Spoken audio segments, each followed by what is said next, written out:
Welcome to the Fantasy Audiobook Library, a sanctuary of stories where fan fictions come alive, where ancient legends echo from the East and Western worlds awaken with wonder. Settle in. Your journey begins now. Game of Thrones. The Golden Loin Chapter 11. Key to the North, the River Lands, the Vale 3. What am I doing? I should have a word with His Grace. Catelyn didn't sleep that entire night. Her mind constantly raced with thoughts. Her breath was faintly ragged. She couldn't help continuously sensing that probing touch on her rear. He's Sansa's husband. He's the father of my grandchild. What would Ned think? The constant battle with her own mind lasted the whole night. The sensation of Joffrey's tight embrace and his breath on her nape kept her warm in ways better left unspoken. What's happening to me? But the moment Joffrey began to move, she closed her eyes again and acted as if asleep. The arm hugging her waist eventually released her, and the feeling of his warm chest retreated. She wondered if he left, but then she felt his rough fingers caress her face and move the locks away. So far away from home, fighting a battle none want to support me in. Thank you for reminding me of home, my lady. Joffrey commented, knowing very well she wasn't asleep. Her heartbeat was enough proof. Gods are cruel. So beautiful, so much like Sansa, and yet so much more. If only I was born years ago. He took a step further and caressed her thin, perfect lips before cupping the side of her face with his palm. I envy you, my lady. You still have a family left who loves you. While I have aspirant puppet masters. Words crafted to pull the woman's heartstrings. Joffrey played with her heart and mind simultaneously, an ability he found himself naturally good at somehow. Finally, he let out a long sigh, kissed Catelyn's soft cheek, and got off the bed. He made a lot of noise while getting dressed, further proving she was awake. I'll win you Winterfell. That's a king's promise. Joffrey left the tent after those few words. Catelyn rose from the bed immediately, finding herself out of breath for no reason. She felt her lips trembling as well and her heart pounding like a maiden on her first wedding night. She touched the side of her face where Joffrey's lips had left a faint, wet kiss. How can someone change so much? There was hesitation in completing that sentence, as it compared a boy she loathed until recently with a man she loved for so many years. But without a doubt, she saw a shadow of him in Joffrey when it came to his demeanor and speech. She felt there was honor.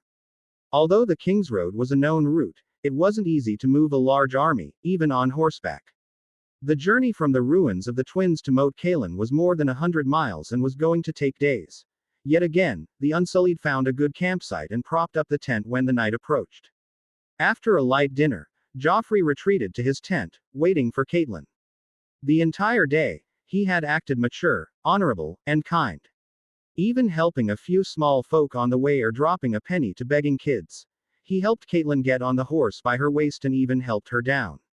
Took breaks when he noticed signs that the woman needed to relieve herself and offered her water when he noticed her moistening her lips with her tongue. Yes, it was all to win her heart. Where Sansa was the key to the north, he saw Catelyn as the key to Riverlands, where foolish Edmure Tully hopelessly sat with his incompetent head. In addition, if the cards were played right, he could see her being instrumental in winning the Vale out of the hands of the insanity-stricken Lisa Arryn. Your reading, Your Grace. Catelyn finally arrived in the same tent she had promised herself to stay away from. There was simply no other place to sleep. It was either here or outside among the Unsullied on the rough, bare, muddy ground. Joffrey had already discarded all his clothes and laid in the bed under the furry quilt. A thick book was in his hand. I am, my lady. Sansa gifted this to me. A half-lie, he had merely picked it up from her room. It's the account of how Torrhen Stark knelt to King Aegon and the subsequent relation of Company of the Rose with the North. Joffrey amusedly talked about it and watched what the woman would do. Catelyn couldn't stop herself from noticing the faint bulge on the quilt, somewhere on Joffrey's lower body. But then she surprised the young king by going to a small, curtained area prepared for her to change clothes. When she returned, she was wearing a thinner, white-gray gown, just one layer. It covered all of her body, from her neck to her ankles, only revealing her arms from being sleeveless. She didn't dare look at Joffrey and silently walked around the bedding to get under the shared, large quilt. I didn't know your grace is interested in such books. Joffrey shamelessly slid closer to the woman's body until his naked shoulder touched hers. He even turned towards her to show her the book. I wasn't. But ever since I was informed that the exiled Targaryen princess has hatched 3 dragons in Essos, I've been trying to read everything I can. Catelyn breathed heavily, trying to calm herself. You believe those rumors? Trustable sources have reported it, my lady. As the king, I have to accept that it's probable and, accordingly, plan a defense. If she has the dragons, the Targaryen princess will come with a heart of vengeance. For killing her father, she will burn Winterfell, King's Landing, Storm's End, and Castle Rock to ashes. But her father deserved it. Joffrey chuckled, and Littlefinger believed he deserved to have you. Does that mean the seeds of chaos he sowed were justified? Catelyn fell silent at the mention of Littlefinger. Now, she had started to believe in everything Joffrey had said, the ravens had told her, and what other lords spoke about. Besides, she had seen Lisa with her own eyes. There was no doubt she had lost her mind. However, Joffrey broke her chain of thoughts. My eyes are tired. Will you read me this page, my lady? Of course, your grace. She agreed. But she didn't expect Joffrey to hug her waist and place his face close to her ears above her shoulder as she rested against the pillows. Being sleeveless, she felt his skin, sending electric shivers down her body. His arm rested on her thin nightgown, almost caressing her belly as it didn't remain idle for a good few long moments. But when he stopped, he was almost touching the underside of her globes. Catelyn looked at the page, but she couldn't focus on the words. She felt her lips going dry when Joffrey placed his leg on hers, his groin pressing on her. Your grace. She put the book down, frustrated with herself and him. You're my son's age. This isn't appropriate. Joffrey felt bolstered by her addressing it directly and moved his arm upwards. His hand pressed on her soft mounds and rose to her face, caressing her chin. I know, my lady. I assure you, I have no ulterior motives. I just wish to feel some warmth. A plethora of emotions hit her simultaneously. After hearing him that morning, she felt sad for him. For helping her regain the north, she felt gratitude. And for all the showering compliments, she felt flustered. For being her son-in-law, she felt he was family. Joffrey didn't give her a chance to speak as he closed his eyes and fell asleep. Yet again, Catelyn found herself tensed with his hand now resting on her breast, and his manhood throbbing against the side of her thighs. In the end, she slid down further into the bed and tried to sleep.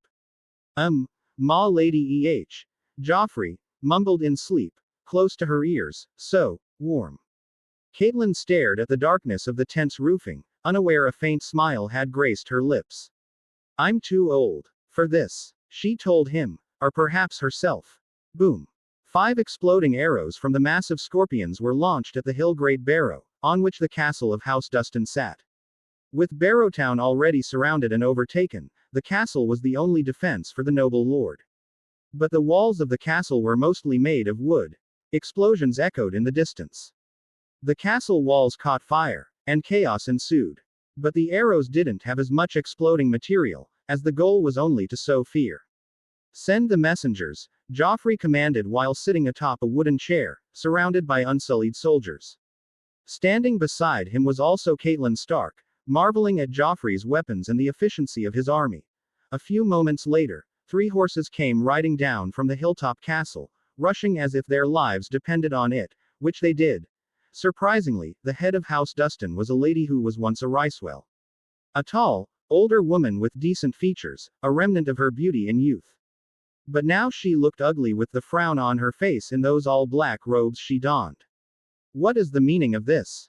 Barbary Dustin jumped down from her horse but was blocked by unsullied soldiers from approaching Joffrey. Joffrey didn't stand from his seat, one bends the knee when addressing their king. North's king Joffrey sneered and glanced at Sir Arthur beside him. Continue the bombardment. Boom. At a moment's notice, 5 more exploding arrows struck the castle's wall, seeping dread into the proud woman's heart.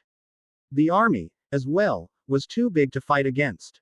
Joffrey continued afterward, I am not here to defeat you or subjugate you. I merely came to remind you of your oath. Go ahead, swear fealty to me, and I shall stop. Or else, I shall hold you in collusion with the Freys and Boltons in a plot to assassinate the King of the 7 Kingdoms. What? Joffrey glanced at Catelyn as they felt Barbary seemed genuinely shocked. So Catelyn stepped forward.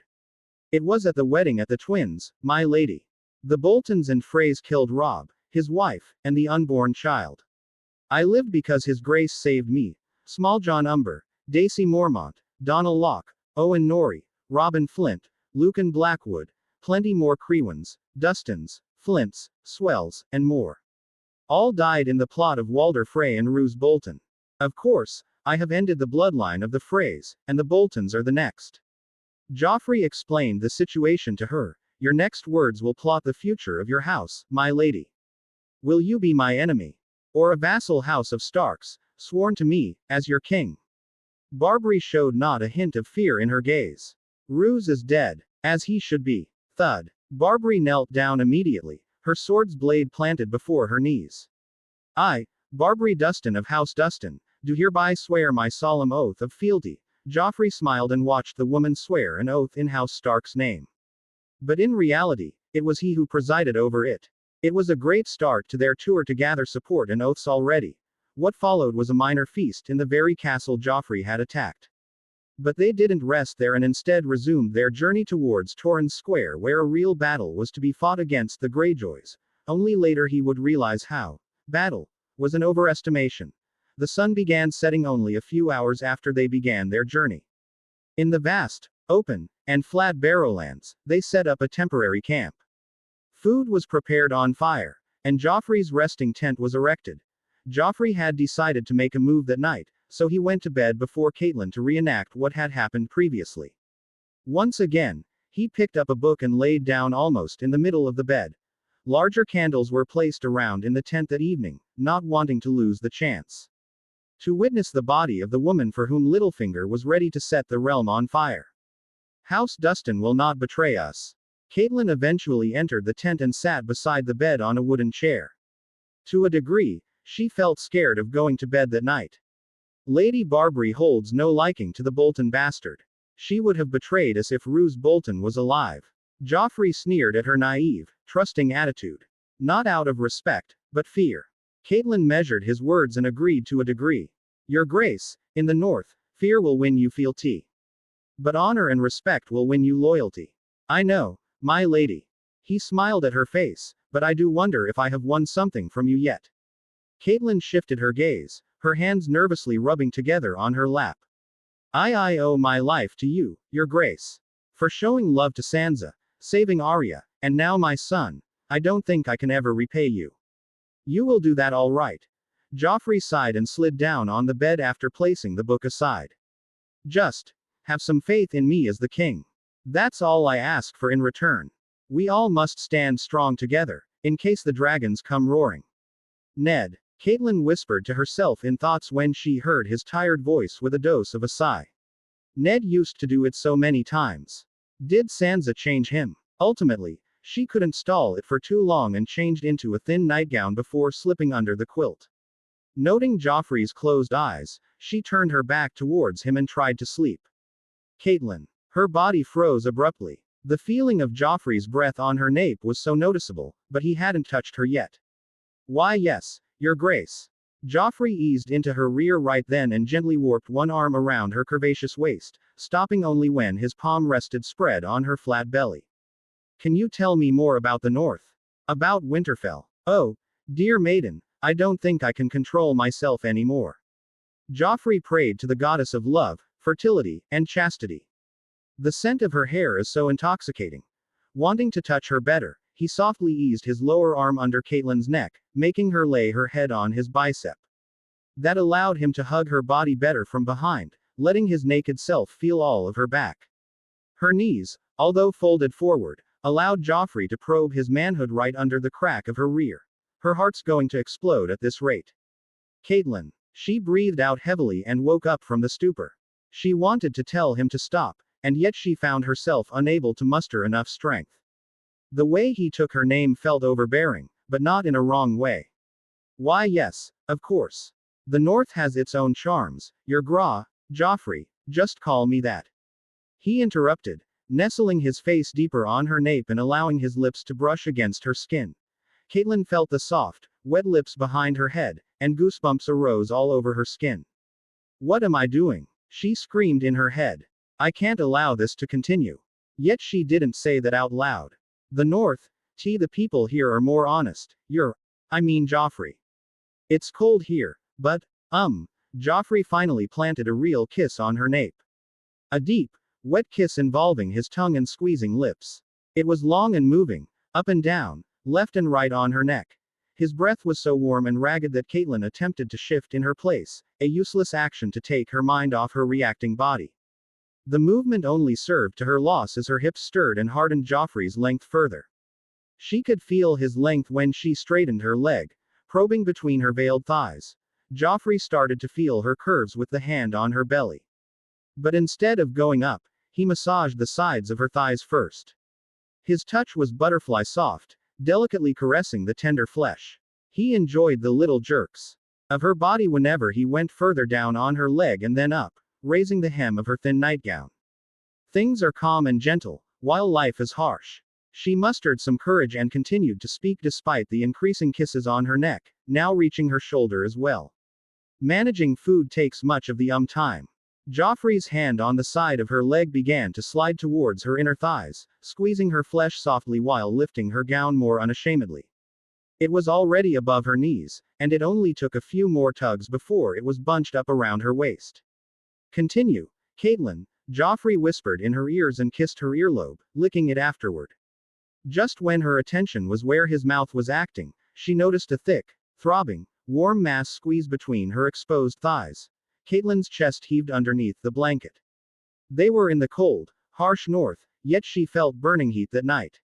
Everything was perfect until she reacted when Joffrey thrusted forward a bit and planted his hard shaft all the way between her creamy, warm flesh, resting just beneath the delicate womanhood, twitching profusely. Her small clothes did little as the skin of her legs felt his bareness. Until Joffrey asked her, now raising his hand back up to her belly and caressing up her arm. He touched her skin with delight and stopped after reaching the nightgown's wide shoulder straps. He tried to pull it, giving his lips more skin to claim with his watery lips. Catelyn gulped a few times, until the moment Bran fell from the tower. Joffrey's jaw tightened. He knew very well how he fell and why he fell. Another gift from the damned incestuous brother and sister. Bran is alive. What? Using the moment of her shock, he pulled the shoulder strap so hard that it tore apart, leaving a long tear in her dress from her neck to her midriff. He began moving his hips at the same time, sliding between her tight legs. As for his arm, it found its place back on her belly, with his palm now spreading the torn neckline and capturing her voluptuous breasts. Joffrey resumed kissing her neck deeply, with more room to cover now. In between, he replied to her question. He was last seen going north with Hodor. He's likely heading to the wall for reasons unknown. Catelyn unknowingly reacted to the overwhelming touch. His straining cock was long, thick, and hot, heating up her own temperature down there. His hand cupped one of her sizable mounds, slowly squeezing the globes out of the small clothes. Joffrey slowly increased his actions, taking his lips dangerously close to the side of her face on the cheek. His hips, instead of just thrusting back and forth, now added a gyrating upward motion to tease her hidden loins. Yo, your grace. Joffrey, how do you know that? Lord Varys has eyes everywhere. Bran survived the betrayal of Theon Greyjoy, Joffrey answered and abruptly took a bold step. He gripped the bottom of the small clothes on her breasts and shoved them upwards. Being a mere piece of cloth, it was easily shoved to her neck. Fuck, I want to see them. But for now, he found solace in the touch. Oh, how soft and ripe they were. He could feel his fingers clawing the mounds and yet much of it spilling out between the fingers, and more. Her nipples also stood erect, the size of small pebbles. It woke the hungry lion in him as he needed her with passion. Gentle moans escaped her lips nonetheless, her breath now uncontrollable, and her legs tightened around his cock. Catelyn couldn't think any more. From the day Ned had left Winterfell, she had remained untouched. Her desires were locked, her needs suppressed by the looming war. But now, as if a dam broke apart, all her longings flooded out. Joffrey could feel something wet and slimy coating his shaft as he kept moving, a great sign for him. If we're quick enough, we may be able to stop him. The wall has many enemies of the Starks. Bran would be an easy target without his legs. Oh, Bran. Catelyn moaned. Although the name on her lips was that of her son, the reason for the moan was the king's fingers, pinching on the tight buds of her mounds. Joffrey loved everything about it. The sounds she was making, the little restraint she was trying to show. It was like a battle he was slowly winning, and every inch of victory was sweeter than anything else. I want to taste them. He longed to take her feminine peaks between his lips. 7 hells. I want to pound her cunt. Although lost in that heated moment, Catelyn showed concern for her son. Then we must hurry. Your gras ce. You're so warm, Catelyn. Joffrey sighed and stopped kissing her neck. Sansa and I used to do it at least 3 times a day, every single day. I truly yearn for her. Catelyn's brows furrowed, and she found herself taking a step she knew her husband would never forgive her for. Before saying anything, she moved one of her free hands down, raised her upper leg, and held onto Joffrey's girth with her feminine, thin digits. Oh. Joffrey moaned almost at her voluntary action. She had only captured his cock with a clenched grip, allowing him to keep thrusting and fuck her fist. His hands went wilder with that, sinking his palm deep and squeezing her breasts. Catelyn felt a tantalizing discomfort on her chest. Joffrey, Sansa would be elated if you could save Bran. Joffrey pulled his arm from underneath her head and raised himself on his elbow behind her to get a view of her lush breasts. I'd like to taste them for as long as I can. But, Joffrey acted as if he was on the verge of a release in her gripping fist. That'd mean staying in the north for many more months. I need Sansa, Joffrey. Catelyn took his name with a different tone this time, almost lovingly. But shocking him, she turned on the bed right then, giving him a clear view of her entire front. I can't wait. Joffrey kept playing with her flesh, his cock now being fully stroked by her gentle hand on the side. He stared into her needy eyes, and she looked into his hungry gaze. Catelyn. He murmured and nestled his face under her chin to kiss her neck. But he continued to speak between breaths. You look so much like my Sansa. Catelyn raised her head on the pillow, giving him more of her ivory flesh to drench in saliva. Her other free hand stroked his blonde hair. She had understood the young king's message. To keep him in the north, she needed to become his Sansa. Many have said so. Oh. She replied and let go of all the shame and restraint. Yes, this was everything against her beliefs. Yes, this was akin to whoring herself. Yes, Ned would never forgive her for this. But for the sake of her sons, her daughters, the North, and Ned's legacy, it was a price she chose to pay. Not enough. Joffrey noted there was still no acceptance from the woman, just surrender. Only one way to earn that. Joffrey stopped doing everything and sat up on the bed. In a swift move, he threw the quilt away and tore apart the rest of Catelyn's thin nightgown, from the neck to the skirt's edge.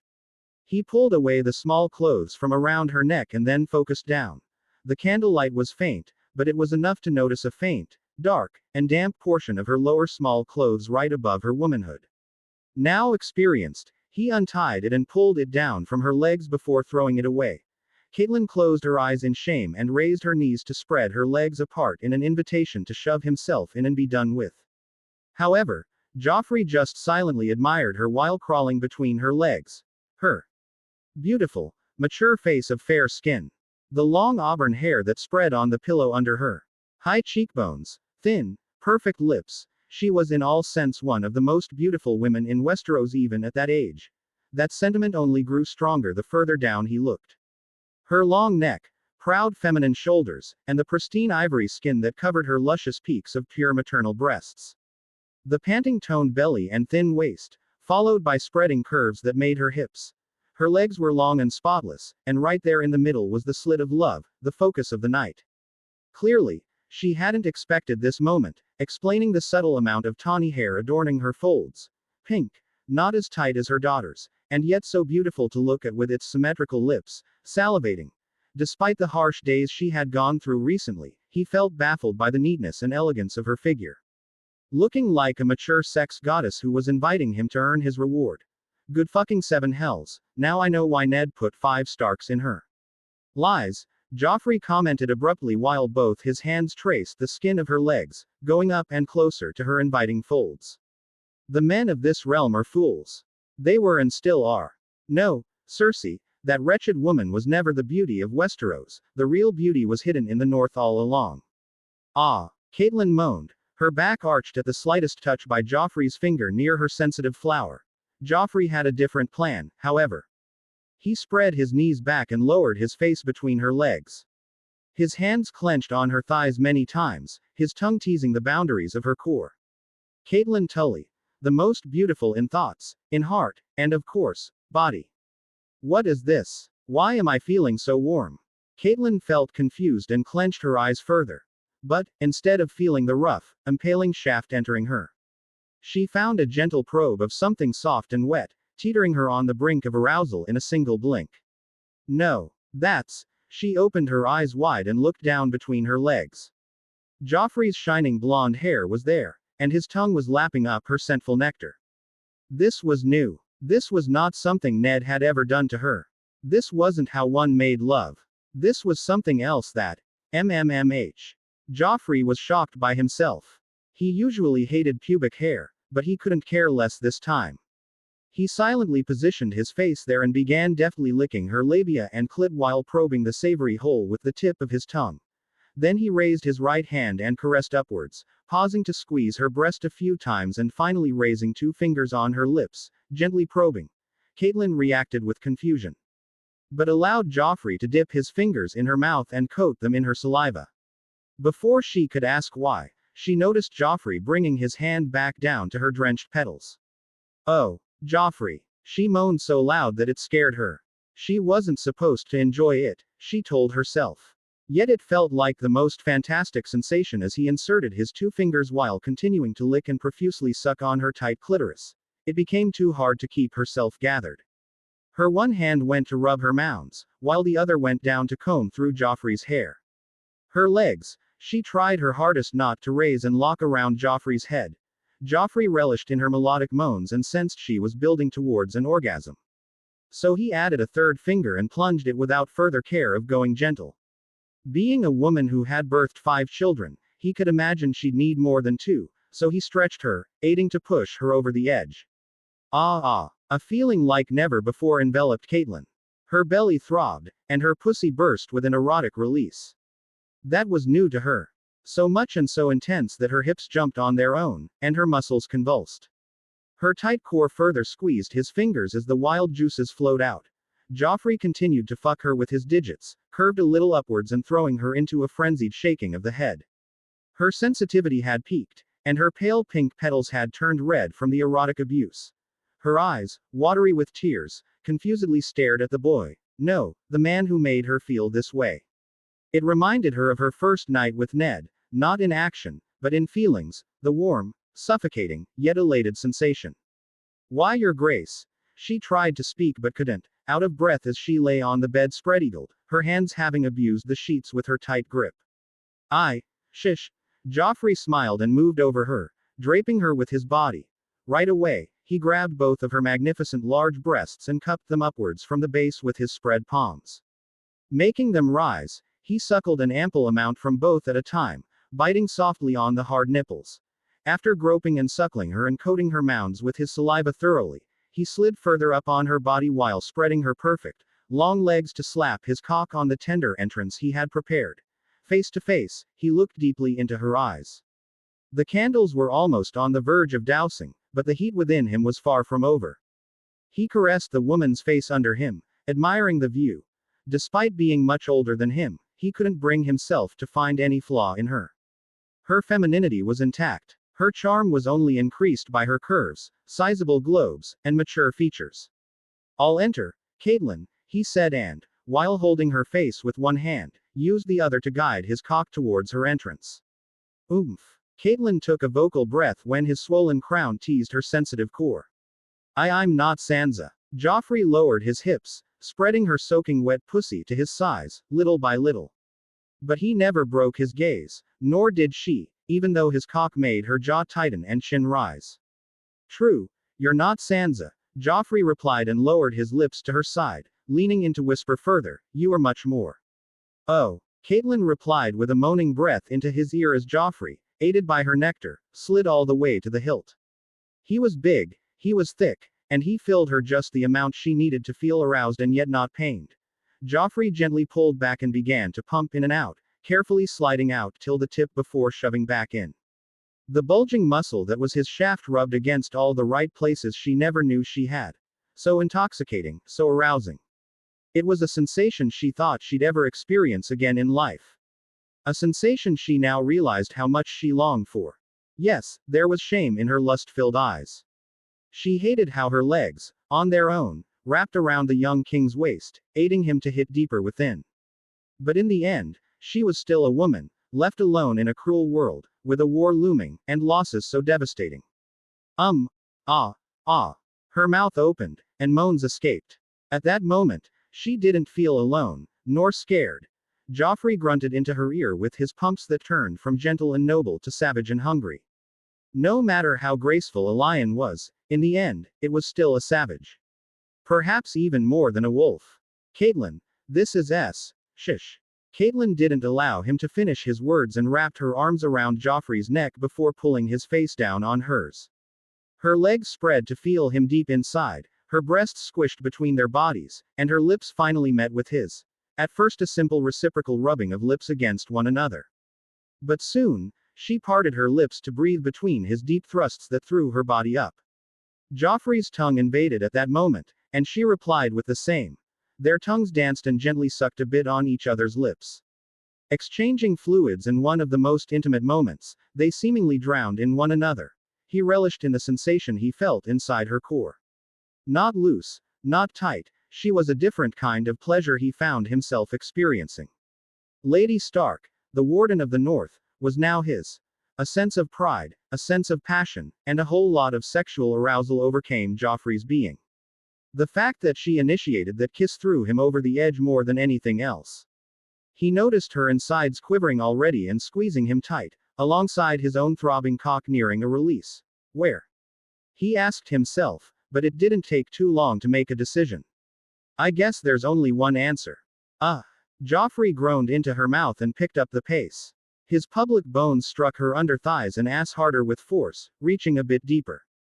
He abruptly got very rough, crashing his entire body weight into her noble cunt with each plunge, his balls swinging and slapping her ass each time. The wet sounds of their sex echoed in that tent. There was no doubt the soldiers outside were able to hear it all. But neither Joffrey nor Catelyn seemed to be bothered, as they simply drowned in each other.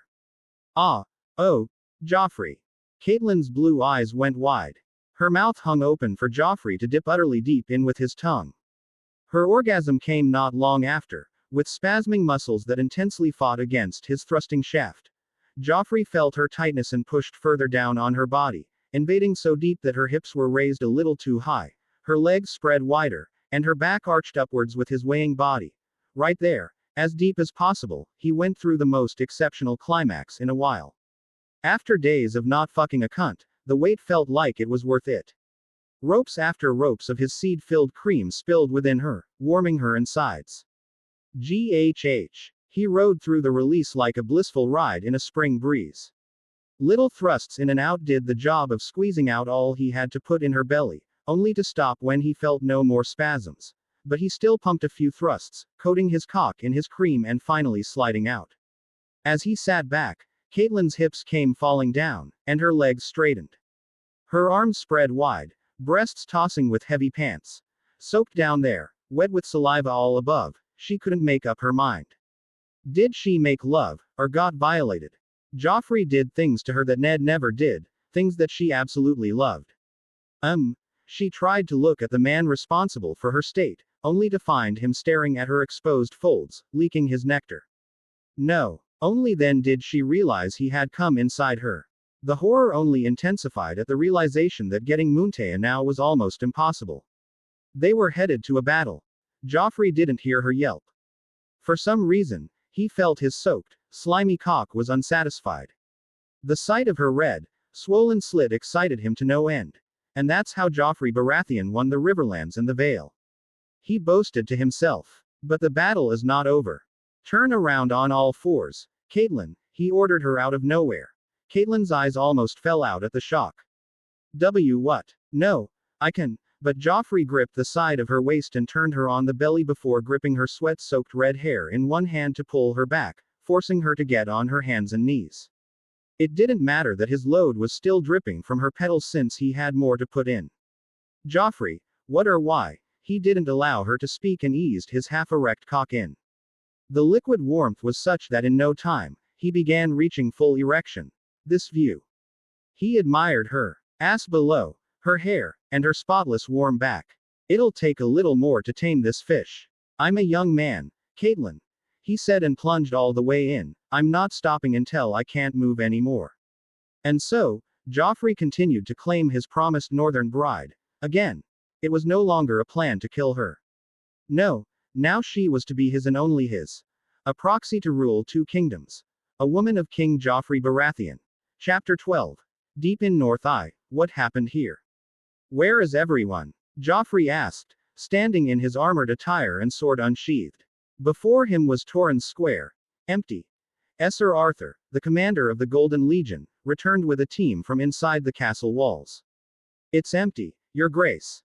The Ironborn ran away, seeing our army arriving. Joffrey scratched his face, feeling he had wasted too much energy preparing for a battle that never arrived. Beside him, Lady Catelyn stood with similar expressions but with a hint of relief. One less battle meant they could go faster to liberate Winterfell.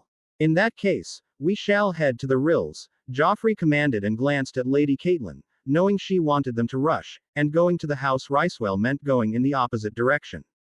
We can't lay siege to the Boltons until we have the utmost guarantee that we won't be stabbed in the back. I hope you understand my thoughts, Lady Catelyn. The last thing the realm needs is the death of Joffrey Baratheon. Catelyn sheepishly nodded. I understand, Your Grace. And so, Joffrey conveniently had to spend a few more nights with the crimson-haired beauty. Sadly, after that night, Joffrey had to take a step back since Catelyn refused to share the bed with him and chose to sleep outside. Of course, sorting that matter was easy by ordering a few unsullied men to sleep naked near the Stark matriarch. A day or two, that was all it took for the woman to return to his tent. Still, Joffrey didn't act foolish and pounce on her. Instead, he restarted the whole game from step 1. The first step was to make it normal for her to sleep while being embraced by her king. Then, he made it normal for himself to be naked under the quilt and his hands resting on questionable places all over her. He showered the mentally exhausted woman with care and kindness, helping her onto and off the horseback, ensuring her needs were cared for, and her discomforts were removed. He talked with her about Sansa and even showed her a raven he had just received from King's Landing. It was now confirmed that Sansa was pregnant with his baby, and Arya had been reunited with Sansa. Sandor Clegane had done a great job, but despite the man wanting to join his king as the Kingsguard, he was ordered to protect Sansa and Arya. Sadly, what frustrated Joffrey the most was the fact Marjorie remained without a bloated belly. With Sansa pregnant, there was no doubt in him that his seed was strong, so other doubts were bound to arise. Yet, for now, Joffrey let those worries sit at the back of his mind. Since he had a much more charming and savory delight to devour. Finally, after putting the Ricewells to their heels and getting their oaths, Joffrey set the destination to Hornwood. It was very far, and it earned him some sweet 5 extra nights. By the end of their journey to the Hornwood, Joffrey had made it normal for Catelyn also to be disrobed under the quilt with him. Skin to skin, appreciate his touch and allow him entrance to her most sacred, private part. For 2 consecutive nights, Joffrey made slow and passionate love to Catelyn. On both nights, she merely moaned and never once complained, even when he spilled loads and loads inside. Somehow, his charm, his care, his purposeful display of maturity, his might, and his warmth had worked. Catelyn Stark no longer belonged to the dead. Wolf. At last, the lion had captured her heart. She wasn't going to confess to it, but Catelyn Stark found her heart had carved a special place for Joffrey Baratheon.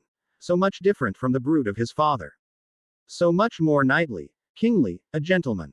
Sometimes, she felt ashamed of doing this to the man her daughter was promised. At times, she felt she deserved this warmth after all she'd been through. A mixture of emotions, memories, hopes, and desires culminated into what they had now. An unspeakable bond between a young man and an older woman. Thud. Danella Hornwood. Turns out, Lord Hornwood was dead, as was his son. Only the lady was left to rule the lands. Apparently, the Boltons were trying to take over the House Hornwood. Attempts were already made to kidnap Lady Hornwood. We express our utmost gratitude for your presence, your grace. Those wretched Boltons seem to think they own the entire north. Lady Hornwood clearly held no love for the Boltons. Joffrey didn't wish to wait any more. Then prepare your men. When you receive my word, join me to lay siege.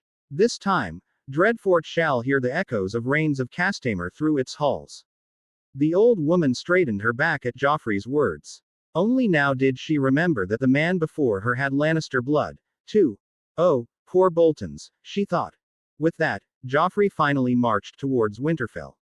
Of course, it required a few nights and days. Nights warmly spent in the embrace of a tall, shapely woman with an allure that Joffrey simply couldn't have enough of. Like a nightly ritual, their bodies joined, and Joffrey laid his foundation deep within her. His key to the Riverlands and Vale. His Catelyn Stark. As the army marched closer and closer to the Winterfell, it started to become drastically clear how damaged the seat of the Stark family was. Some dead bodies were still littered here and there, rotting or mere bones. That was what they could see from the outside, as the castle didn't look to be in great shape either. Once inside the walls, Joffrey, along with Catelyn and a few of his soldiers, roamed the castle to assess the damage. The sacking of Winterfell by the Boltons had utterly ruined the place. One whole side of the first keep had collapsed. A steaming lake had formed at the bottom of the library tower, while the maester's turret and the bridge connecting the bell tower to the rookery were destroyed. The stables were burned with horses inside, and kennels were littered with dead hounds.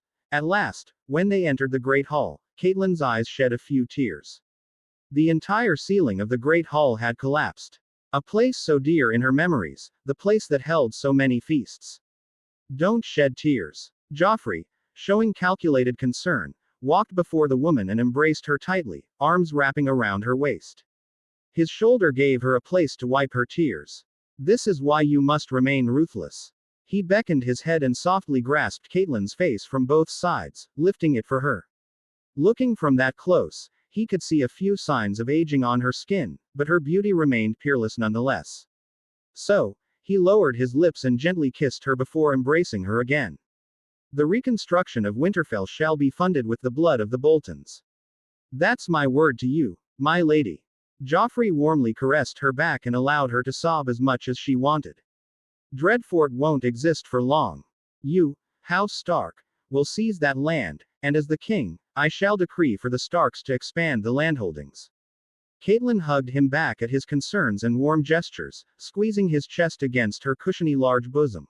Ah, the things I do to stay alive. Joffrey sighed but found delight in the soft sensation. The roofless great hall of Winterfell was soon cleaned of all its rubble, so a large flat area was available for a gathering. As the day passed and night approached, a few lords of other noble houses also arrived with whatever men they could gather. Manderly, Dustin, Flint, Locke, and even the Mormonts and Umbers. Yet, Joffrey's Golden Legion of over 4,000 unsullied remained the largest force. Illuminated by dozens of torches, Joffrey stood in the middle of the crowd of armored noble lords in the Great Hall. Under his feet was the painted map of the region showing Dreadfort and the surrounding regions. The Hornwoods will launch an attack from their south. Meanwhile, we shall strike them from the west and the east. A part of my forces have left for the Weeping Water River. When our main forces lay siege, the Dreadfort's dwellers may try to retreat towards the sea, only to find death waiting for them. Joffrey explained the simple battle tactics.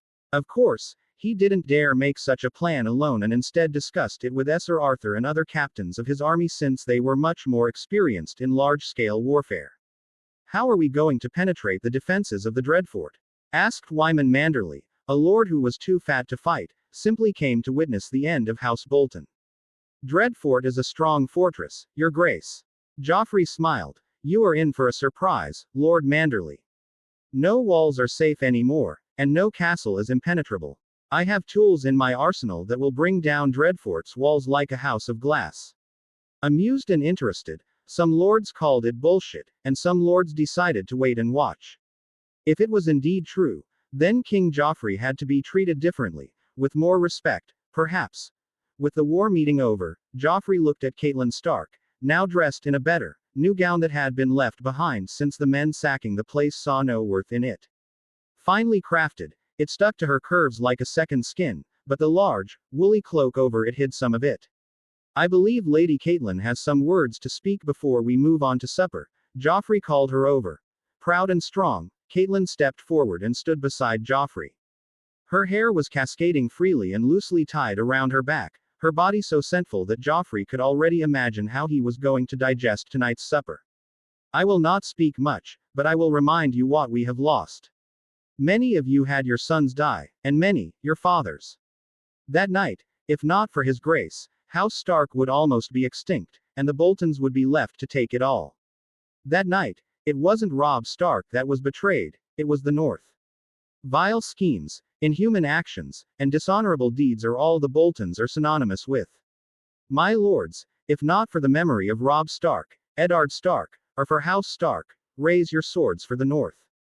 For as long as the Boltons live, there will always loom a dagger behind your back, ready to kill and take what's yours. Joffrey nodded right then and unsheathed his sword before raising it up. I, King Joffrey Baratheon, detract all the titles, lands, and rights to rule held by House Boltons of the North. Let's give them a dog's death. For the North. For the North. The easiest thing to do in the North was to excite the Northern lords with a good battle.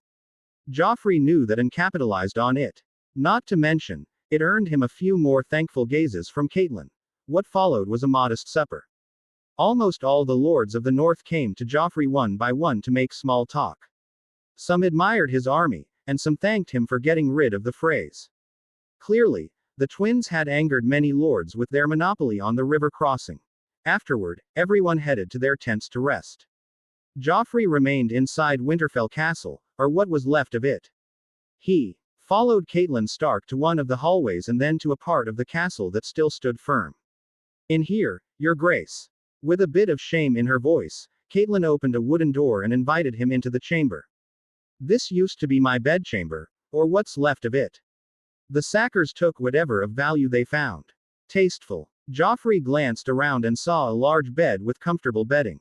That must be her marital bed, the same she shared with Ned so many times before. And today, it will be ours. No doubt, he started to feel hard already. He had even planned something new for the woman, the next step in their relationship. Before we march to battle, I reckon you'd appreciate the comfort of a good bed, your grace. Catelyn closed the door behind, locking it. I'm afraid it won't compare to the luxury of King's Landing, but it's perfect, Joffrey interrupted, already in the middle of taking off his leather chest armor, gloves, and boots. When you have a company so fine, nothing else matters. Chapter 13. Deep in North Catelyn embarrassingly looked down, not meeting Joffrey's gaze. She could feel her heart pounding in her chest. What in the seven hells was she doing with such a young man? Yet, there was a certain thrill she couldn't deny. She silently walked towards the dresser and removed her hair clips, letting her hair freely fall behind her. Then she removed her heavy cloak, showcasing the slender figure she was hiding. The dress was tight around her waist and ample bosom, and around her feet, the cloak bunched up like folds of flowers. By then, Joffrey had removed his tunic and cloak, standing nude from above, only in his breeches covering his legs. His body was now developed after continuous exercise and a heavy diet. Still lean and tall, he now had some muscles on his chest and arms to boast about. Let me help, Catelyn. Joffrey took her name intimately and walked over to stand behind her.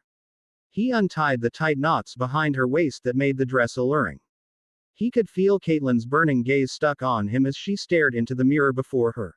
His hands, extremely touchy, caressed all over the curves of her waist.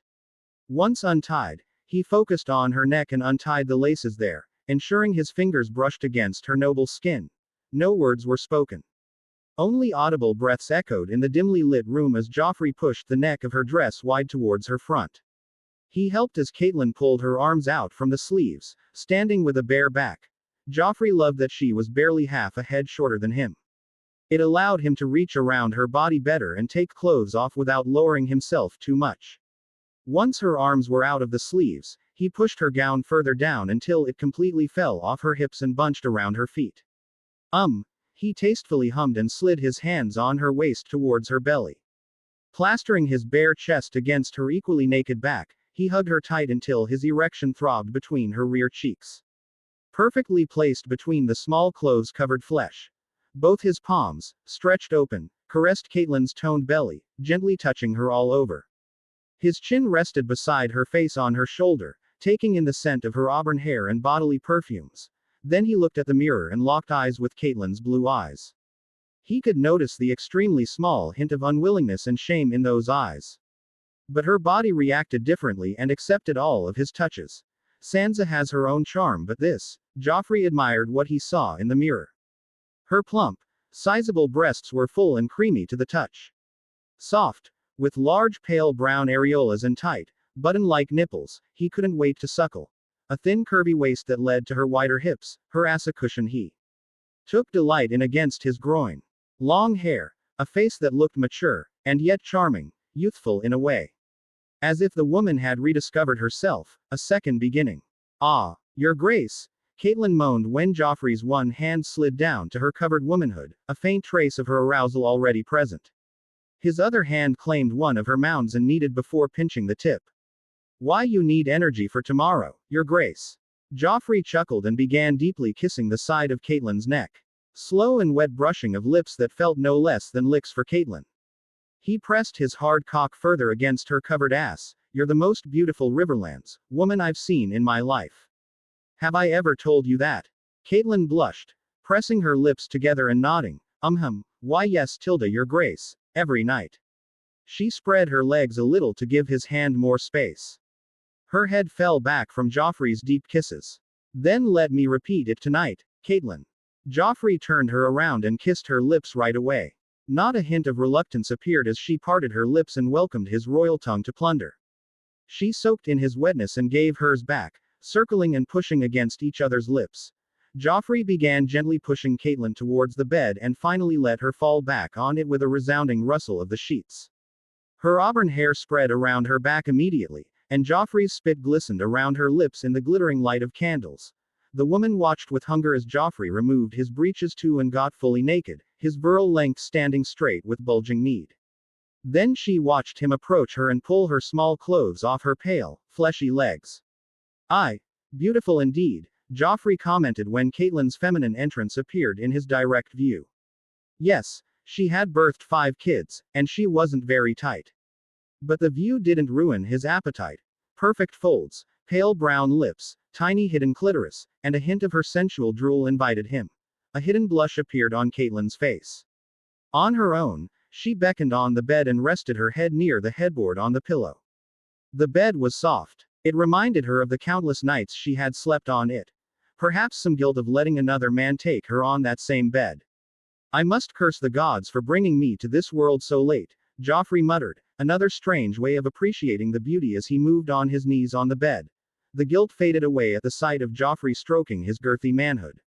Catelyn gulped, as she had done every night for the past few days. Joffrey took some spit in his palm and rubbed it around his shaft before sliding between Catelyn's spread legs and placing his cockhead on her savory, slippery entrance. He looked up at her face before starting to put pressure and enter her gently. The small flinches she made, the clenches of eyes, and the gaping of her lips always excited him. But even more so, he liked watching his cock sliding between her petals, spreading them wide and spearing all the way to the hilt, uninterrupted, like a perfect mold made for his size.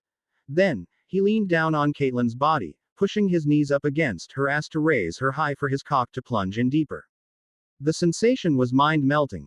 Although not tight, Joffrey found the silkiness mind-boggling. So he started moving, pulling his hips back and thrusting in with force, enough to shake her perfect mounds. Soon, the claps and watery noises began to echo, Joffrey's breath turning ragged but not at all tired. "Ah, not so fast, Your Grace." Catelyn panicked a bit, feeling Joffrey was going faster and harder than ever. Not realizing it was simply the much softer bedding that aided Joffrey to plunge deeper and stronger, reaching the depths and earning pleasure that he never did before. Joffrey loved it, however. Sweating, despite being in the cold north, was absolutely the best. Catelyn's warmth was otherworldly, and knowing who she was and what she meant heightened the pleasure manifold. "Ah!" Joffrey grunted and lowered his lips on her peaks. It was no lovemaking, but was simple, mindless, unashamed breeding. He pressed down on her sweltering, melting hot pussy with his cock and weight, raising her ass high with each clap. His cock pumped in and out while his mouth remained busy suckling on her perfect, round globes, making a mess of his spit all over her chest. His hands, cupping them, sometimes pinched the tips a little too hard to earn Catelyn's crying moan. Ah, go oh, Joffrey. She took his name at last. However, Joffrey had something else planned. He completely leaned on Catelyn's body, hugged her with his arms around her back from below her underarms, and rolled over to his shoulder, keeping Catelyn pressed against his chest too, allowing them to lay sideways, still in his arms. Her one leg rested straight while the other folded, knee resting atop Joffrey's side while his cock still slammed into her core, uninterrupted.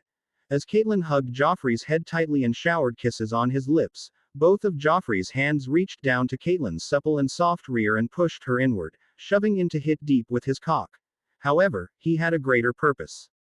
Gently, his hands dug deeper into her flesh, spreading her ass cheeks and finally allowing his fingers to rub against the crown of her rear entrance. With his girthy length churning her inside to squeeze out more of her juices, it helped Joffrey lubricate her other entrance. Catelyn, too ashamed to say anything, moaned to her heart's content. She made her own hips slap against his bulging balls until he'd hit the deepest part of her wetness. Wah no. Shish. Joffrey tried to calm her as he gently teased her star-shaped rear entrance with the tip of his finger, only sliding it an inch deep and keeping it there. I'd never hurt you, my cat. Don't clench. Just relax. She was so much more embarrassed now that she hugged Joffrey's neck even tighter and nestled her face below his chin. She didn't want it, but she didn't want to say no to him either. Joffrey got her comfortable and pulled his finger out, only to drench it in their juices and push it back in deeper this time. At the same time, his thrusts calmed down, becoming long and rough rather than quick and piercing. Your mouth, your cunt, your ass. I'll own it all after tonight, Catelyn Stark. Joffrey planned and controlled his release, which was already on the edge. But noting Catelyn was already going through an orgasm, he decided to finish up and start with her rear quickly. But before that, he kept fucking both her holes for a good while, turning the Stark matriarch dizzy from so much arousal. She slammed her lips on his and mindlessly continued to suckle on his lips or tongue while his finger fucked her hole, then added another to spread her wider. I can't anymore. Catelyn felt sore in her molten loins. His ravaging cock had turned her deep red. Joffrey finally stopped fucking her ass with his fingers and got back into the previous position. Pushing Catelyn to lie straight, her milky legs spread at their widest, and his entire girthy shaft shoved deep with all his weight. He hugged her head with both arms, locking it, and showered her with wet kisses all over her face. Catelyn rocked, as did the bed. She didn't know where Joffrey got all that stamina, but she couldn't help but feel young again. Her legs, on their own, locked around Joffrey's waist, pulling him further down into her passionate depths. Joffrey grunted on her face. His breath so ragged that each exhale made her hair fly away from her face. His hips pumped deep and harshly but passionately nonetheless. He fucked her, suckled her, kissed her, bred her like his own woman, like his lady. It was nothing new, however. This was how the last few nights had ended between them. It was his goal and he needed to put his seeds deep within her core. It was his desire to make Catelyn his for the rest of her remaining life. Joffo. 7. You're so wonderful.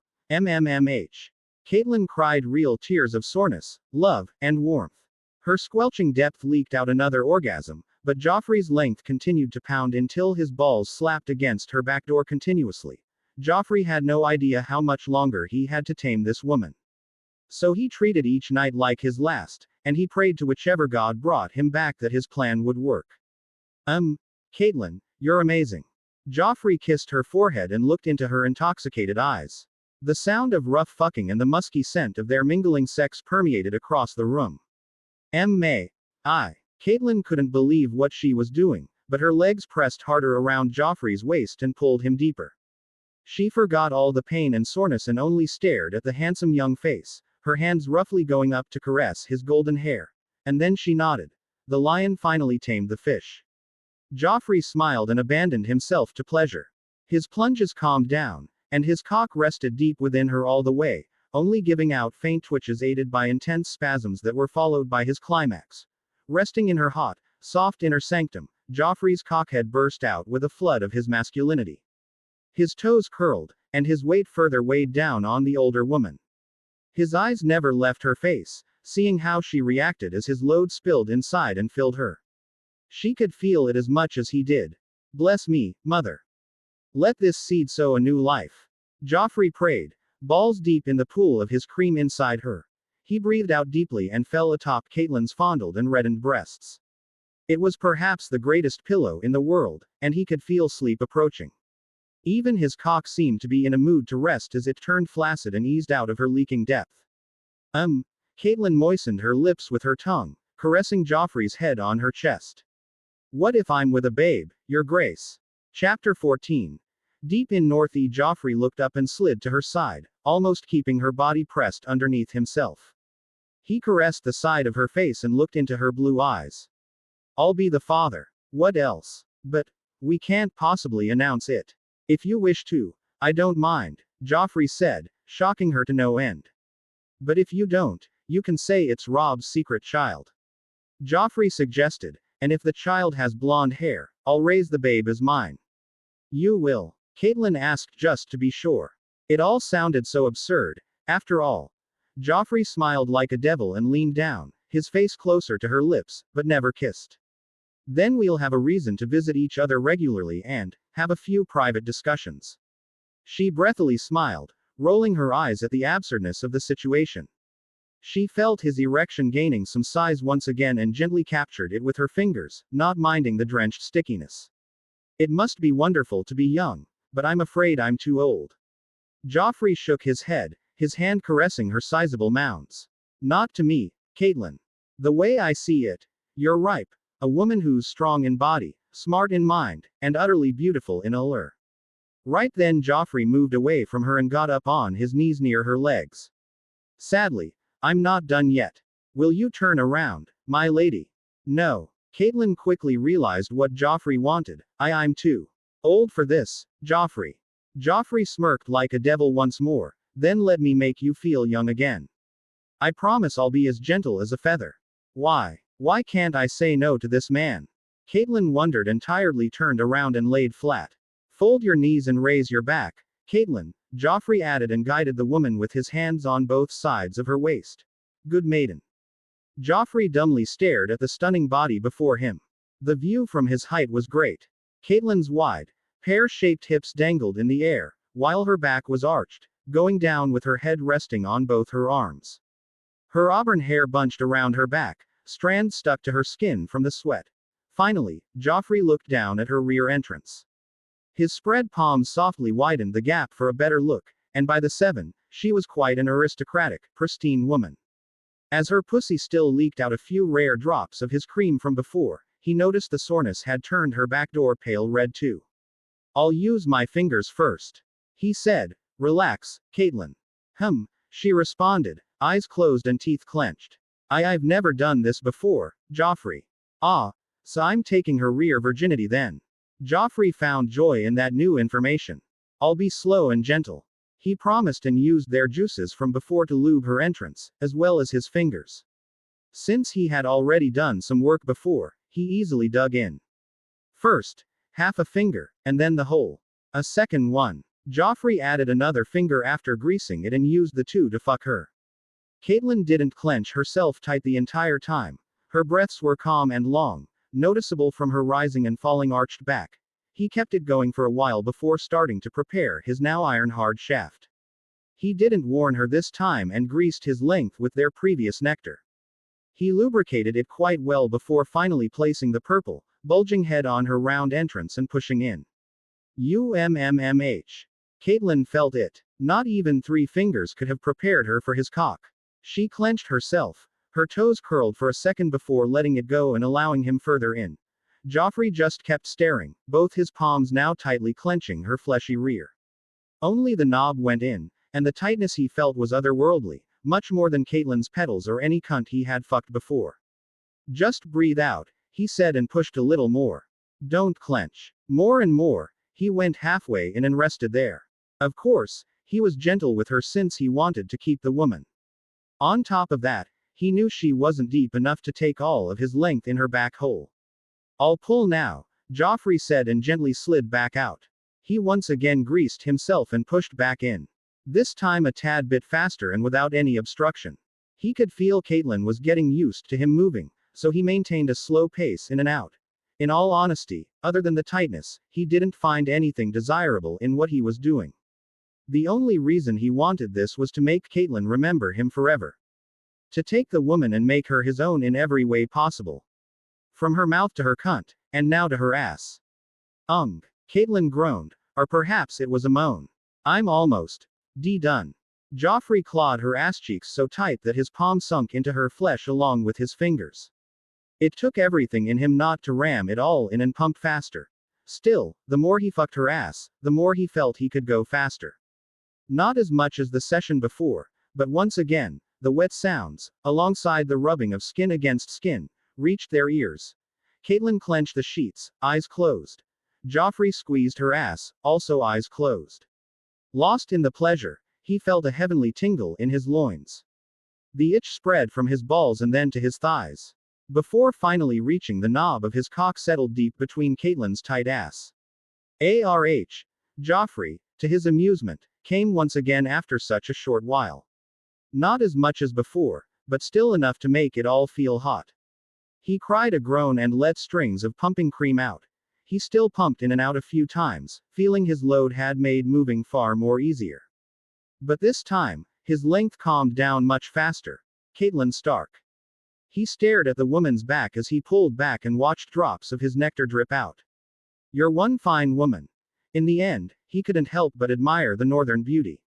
He was absolutely sure if he had fucked Marjorie in the ass, she'd have cried tears of blood. And yet, here was Catelyn with a smiling face as she lay straight on her back once more.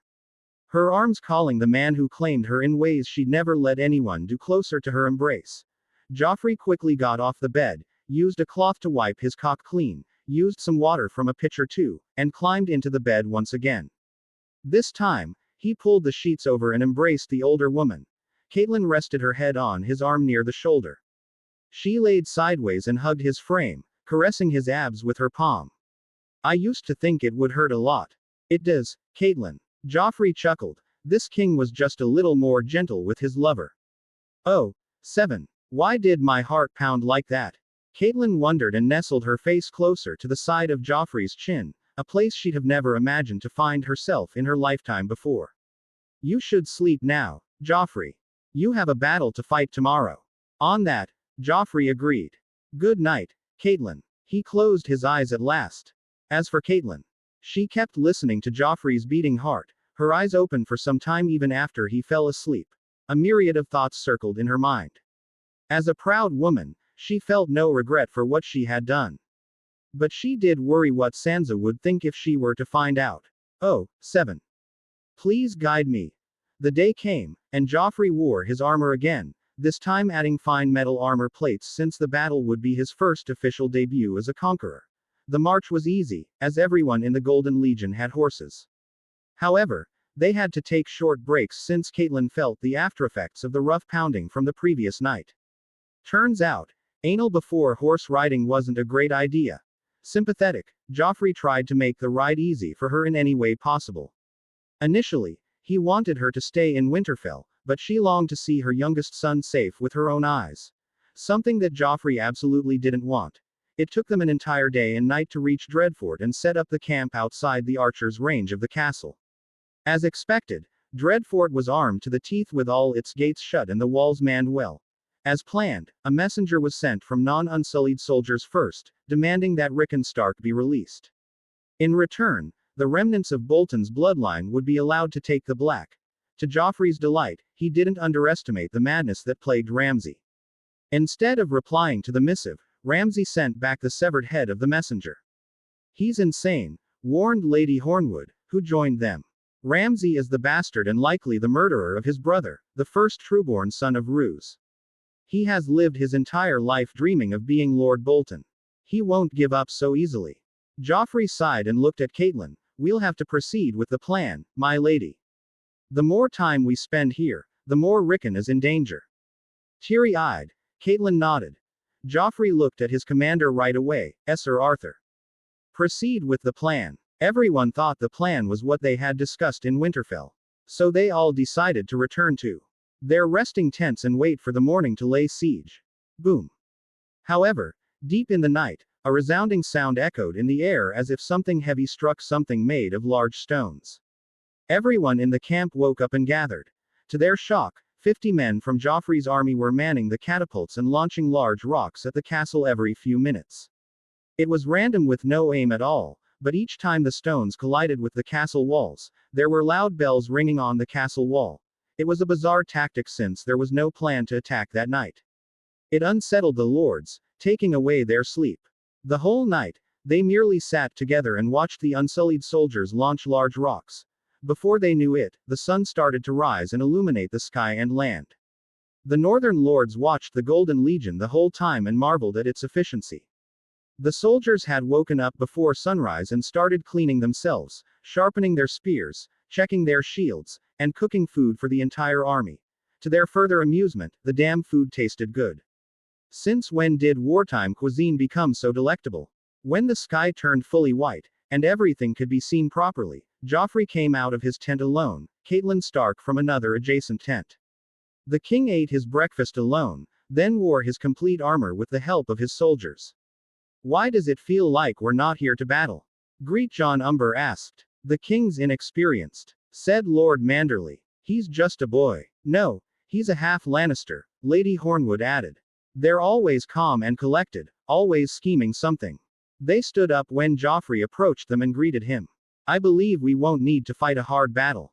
Joffrey said, my army will be enough to handle this. I can't allow the North to lose more of its men. The pointless war has cost too much. The boy wanted to send his soldiers to suicide. Who were they to decline such a grace? The northern lords thought. Boom. All heads turned right that instant. No, this sound wasn't like the ones last night. This was a clear explosion. And when they all finally looked, they dumbly stared at the cloud of smoke in the distance. A big chunk of one of the Dreadfort's towers was blown away. Boom. Another exploding scorpion arrow went flying and struck the main gates of the castle, shattering it. Boom.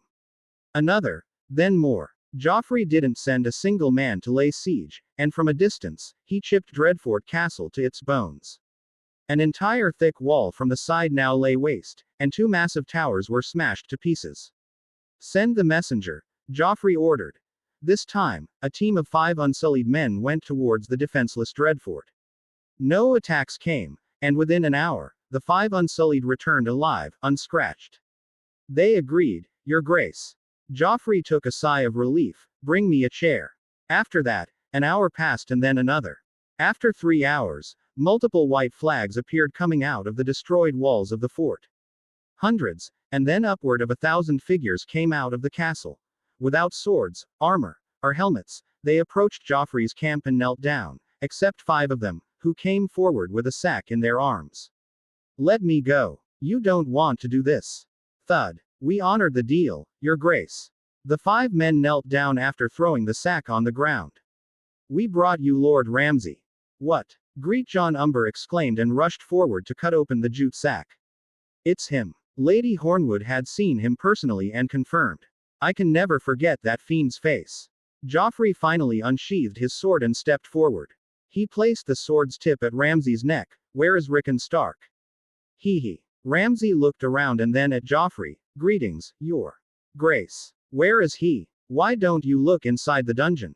Ramsay sneered. A surprise awaits. You better surprise me well, runt.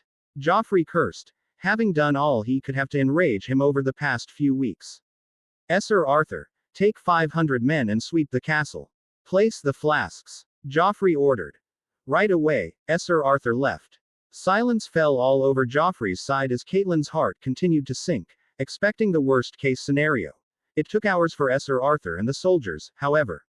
Silently sacking the entire castle wasn't easy. Many chests had to be filled, removed from the backside of the castle, and then handed to the waiting unsullied on boats. Finally, when midday arrived, some activity appeared in the distance. It was Sir Arthur with 500 men. Only this time, there were two more horses with them. One with a man riding and another with a cloth-wrapped, shorter-framed body. And no. Catelyn cried at the view. No. My son. Sir Arthur approached the camp, his face solemn as he reported. We found this man named Theon in the dungeon. There was also this rotting body. Why? Why did you kill my son? Catelyn screamed and, on her own, took down the dead body tied in a sheet of cloth. She tried to untie it right away to check the face, hoping she was wrong. Don't. Sir Arthur warned, the body is skinned. Every single northern lord sucked in a cold breath at those words. But none had the courage to stop Catelyn. She continued and eventually got the head unwrapped. What? She felt her breath become ragged. There was no face, no skin on the dead body. Rickon. Where is my Rickon? It's him. Theon voiced, hands tied behind his back, atop the horse. Ramsay skinned him in front of me weeks ago. Good job. Joffrey breathed a sigh of relief. You traitor. Catelyn looked at Theon and pulled him down from the horse. Theon fell and soon received slaps all over his face. I treated you like my son. Why? Theon silently kept his gaze down. My family. Catelyn fell into shock and plunged to her knees. My sons. A few moments later, Catelyn fell unconscious, falling completely. Her entire being in too much shock and mental anguish. Joffrey sighed and looked at Lady Hornwood. My lady, please help Lady Catelyn to her bed. Then, Joffrey looked at Dreadfort Castle. Sir Arthur, raise it to the ground. Boom. With just a signal, a precise exploding scorpion arrow was sent. The well-planned and positioned flasks of wildfire in Dreadfort caught flames immediately and exploded one after another like a chain reaction. First, the roofs fell, then the columns, and then the walls. Right before their eyes, the entire Dreadfort turned into rubble worse than the Harrenhal. That was the work of dragons. At that instant, all the northern lords realized why they were called. Joffrey never needed their support to begin with. No, this was a demonstration, a reminder of where their loyalties should lie. Joffrey, at last, focused on Ramsay. Your house is known for flaying. Then, as the king, today shall be the last day a man gets flayed. Sir Arthur, flay Ramsay Bolton. What? Ramsay cried out, trying to appear innocent. Why, your grace, mercy. I beg you, I'll take the black. But Joffrey ignored him and let the Unsullied drag the man away. Instead, Joffrey stared at the flayed, dead body of Rickon Stark. He was just a little boy. There was a frown on his face but pleasure in his heart. Such cruelty. Boom. The Dreadfort continued to explode into pieces. Kill the men sworn to house Bolton. Send the sellswords to the wall. Women and children to the seps. Joffrey gave out orders, and they were instantly followed by the Golden Legion. The entire time, Joffrey kept staring at the dead Stark boy's body. He stood one more step closer to having the whole north. You're next, Bran, the cripple. Chapter 15. Beyond the wall and the negotiations. The bed creaked, and uncontrolled moans escaped Catelyn Stark nonstop. Her clothes were discarded, her body a mess covered in her young lover's numerous licks and splattered seeds. Her legs remained spread wide as the king of the Seven Kingdoms thrust to his heart's content. How many nights had passed? How many days had it been? Initially lost in the sorrow of losing her youngest child, somehow the young king had made her forget it all and indulge in the most primitive of pleasures. He bred her like a mare, morning, noon, or night, wherever he found time and space, however he desired. When did she become so docile to this man, Catelyn wondered. Never able to deny him the pleasure of her warm tightness. Or perhaps it was her own desire to feel him slide into her most intimate depth and leave her a mess of pain, pleasure, and plunder. Joffrey almost done, my Catelyn. Joffrey had been going on for an hour now non-stop, his cock straining inside the ripe woman for the fourth time that day, and the second time that night. With a flurry of pleasure, he leaned his body over Catelyn's plump, swollen mounds and suckled on them to a further tint of red. The woman kept her legs wrapped around his back and pulled him in. Like every single night. The tickle brewed across his length, and he soon spasmed. His muscles convulsed, and he spilled all his leftover nectar deep inside, like a ritual. No longer was he the only one who wanted Catelyn to be with his babe. She wanted it too. Joffrey breathed out deeply and relaxed beside Catelyn's body, planting a deep kiss on her lips before pulling her into an embrace against his chest. I fear you will be constantly on my mind as I travel north. Catelyn licked his neck under his chin, still savoring his young masculinity. I can join you. But Winterfell needs someone, now more than ever. The Boltons may be gone, but we have yet to receive word from all of the northern houses. Joffrey replied, caressing the curves of her waist, I will leave behind 1,000 men from my army. They will protect you in Winterfell. Catelyn breathed deeply and looked up at his face with nothing but gratitude. I know the risk you're taking going north to find Bran. I don't know how our house will ever repay you. Joffrey smiled handsomely and gently touched her face before brushing a few strands of her brunette hair behind her ear. Repay. As long as I can call you my Catelyn, I need nothing else. I can feel the goosebumps all over me. He couldn't help but feel scared from his own scheming mind. Here he was heading north to kill Brandon Stark before he reached his destination, and this woman believed he'd save the boy. Catelyn smiled and reached down to his groin with her hand and started rubbing him again. Then allow me to give you a last parting gift, my Joffrey. Just relax and close your eyes. I'll do the rest. Oh. Joffrey groaned as he soon felt Catelyn's mouth licking and sucking the life out of his flaccid cock, slowly waking it up once more. But he had a long journey ahead, so he closed his eyes, arms folded behind his head. The pleasure was otherworldly, and the sleep it brought was pure bliss. Beyond the narrow sea, in the lands of myths and mere stories for the people of Westeros, a mother of dragons slowly made her rise. Her army was now a little less manned than she hoped for. A number of Unsullied sadly snatched from her before she could reach them. However, she easily freed the city of Yunkai. The fear of her dragons was enough to make her enemies cower. Your Grace, another missive has come from Westeros. It has King Joffrey's seal. Barristan Selmy approached the queen. After she finished addressing the crowd of free people of Yunkai, Daenerys gazed at the letter in Barristan's hand, her eyes narrow. Should I burn it or read it? Knowing your enemy is better than going in blind, Your Grace, Barristan replied. Reading may give us an insight into Joffrey's mind. Very well. Daenerys took the letter, broke its wax seal, and read it under her breath. At first, her expression was utterly serious, but a chuckle appeared soon after. She looked at Barristan. I think he's lost his mind. That happened a very long time ago, Your Grace, Barristan added, and took the letter, but didn't read it. Go on, read it loud. Daenerys nudged him. Quickly, the eyes of Jorah, Missandei, and Grey Worm fixed on him. Good morning, or perhaps evening, I know not when this shall reach you. But I do know it eventually will, perhaps a little late this time. That poor boy you killed previously was just a squire with a poor family to feed. But don't fret, I have fed them enough gold to last generations. Barristan looked at Daenerys embarrassingly. Why does he speak as if you two are long-lost friends?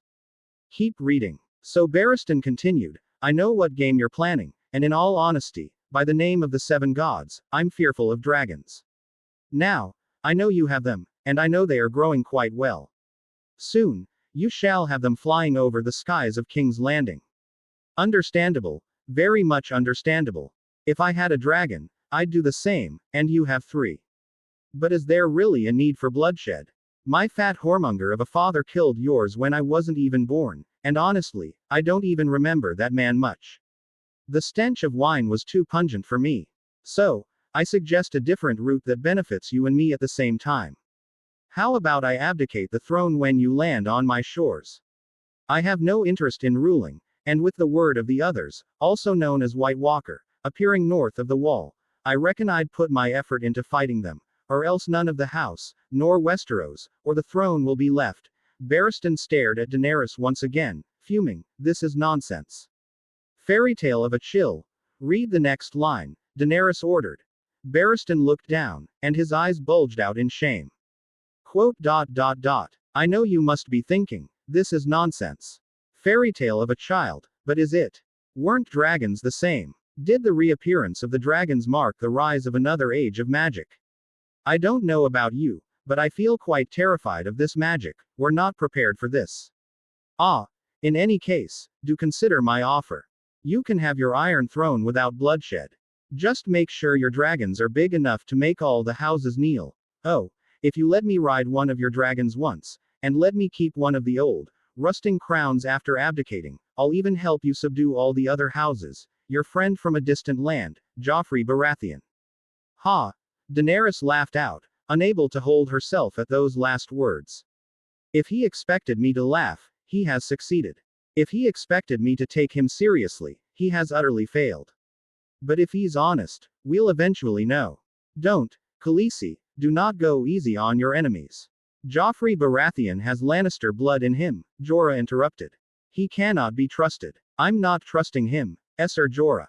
I'm being entertained. Daenerys proudly replied, tearing the missive, let him play his games while we play ours. I hate the North, Joffrey groaned as they finally saw Castle Black in the distance. The long horse ride had turned his balls sore, and he already longed for the feminine, delicate touch of Catelyn. Make sure the men are dressed warmly. If things go well, there won't be any battles to fight.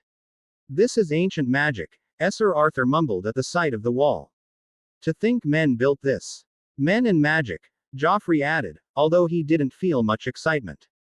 After dying once and then being reborn, it was enough magic for a lifetime. Nothing came as a shock anymore, not even the bloody White Walkers. As they approached Castle Black, horns started echoing from the wall. But no hostile reactions came as Joffrey had kept the flags bearing his sigil high atop a few steeds. Open the gates. Joffrey's arrival was met with little enthusiasm.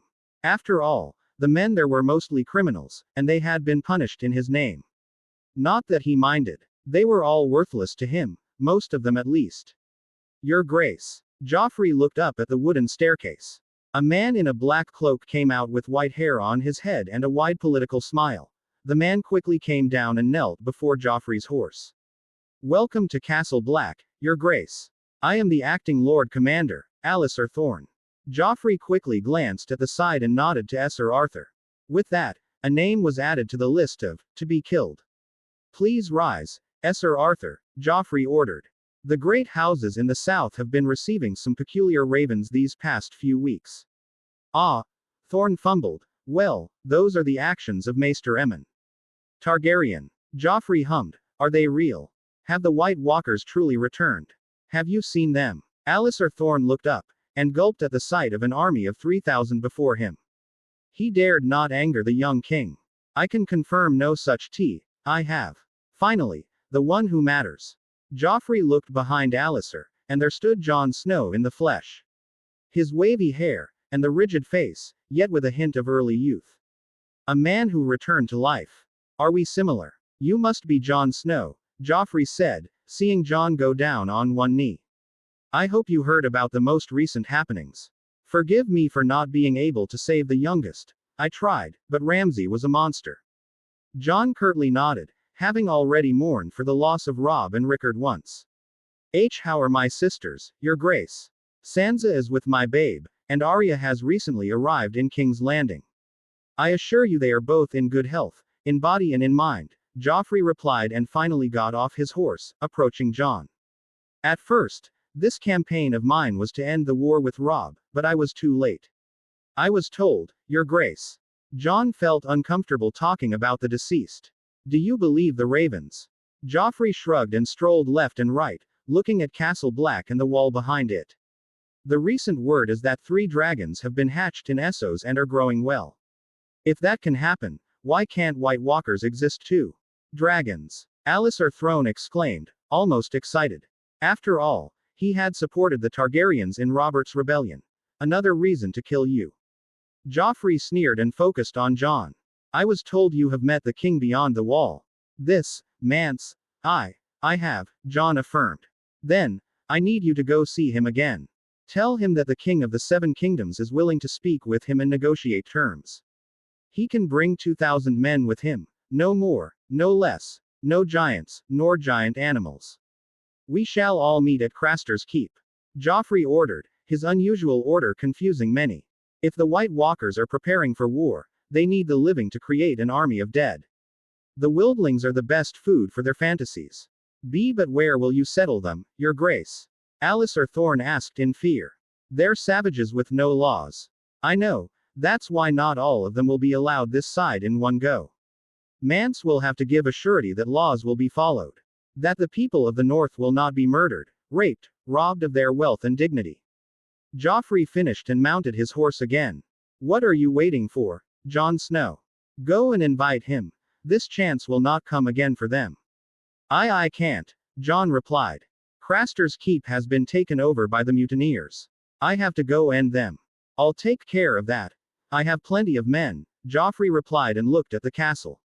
1,000 of my men will stay behind and take over the workings of Castle Black as long as I'm staying here. The remaining 2,000 shall follow me beyond the wall. Nobody felt very good about that. If something were to happen to the king, all of the Night's Watch would be blamed, and all of them would be killed by the Lannisters. But in the face of Joffrey's army, none said a word. Silently, right before everyone's eyes, Joffrey led his army out of the long tunnel in the wall. It was cramped and a safety risk for him. What if the Night's Watch refused to open the gates when he returned? That's why he left behind 1,000 men. You should hasten, Jon Snow, Joffrey urged, holding no liking for the man. A secret Targaryen, that was all he was to him. Consider Craster's keep secured. Jon, conflicted, looked at the young king and eventually nodded.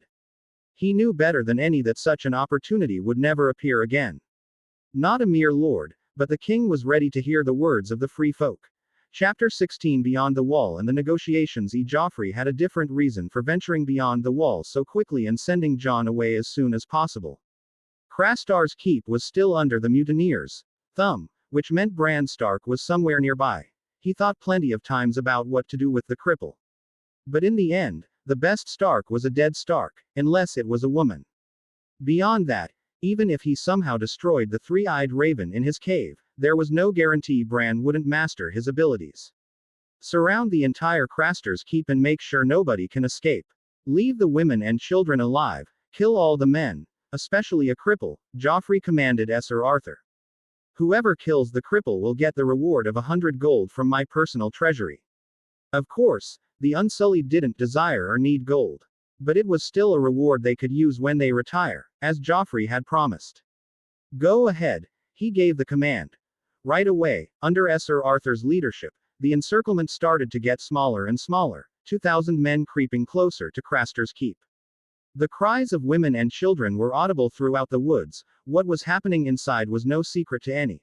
The sound of 2,000 spears sliding against the faces of shields was deafening. All the sounds inside the keep quickly died down. We surrender. As soon as the first mutineer came out to scout, he fell to his knees in fright. There were just too many soldiers that he couldn't even imagine fighting for his life. Thud. I surrender too. One after another, the mutineers started dropping to their knees after coming out of the keep. The Unsullied didn't kill them either, only tied their hands and legs before throwing them to the side. Pigs to be slaughtered later. Joffrey saw the entire process from a safe distance, a few Unsullied still with him for his protection. He watched as Sir Arthur led the men into the keep and waited for the final results to come out. Please be there. Please be there, Joffrey prayed to the seven. I don't have much time. An hour passed, and finally, Sir Arthur returned, looking bloodied. Your Grace, we found no cripples inside. But we did find a contraption that can be used by a cripple. A boy and girl also tried to attack us, but we killed them swiftly. Joffrey quickly looked further north. Take 1,000 men and follow me. Bring jars of wildfire. We're going further north. If you're so desperate to reach that cave, I'll burn you with it. Hodor. Hodor. Hodor. Stop running. Hodor. We can't escape this. I've seen it already. Hodor. Bran sighed and still guided the big man as he lay in his arms. He had accepted his fate after his last vision. An army with the king himself, he couldn't help but feel bitter about it. He wanted to live, he wanted to walk, and yet here he was, dying. That way, he guided Hodor toward the cave of the three-eyed raven. He hoped to at least ask the man why he was guided all the way to the north. Why give him a false purpose that, in the end, meant nothing? Clop, clop, Hodor. There's nothing we can do. Bran surrendered himself at the sound of horses galloping behind. Hodor. Bran looked and noticed the tree from his dreams right before him. A peculiar tunnel led under it. He knew this was the place he was meant to come, where the three-eyed raven resided. But it didn't even matter anymore. Soon after, the ground started vibrating, and eventually, the loud grunts of men manning their horses increased. An entire army appeared seemingly out of nowhere and surrounded everything, even the tree. They were all donned in black fur and heads covered with helmets. They looked no different than the bringers of death beyond the wall, simply black-robed instead of ice-white. Sir Arthur, light the entire tree on fire. Do not approach the cave. Burn it from a distance. Joffrey's loud command echoed as his horse cut through the surrounding lines of horses and came to the front. You seem to have lost your way home, Brandon Stark.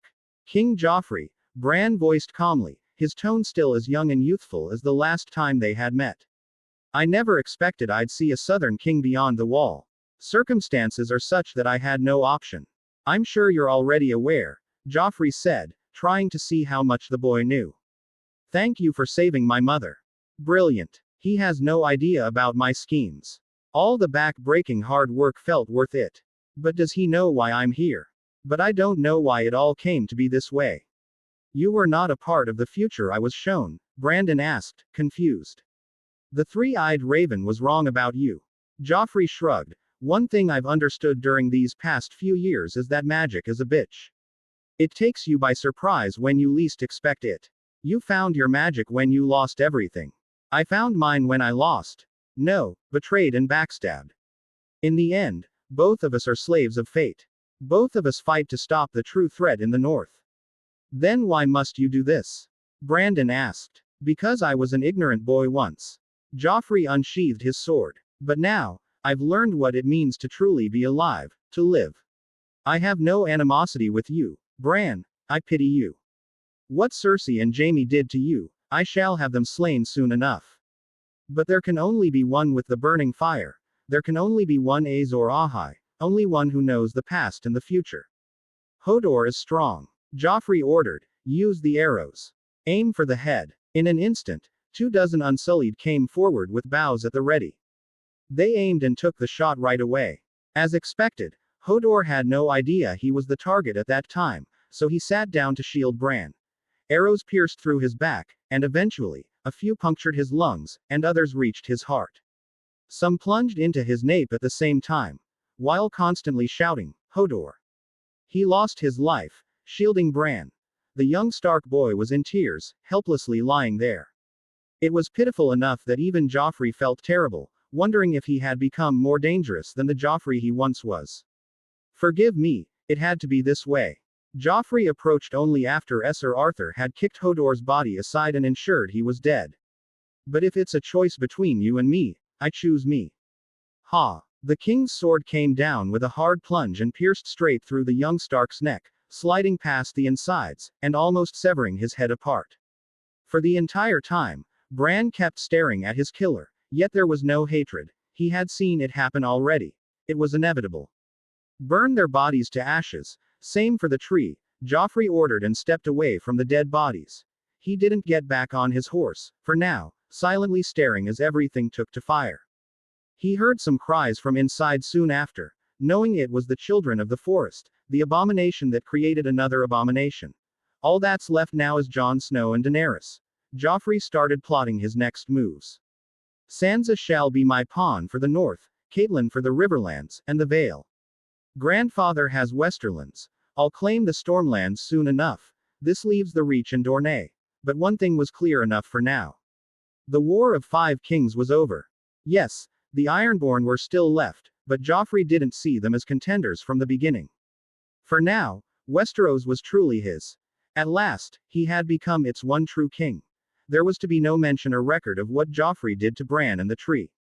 No mention of them to be made or left in history. The young Stark was declared dead, lost beyond the wall as if he never lived. Surprisingly, instead of feeling any remorse, Joffrey felt calmer and energized. He could bet if he had any of his women with him, he'd have fucked them for an entire day and night without stopping. But for now, his focus was on dealing with the Wildlings. The goal was to use them as cannon fodders while giving them the least benefit possible. The only thing he wished to achieve was to ensure they didn't become the army of the dead. Krastar's keep was cleaned and turned into a small manor fit for the king. The blood and scent of vile acts that occurred inside were wiped away, and the women there were sent to Castle Black. It took Jon Snow 8 days to return, but when he did, he returned with the rumble of the ground. An army of 2,000 Wildlings marched on foot to the Craster's Keep. A newly constructed watchtower quickly spotted them. Joffrey, also on that tower, used the far eye instrument to look. As asked, there appeared to be no giants or large animals in the army. What do we have here? But just as Joffrey looked for Mance Rayder, he noticed a peculiar figure other than Jon Snow. A tall woman of all things, beautiful and young, her all-white clothes caught his eyes, and more than that, her blonde hair was gleaming like fine honey. I guess the meeting won't be as boring as I predicted. Prepare the food and send the messenger party.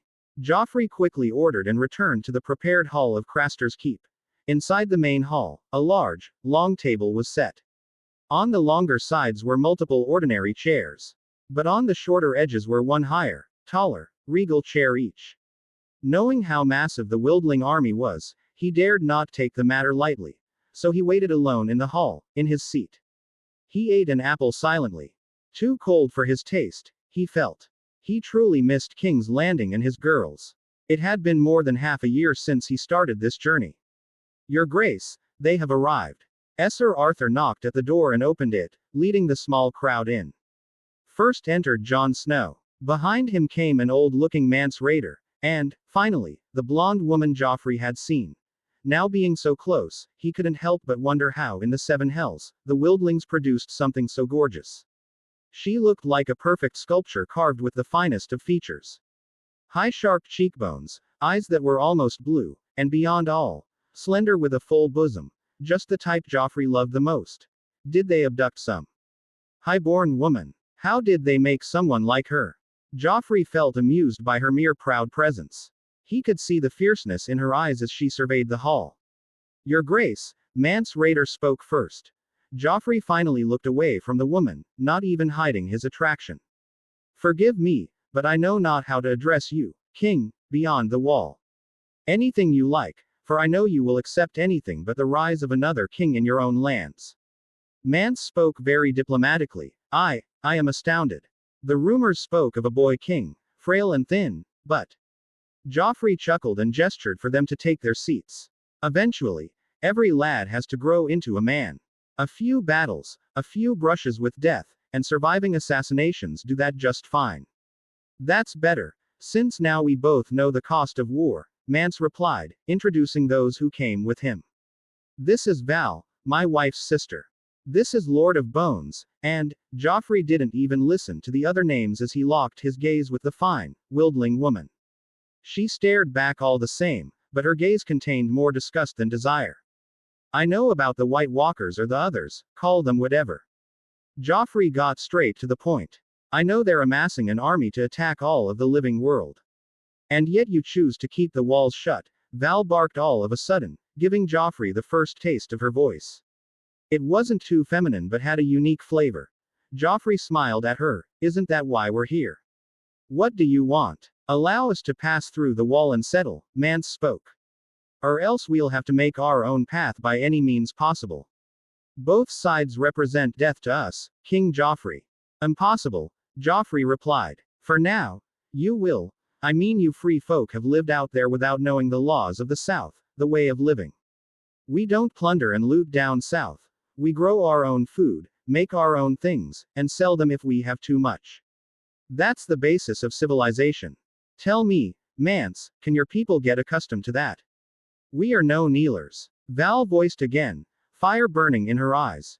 Joffrey shrugged, even if I allow you to not kneel before me, can you guarantee your people won't ravage the lands, plunder whatever they find, rape any woman they see? Will the northern lords feel safe in your presence? Won't they join hands to deal with you? The rest of the Wildlings may have the delusion they can obey rules, but Mance does not. He had lived on both sides of the world and understood the difference in culture. Then what do you propose? Mance, you are the king beyond the wall, but on my side, you will be a lord at best.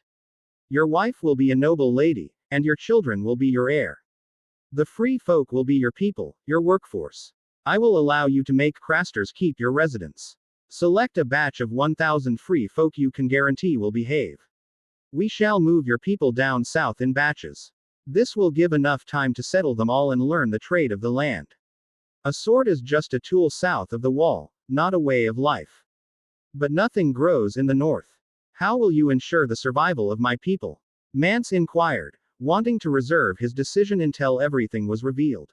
Joffrey relaxed back in his seat and crossed his arms. For the southern lords to give a damn about the north, we must first prove to them what danger is approaching.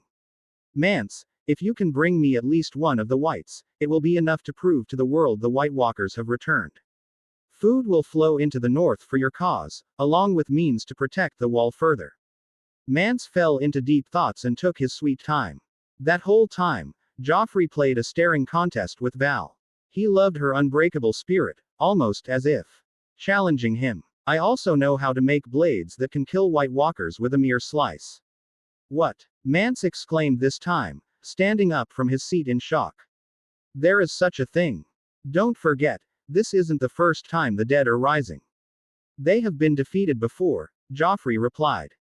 How do you know such things? Mance inquired. Joffrey hummed, asking that himself at times. Gods. Beings of unknown origin. They guide, and I follow. White Walkers are not invincible. Mance Raider looked at the ones he had brought along for any objection. Seeing none, he nodded at Joffrey. I will form a team and send them to catch a white. It will take time, and there is no guarantee they'll return. Joffrey nodded and looked at Val. How about this? To strengthen the relationship between the free folk and Westeros, you send a representative with me to King's Landing. A representative? Mance frowned. Joffrey continued, I think I'm lacking a personal Kingsguard. Why not allow your wife's sister to become one? She will be under an oath and protected by the king's authority. As a Kingsguard, she will live in the Red Keep itself, at the core of power and politics. All heads turned to Val, and even Jon stared at the woman. Then finally they looked at Joffrey's face, and knew very well that representation had nothing to do with it. But the idea did sound somewhat interesting. Knowing what was happening at the center of power was a great boon. What do you think? Mance asked the young woman sitting beside him. Val looked confused. What is a Kingsguard? A knight oath-bound to protect the king at all cost, no matter what. They can never marry, never make a family, no lands or titles, and always wear white armor, Jon Snow explained briefly. The appointment lasts a lifetime unless dismissed by the king. Val sneered right away. I'm no kneeler. Joffrey scoffed. I thought you wanted to help your fellow free folk. I do, but I do not kneel to any. Oh, you will for me, plenty of times. Joffrey felt a fire burn in his heart the more he talked to her. You can speak with powerful men and women of Westeros, ensure your people in the north receive food and weapons to defend themselves. Warm clothes to keep themselves heated. Joffrey kept on going, burying her in guilt. Is that all below a mere salute to the king? I don't ask you to do it out of loyalty, but rather as a show of duty to blend in. To prove that free folk are not savages. In the end, Joffrey was indeed a master manipulator. I won't kneel to just anyone. Val clenched her teeth in anger, hating being put in such a situation. I demand a duel. Force me to my knee if you can. What? Jon Snow got up quickly. No, you must not. A duel it is, Joffrey agreed, which shocked everyone, even Val, from the look on her face. Sir Arthur, bring me my sword. The rest of you, wait here and have supper. I want to duel her in privacy. Mance didn't like that. What if Joffrey used his soldiers' help? No, that one, fine by me. Val barked, however. Lead the way. Mance sighed in defeat and eased into his seat. Although he felt confident about Val, after seeing the young king, he didn't know what to feel. Chapter 17 Beyond the Wall and the Negotiations 3, Where are we going? Asked Val, her scabbard clenched in her hand. Don't think you can win with mere schemes. Joffrey chuckled and led Val away from Krastar's keep. He didn't want any disturbance in the midst of his duel. I may be a man of schemes, but I'm not shameless. We'll duel fair and square, and if I win, you shall kneel to me and become my Kingsguard. Val snorted. That is, if you win. But what do I get for winning? What do you want? Joffrey asked. Val thought about it for a while. Food and clothes for free folk, at least 10,000. Not as heartless and selfish as I thought. Joffrey liked this new information about her. Her loyalty can go a long way if won. Finally, they arrived at the spot he had chosen, a place surrounded by tall trees with enough space for them to fight. Get ready. Val unsheathed her sword right away. Don't forget the deal. Joffrey took off his heavy winter cloak and raised his sword at her. That would be unbecoming of a king. Val sneered, fixing her honey blonde hair into a braid across one shoulder. She didn't get rid of her cloak, however, too proud of her abilities. A kneeler was no match to her, she genuinely believed. She went in first with a thrusting strike. Joffrey, constantly smiling, stepped a little to the side and knocked her sword down with his, followed by a quick swing to Val's chest. Trrrrr tilde the sound of clothes tearing echoed. Val looked down, and to her shock, a good chunk of her white tunic ripped off her chest, revealing some of her underclothes tightly wrapped around her full bosom. Joffrey mused, feeling confident. Training non-stop every single day had helped a lot, and learning from some of the best was bound to give him an edge. Especially against a wildling who lacked any major technique. Apologies, he tauntingly said and stepped back. Come at me again. Val did just that, and this time, she fought like a true wildling. Although she swung her sword at Joffrey's flank, she instantly turned it into a fake and instead jumped forward, slamming her shoulder on Joffrey's chest. Joffrey was thrown back, coughing a little at her strike. I thought it was a sword duel. There are no rules. That's how the free folk fight, Val barked, proudly raising her sword and striking at Joffrey again, this time aiming for his head. Metal struck metal, and the song of their duel reverberated. Joffrey blocked with ease and overpowered Val with his raw strength. She was almost as tall as him, but not nearly as strong. He pushed her back and kicked at her stomach. So be it. Joffrey didn't pause anymore, and the moment he noticed Val losing her balance, he charged forward. Clank. No. Joffrey swiftly hit very close to the hilt of Val's sword, sending such vibrations into the steel that Val lost her grip. Right then, Joffrey moved further in towards her, pushing her down on the ground, and stepping on her sword, disarming her. Do you surrender? With Val on the ground, Joffrey aimed the tip of his blade at her throat. Val glared at him the entire time. In your dreams, kneeler. She grabbed dirt from the snowy ground and threw it at Joffrey's face. But he didn't even flinch, and instead knelt down over Val's body, spreading his knees beside her waist and the side edge of his sword now fully resting on her neck. Do you surrender? He asked again, putting weight on her body and forcing her to lay completely straight on the ground. The increased closeness of their bodies made him realize how utterly beautiful she was, to the point that any southern noble would giddily marry her. Val gritted her teeth, trying to kick her legs. But the blade, dangerously resting on her neck, didn't let her. Why you? Joffrey smiled and eased a little. How about a fistfight next? No swords, no daggers, just our hands. It appeared like a ray of hope. You'll regret it, Kneeler King. Oh, I know I won't. He thought as he looked at her delicate, full bosom. The curves were worth dying for. Not that he planned to. Quickly, he stepped away from her and let Val stand up. They both discarded their swords and raised their fists up, prepared to tackle one another. However, this time, Val showed hesitance in charging, constantly taunting instead. Come on, now, don't be scared. Are you sure? Joffrey asked. What if I'm too much to handle? I've handled 10 of the likes of you at the same time, she growled. Joffrey shrugged and slowly stepped forward. Sir Arthur was a master in fist fighting and general martial arts. It was one of the elements of unsullied training, and thanks to that, he's had some great training sessions. Snap.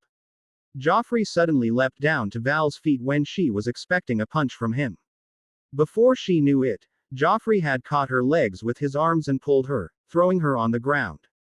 He gave her no time and got on top of her, spreading her white woolen breeches-clad legs and grinding his manhood in between. He weighed down on her, grabbing her arms, spreading them wide, and holding them there. He didn't let her get out of his locked position and looked down at her face, a mere feet apart. Oh, how amusing. You have a very earthen scent. What are you doing? Fight me, she yelled. I am fighting, Joffrey replied smugly and leaned down to the side of Val's face and licked her pale as snow neck. Oh, you taste wonderful too.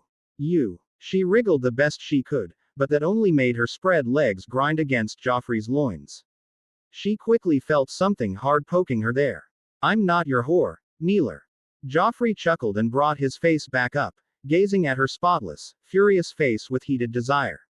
Without warning, he leaned down and touched her lips with his, but it wasn't a kiss, a mere peck. I know. You're far, far more than that, Val of the Free Folk. Val stopped struggling and looked at his face seriously. Is this what you wanted from the beginning? That duel, was that a... Would it matter if I said yes, or if I said no? He asked, starting to rub his groin more openly on her hidden womanhood. The moment I saw you, I knew I wanted you. Not as a whore, but as a respected woman of my Kingsguard, the first female knight of Westeros, and the first female Kingsguard in history. As a kneeler, she said, if I give you what you want, will you give my people what they need? A noble sacrifice. Joffrey felt tempted, but this wasn't what he wanted. He wanted her emotional submission, not helpless surrender. Van never realized when Joffrey freed her arms. She only felt his warm, hard yet soft hand caress her face with a delicate brush, pushing aside her braid away from her shoulder. The entire time, she stared into the young king's blue eyes, realizing he was no older than herself. Joffrey leaned down closer, feeling her swelling flesh against his chest. If you want me to take an oath, I cannot. What happens to the free folk depends on the free folk more than it does me. Tell me, Val, if your people cannot contain their desires, rape, and pillage around, can I rightly stop the entire Westeros, the Seven Kingdoms, from joining hands and waging a war against you?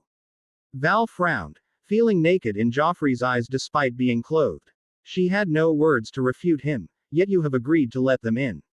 I'm taking a significant risk. This can either tarnish my name or make me a king who shall be remembered for centuries to come. I want your people to assimilate into Westeros.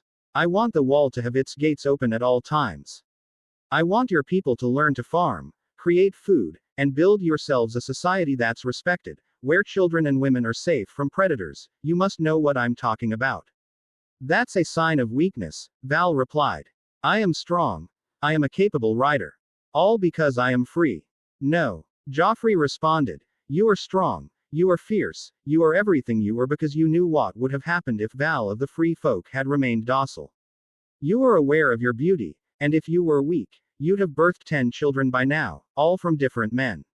You'd be seen as a prize, an object to be had. That's the reality you live in. She scoffed. Not so different from your world.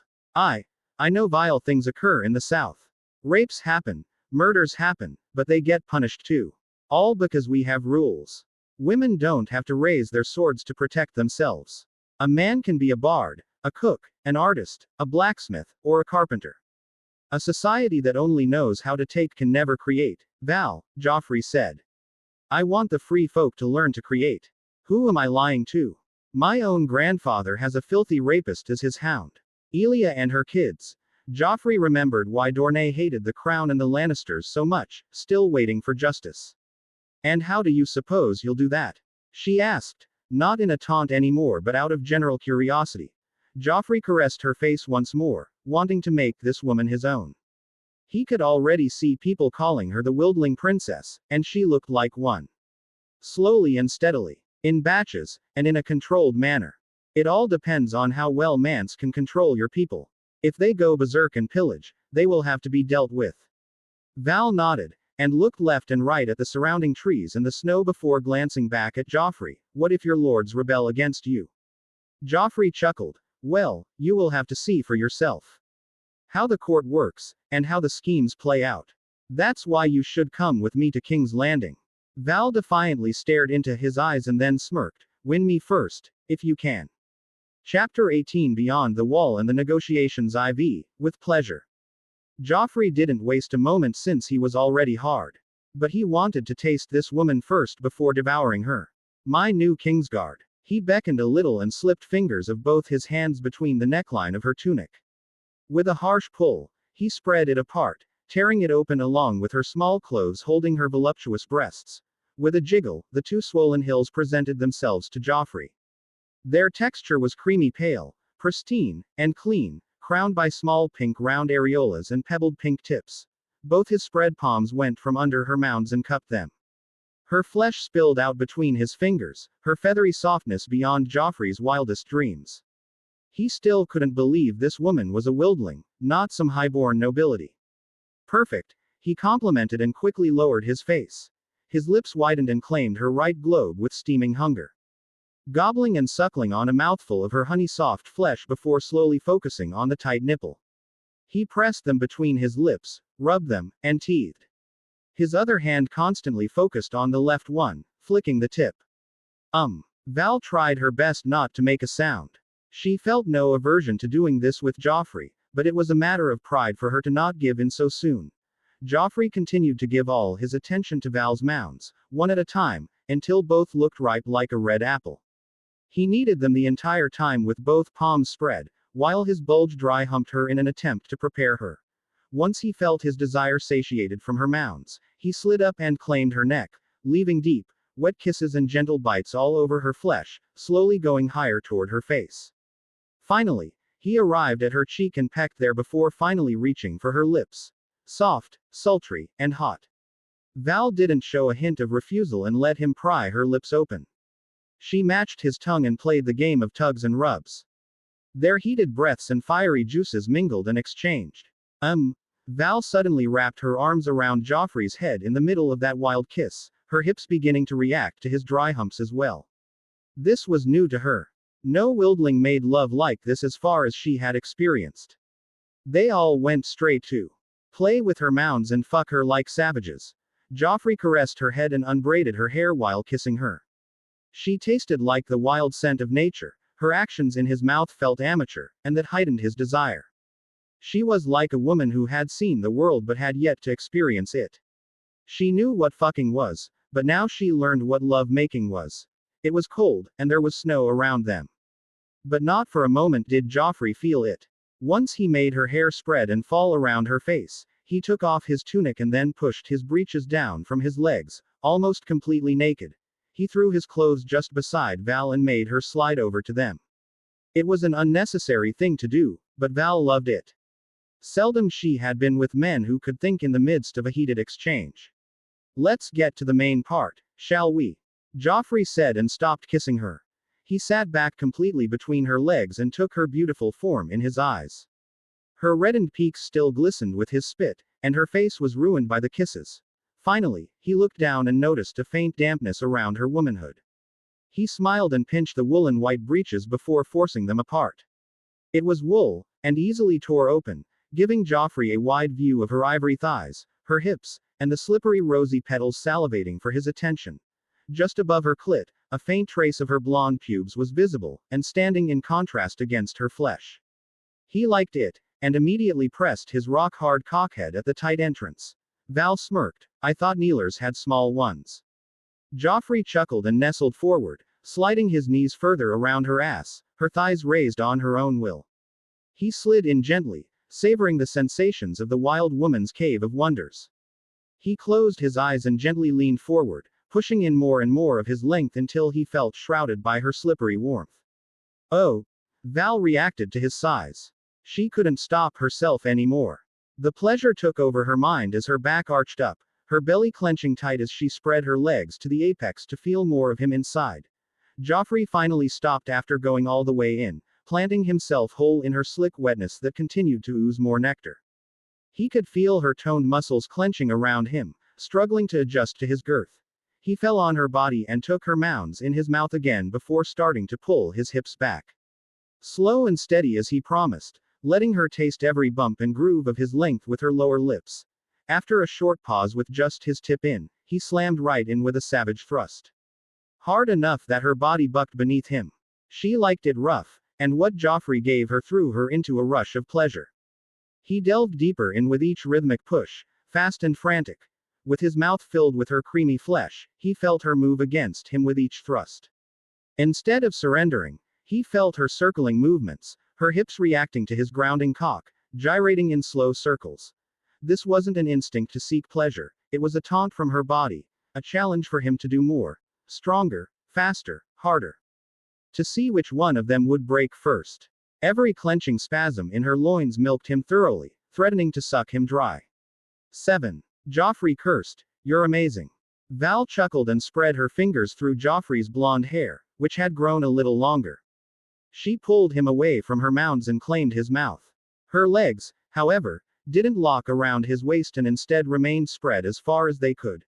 Joffrey felt her desire and increased the tempo, burying his cock with agreed to breed.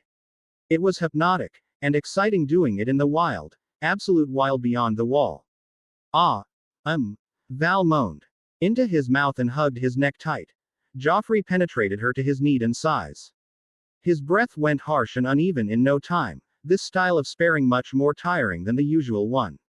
But he felt her shivering inhales as well, her tight walls quivering around his girth with a rising frenzy of heat. Ah. You. Val found herself clenching her teeth, pressing her lips, and breaking the kiss. Her eyes closed, trying to not show her vulnerable self. As she approached a gasping completion, her legs finally locked around Joffrey's waist. His plundering thrusts only gained pace, yearning to hear more of her moans. Take my name, he demanded. Oh, she breathed out. Her moans came out on their own. Joffrey, ah. Joffrey smiled and licked her neck, her sensitivity only increasing from it. Her tight depths squeezed around him harder and shuddered with quivering spasms. Will you be my Kingsguard, Val? He asked, feeling his own release nearing, but not yet. Answer me. It started with lovemaking, but in the end, it turned into savagery. He fucked her hard and sore that even the claps that rang in that forest came back in echoes. Her juices coating him so well it took everything in him to not spill in that silk. Yeah. Fuck. I can. Tilda, she cried at last, the glorious peak reached. Her body released all it could, spewing forth a fountain of her culmination. Her belly throbbed like waves, her entire body shuddered again and again, and the tremors of ecstasy flushed her pale, hot face. Joffrey kept fucking her until her spasms ended, his hands tightly clenching her blonde hair. Let's change position, Joffrey suddenly replied and eased out of her soreness. Joffrey caught Val's hand and pulled her up as he sat down beside a tree, his back resting against the trunk. He placed his clothes under his ass, and then told Val to straddle his cock, facing away from him. What? She felt confused as to why he wanted that, but didn't have the energy to refuse. Just as she sat down, his cock entered her leaking slit once again, already swollen from his loving abuse. She felt him bury all of it in, high up, reaching the last walls of her heated core. I can get used to this warmth, Joffrey muttered, his face close to her ears as her back rested against his chest. Her head rested back on his shoulder as her mounds jutted out completely. Val took a glance at the snowy forest. The sound of the breeze and distant animals made it strangely thrilling. Oh. Joffrey slid his hands under her thighs, spreading her legs wide, and lifted her ass from below. Val felt utterly helpless as her wet, pink petals were exposed so openly to the cold snow. However, that slight embarrassment was a mere fleeting thought, as Joffrey threw her back down onto his cock with the weight of her body. The hard, plunging penetration crazed her. He struck so deep she could feel it in her cervix. Her fleshy ass slapping onto his crotch, trembling like jelly. He did it again, and she cried in pleasure. Ooh. Don't stop. He started fucking her in rhythm, his arms powerful enough to pleasure himself with her whole body, up and down with a frenzy. But she pushed one leg down to aid him, giving his other hand some freedom to touch her elsewhere. He fondled her exposed breasts for a moment, then slid down to circle and pinch her soaked clitoris. Yes, Joffrey smiled. So, did I win you over? Yes, Tilda.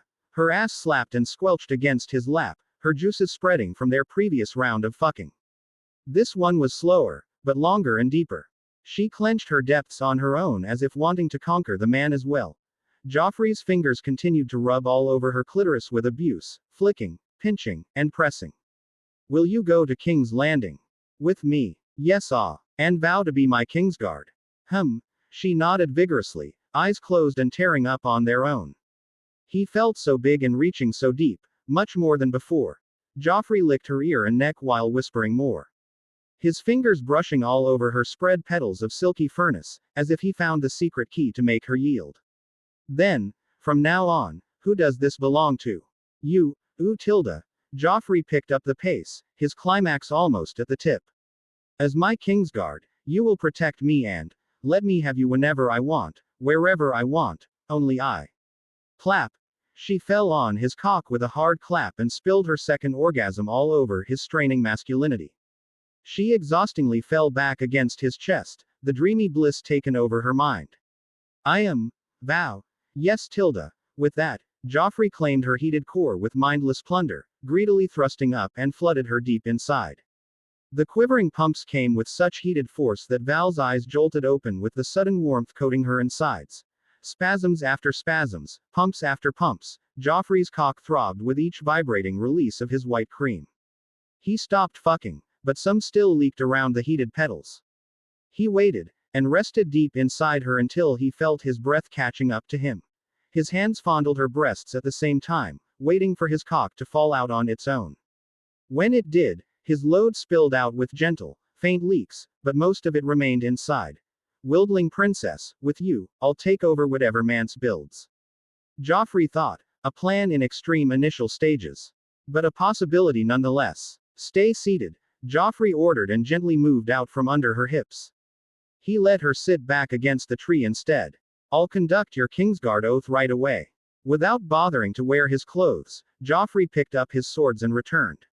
He loved the sight of that defeated look on Val's face, her knees spread wide as she sat there, utterly plundered. Val of the Free Folk, he started, resting his sword on her naked shoulder. Do you vow to defend your king, Joffrey I Baratheon? Yes. Val suddenly moved with a playful smile and shifted forward. Without a warning, she grabbed his flaccid cock and took him in her mouth, as if surrendering to him, to the man who won her. Joffrey felt excited and continued with the vow. Do you vow to obey the king?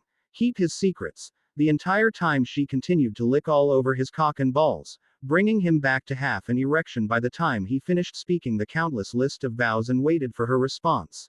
At last, Val stopped sucking him and looked up with seriousness. I vow to do so, my king. Joffrey nodded and threw the sword away before looking down at her face again.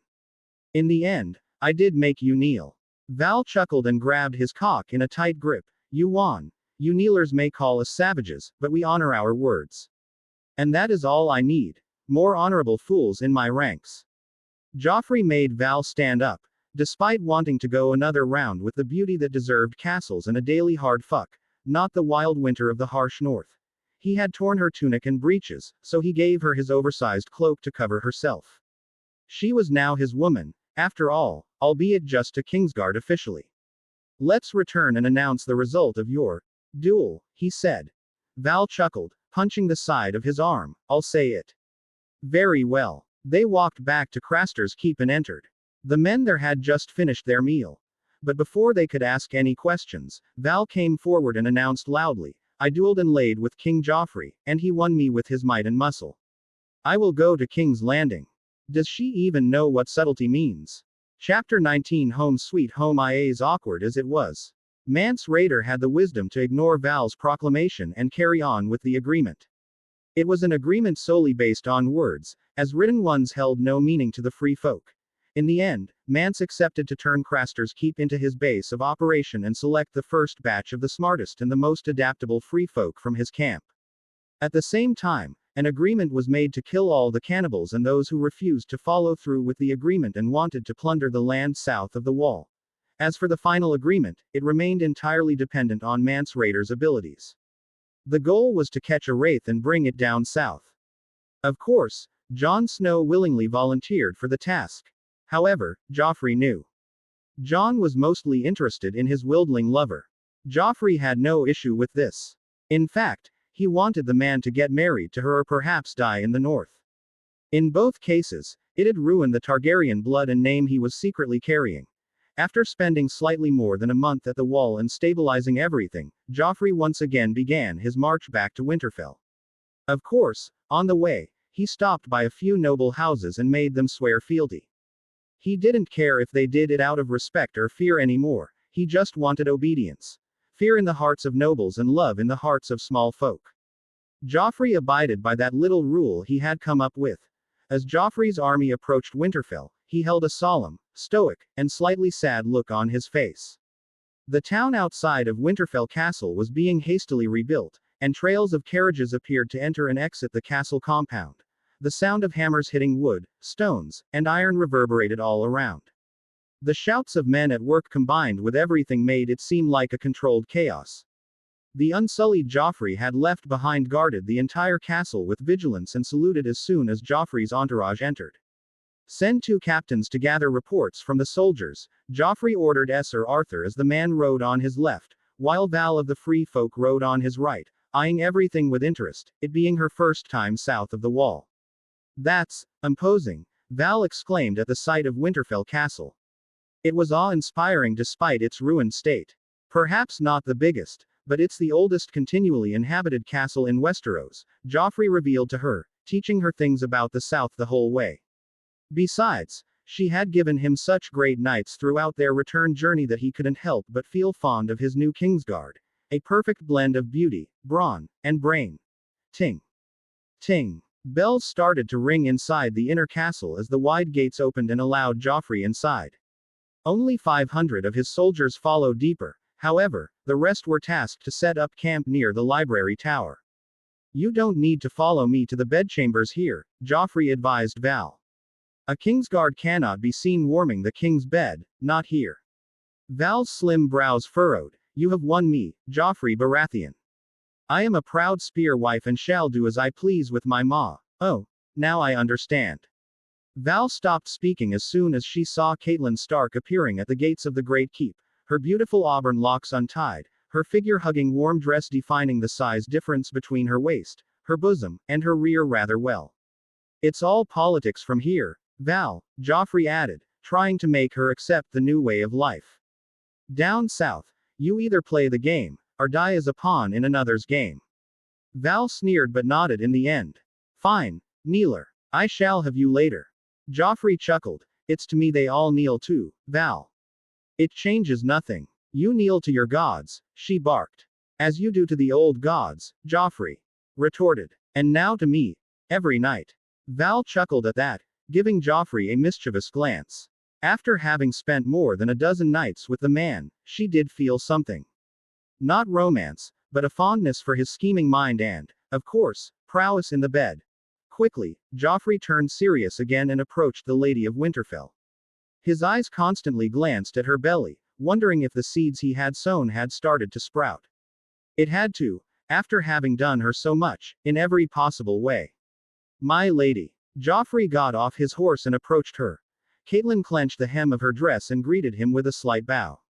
Your Grace, welcome back to Winterfell. I hope the journey was not too burdensome. It was, but after arriving back here, Joffrey stared at Catelyn's ripe face, making sure she felt it too. It was all worth it. Catelyn tried to hide her smile and look past Joffrey. Her heart thumped, but it sank slowly as she realized Bran wasn't there. Joffrey shook his head, showing his sorrow and disappointment with himself. I couldn't. By the time I arrived there, he had already crossed over. I spent days and commanded my men to look for him, and even made contact with the Wildlings, but lots of bears and wolves out there, Val abruptly commented, throwing Catelyn off balance to the point that Joffrey had to step forward and grab her by the waist. Joffrey winked back at Val. This was completely unplanned, and Val likely thought it would scare the noblewoman, unaware that it would give Joffrey a chance to hold the lady. Disregard her prattle, my lady. I've commanded a band of men to scour the entire north if need be. Nor Bran is alone out there. Nothing will happen to him. Rest easy.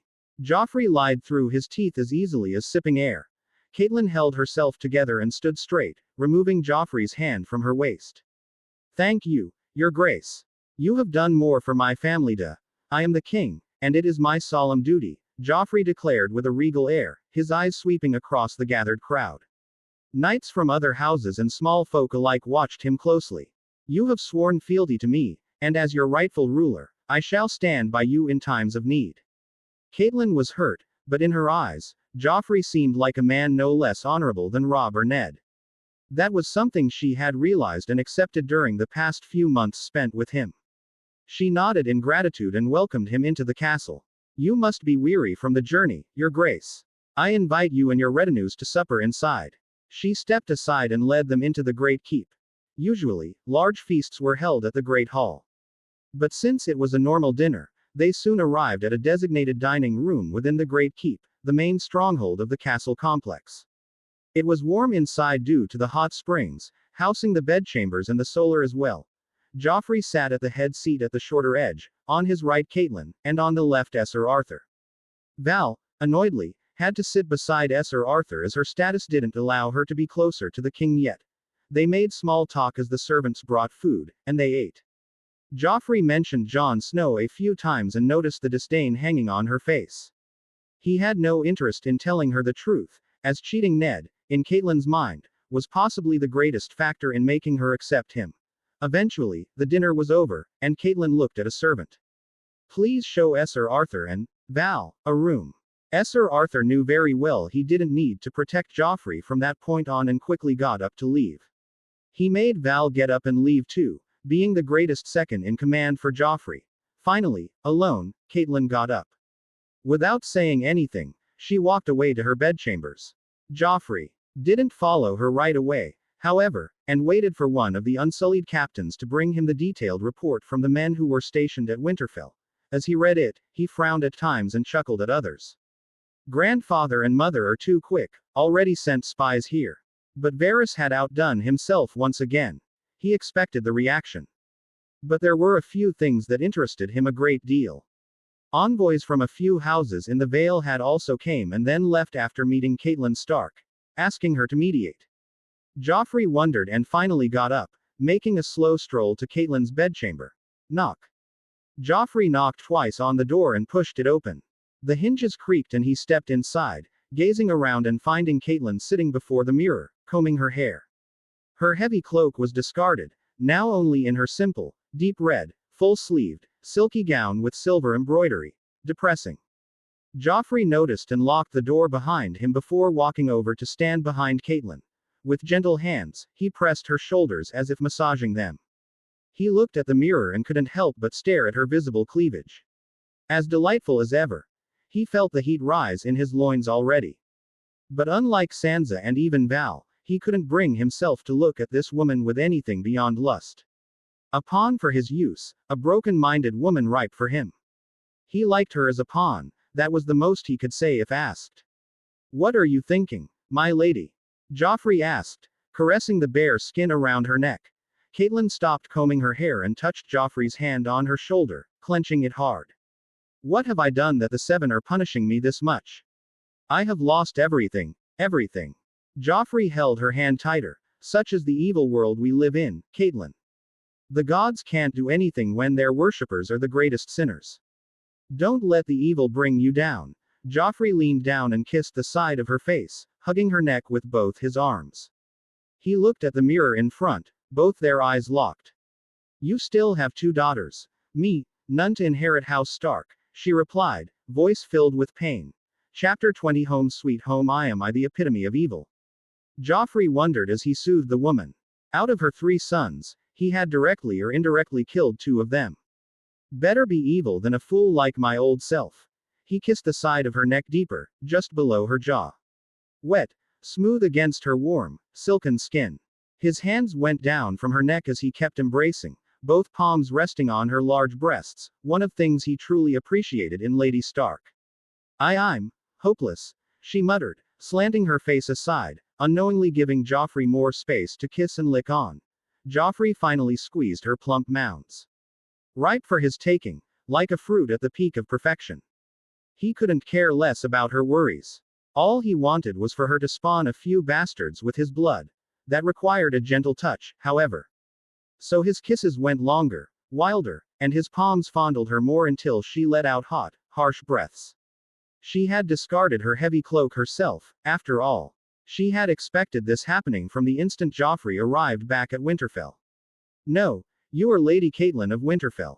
You hold the heart of the king, his support backing you, Joffrey said, pressing his erection on her back. You are not hopeless, as long as I'm alive. I wonder if Sansa will have a boy or a girl. Joffrey wondered at that exact moment.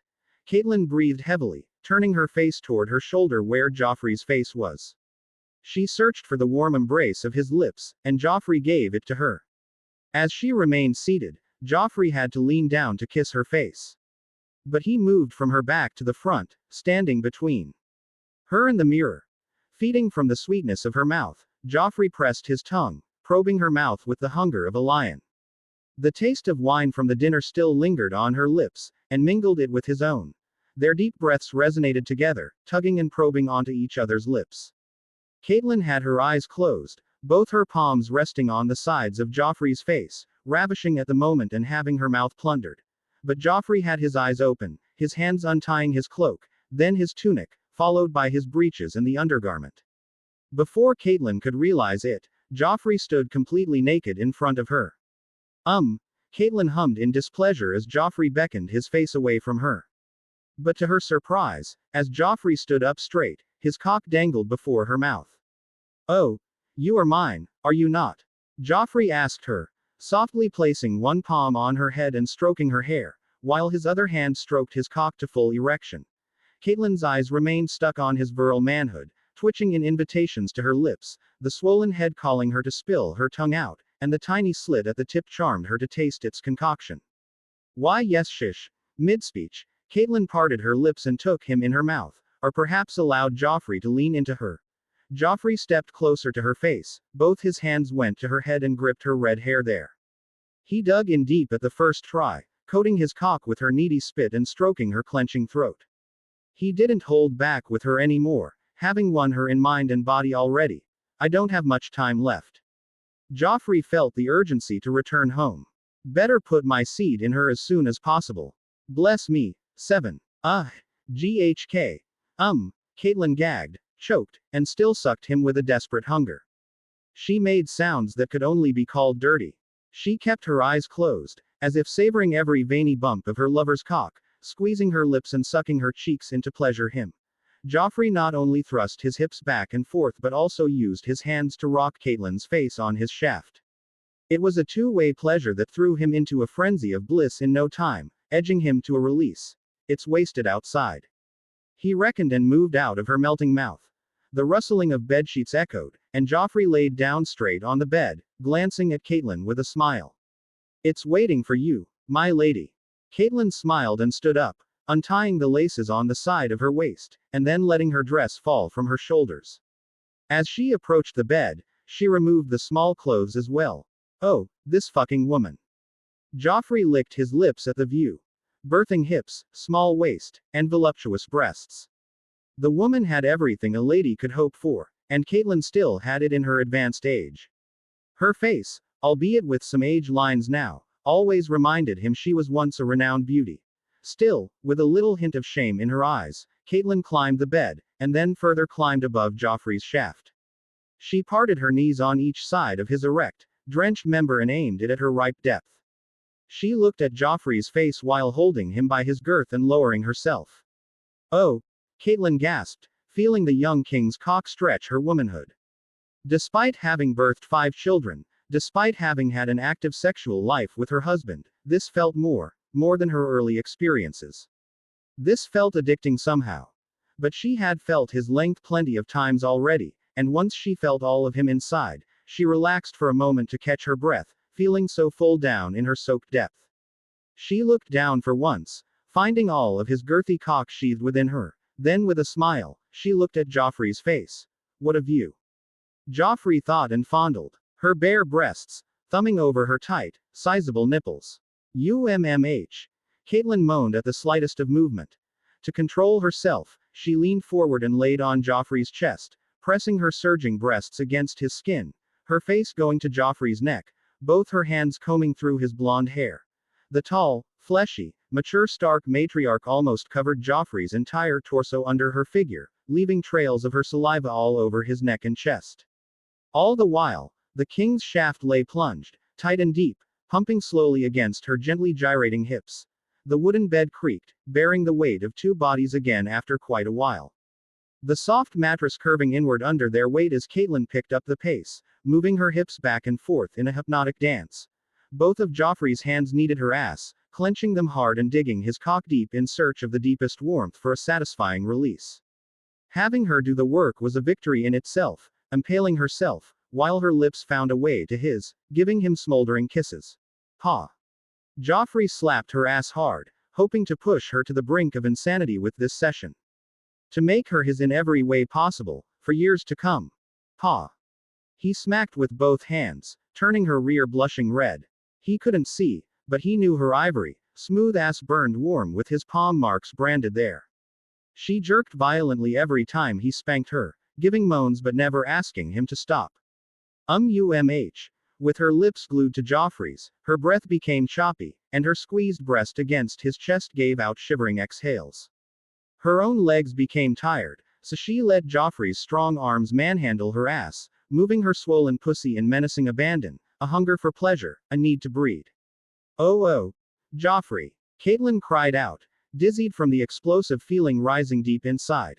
Her pussy lips quivered and clenched around Joffrey's impaling girth, the fast and frantic fucking aided by his hands, leaving her in mental ruin. Ah! Yes! Oh, maiden! She cried out to the gods and gave in to the shattering release, her nectar coating his shaft with a blast of watery pleasure. Beyond just a climax, the shudders turned into a wave of squirts. Joffrey fucked her harder, moving his hips up to the rhythm of her bouncing ass on his cock. Her kisses had stopped as she hid her face in the crook of his neck, her arms hugging his face. Paw. He kept slapping at the same time, pushing her over the edge. Her entire body jolted with each squirting convulsion that overcame her. Joffrey's own cock started to twitch at that moment, feeling her warm juices aiding him. May I spill inside, my lady? Joffrey asked in her ear. He didn't need her permission but still wanted to hear her beg for it. Joff. She couldn't even breathe properly, her entire body sweating as the room was already hot from the ancient hot spring under the castle. She clenched her pussy so tight that her juices built up around Joffrey's cock, milking him. Give me all of it, my king. Chapter 21 Home Sweet Homie. Joffrey, instead of grabbing her ass, suddenly hugged her waist and pulled her body tight against himself. His cock reached the deepest, moist heart of her, reaching the cervix, striking the entrance with a hint of pain. Yeah, Joffrey felt out of breath too, but enjoyed it despite the heat becoming uncomfortable. You'll have to do better, my lady. Catelyn, as if struggling against his cock, moved her hips round and round, her hands rubbing his head while her nose and lips breathed intensely into his ears. Fill me inside. Joffrey smirked, knowing she wouldn't talk dirtier than that, and stopped holding back. He thrust into her wildly, clenching her by her waist, stopping her from arching her back. The squelches rang as music of shame and lust until Joffrey stopped and rested as deeply as possible. His legs straightened on their own, feeling like lightning bolts running throughout his body. His cockhead twitched against her tight walls inside, hot like lava, as his seeds flooded inside. Her pussy twitched against his melting nectar, as if bringing her to a second, smaller climax. Ah! Joffrey, I can feel it. She cried loudly and slammed her lips against him, her eyes tearing up for some reason. Her thighs clamped tighter around his hips, pushing her pussy further onto him. Joffrey slammed in one final thrust and gave her all he had in store until he felt some of it leak out of the tight gaps, along with both their gasping breaths. He didn't move, keeping the woman tightly held, and dug the breath out of her lips with his slithering tongue. But eventually, their breaths calmed down, and their wild exchange of saliva turned into gentle, hot, noble kisses of lovers. Lips to lips, no tongue, still immersed in feeling her sensitive swollen petals on his limping cock. She's gotten much better. Joffrey felt and gently pushed her aside from his body. Catelyn aided and moved, lying face down on the bed beside Joffrey, her legs straight, her breasts squeezed underneath her. As if hiding her face, or wiping her eyes, she didn't move or show her face for a while. Joffrey, still lying straight, staring at the ceiling, calmed his breath as well. You should join me in King's Landing, Catelyn. I'll breed you until you spawn me a bastard. Joffrey thought, caressing her reddened ass at the same time. I can't, Catelyn replied instantly, turning her face towards him, her eyes still filled with tears. I'm with your babe, your grace. I know, but what? Joffrey didn't hear her properly at first, and looked at her in absolute delight, his face holding a big smile. Catelyn somehow found reassurance in his reaction and nodded. It's been more than a month, perhaps from before you left for the wall. Thank you. 7. Oh, this is fucking great. Joffrey held back his roars of victory. I'll distribute free meat stew to all the small folk of King's Landing in your name. he eventually rolled over towards her and hugged her lying body, kissing her lips to reassure her he was going to take responsibility. This is truly wonderful. Thank you, Catelyn, thank you for making me a happy man. An extremely happy man. Joffrey could already see all of Westeros in the palm of his hand. Catelyn smiled, but her brows remained creased with worry. How will we manage it, Your Grace? As I've decreed before, the babe is mine, and so are you. Name him Robbs, and I shall legitimize the babe whenever you want, Joffrey said, adhering to the plan he had shared with her before once. Don't worry, Catelyn. You have my unwavering support. Even should the entire realm learn of this, I'll remain firmly at your side. Joffrey knew he could afford being called a debaucherous bastard as long as small folk were happy. But Catelyn couldn't afford to be called the same as the name of House Stark rested on her shoulders. I can conceal the birth if I remain at Winterfell, Your Grace, Catelyn interjected, her voice firm yet measured. Please, I implore you, don't let Sansa and Arya return until after the child is born. As if I was going to allow that. Joffrey kissed her again instead. You have my royal word, Catelyn. 500 of my loyal soldiers shall remain to ensure your safety. They're at your beck and call, ready to serve your every need. And if circumstances allow, I may even visit myself, Joffrey promised and sat up before moving on his knees and getting between Catelyn's spread straight legs. He kneaded her rear flesh with his palms, his cock twitching. Back to strength. He had planned to leave in a month in order to put his seed in her. But with that already done, he decided to go in a week. Until then, he wanted to savor this woman to his heart's content. Let's discuss matters further come dawn, Catelyn, he said and stroked his cock back to full mast. Tonight, indulge me until I satiate my desires. Catelyn put her face back down on the pillow, hiding an embarrassing blush. Right after, she extended both her arms back and spread her ass on her own, giving Joffrey the view of her used and unused entrances.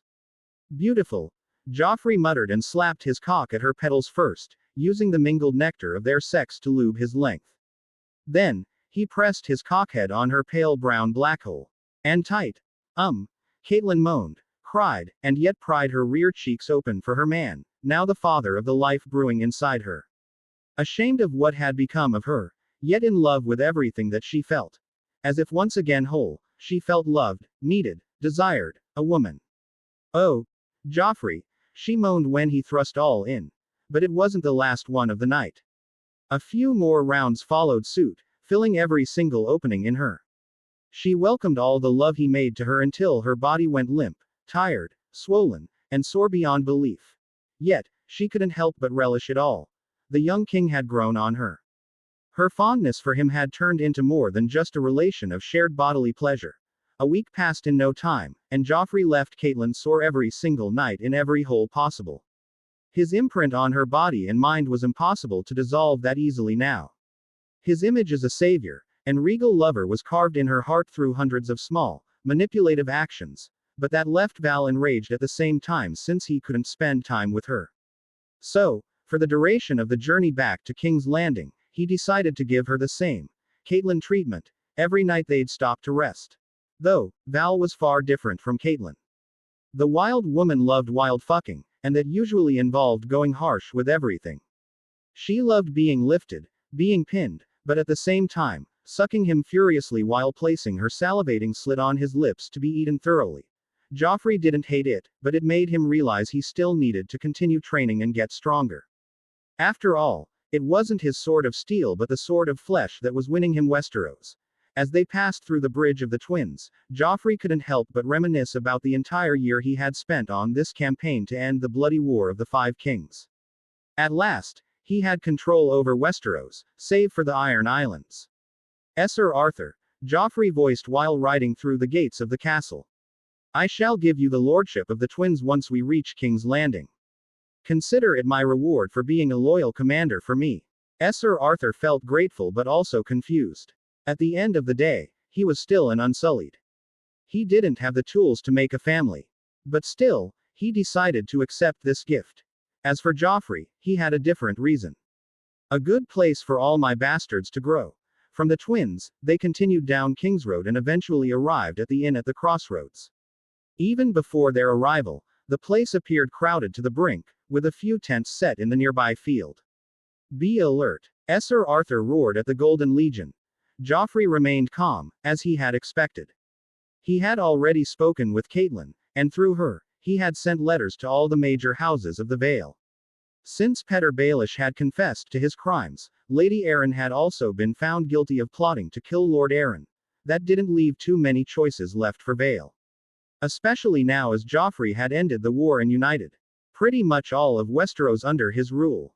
Going against Joffrey to protect Lisa now was akin to going against the entire Westeros.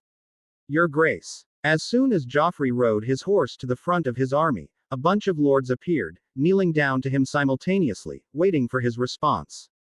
Vale's soldiers were also present, kneeling behind them in a sea of helmets and spears. You may reiterate your oaths, my lords, Joffrey said, demanding, not suggesting. Following that, all of the lords there swore to him one by one. It was a tiresome process, but Joffrey wanted that as a declaration that the Vale was now under his rule. Finally, after the boring oaths were done, he got off his horse. Have you brought her? Both of them, Your Grace, Lord Yohn Royce replied, stepping forward to meet the young king. We hope this will be enough to right the wrongs. More than enough, Joffrey replied and watched as two horses were brought to the front, the lead ropes held by a tall woman with black, short hair. Lord Royce went ahead and pulled the woman down from the horse, her head covered with a piece of cloth, and her hands tight. Lisa Arryn is ready to receive the king's justice, Your Grace. However, Joffrey's gaze still hung up on the woman leading the horses. He felt a strange familiarity with her. Especially her deep blue eyes. Did that old fat pig whore around Vale too? What of the boy? Joffrey asked. He's but a boy, Your Grace, Lord Waxley spoke from the side right then. Joffrey ignored it, sneering at that statement. Baelish was playing the same game as me. No chance this boy isn't Baelish's seed. Robert Arryn shall be fostered at King's Landing under my watchful eyes, Joffrey announced, and before anyone could speak up against it, he sweetened the deal. Lord Royce shall rule the Vale as the regent until Robert is of age. From what Joffrey knew, Robert was 8 or 9 names day. He reckoned that was enough for him to mold the boy into his loyal servant. Lord Royce knew what golden spoon Joffrey was throwing at him. Having the ability to rule over all of the trade and decisions to be made in the Vale could make his house richer and more powerful. We shall accept Your Grace's wise decision, the old lord agreed immediately. With that, Joffrey glanced at Sir Arthur. Take the woman and put her in the cage cart. Keep the boy away from her. He won't be seeing her again. After that, a small feast was shared by him and the lords of the Vale. Then after a night of passionately fucking Val and copious amounts of moon tea, they resumed the journey in the morning. With the king's banner fluttering high, and the marching army all on horses, nobody dared to hinder their path. Heck, they even killed a few thieves they lured in with traps a few times, all for Joffrey and Val's archery practice. This is Harrenhal, the largest castle in Westeros. But centuries ago, during Aegon's conquest, it was brought down by dragon's fire. Joffrey taught his female Kingsguard. It's said to be haunted. I can feel it, Val muttered. But despite Val's keen interest in the castle, Joffrey chose not to rest anymore. King's Landing was very close, and he wanted to see Sansa as quickly as possible. He wanted to know if it was a boy or a girl she brought to life. Beyond that, he also had another Stark girl to tame now. And this one was going to be the hardest to bring down from what he remembered through the mystical memories of his past life. The army galloped non-stop from there, crossing Ivy Inn, Brindlewood, and approaching Hayford Castle. Joffrey. All of a sudden, as they were crossing Hayford Castle, Joffrey heard someone shout his name with such confidence and lack of fear that he couldn't ignore it. On top of that, the voice felt highly familiar. Halt! Joffrey roared, his hand raised high. Who takes their king's name with such disrespect? At his condemnation, the Unsullied became vigilant, their spears at the ready as their army hoarded the entire section of the road, forcing all the passers-by to walk at the furthest sides. King Joffrey. It's me. Joffrey looked towards the back, at the edge of the road. A man stood there in brown tattered robes, his face covered under a hood. Beside him was a tall woman in armor. Fuck. He's still alive. Joffrey found no relief in the meeting. Uncle. He shouted back. You're alive. I am. Jaime Lannister approached, removing his hood and revealing his dirty, bearded face with golden locks. A big smile plastered on his lips as he stared at Joffrey's imposing figure. You look changed, Your Grace. And you don't have a hand, Joffrey replied, hitting him where it hurt. A long story. What use will you serve me? Joffrey already started to plan a purpose for this man he, unfortunately, shared too much blood with. Give them horses. Joffrey ordered his soldiers. Quickly after, Jaime rode to his side on a horse, his smile never ending. He had heard of all the glory earned by the young king during his harsh journey home. He couldn't openly say it, but he felt extremely proud.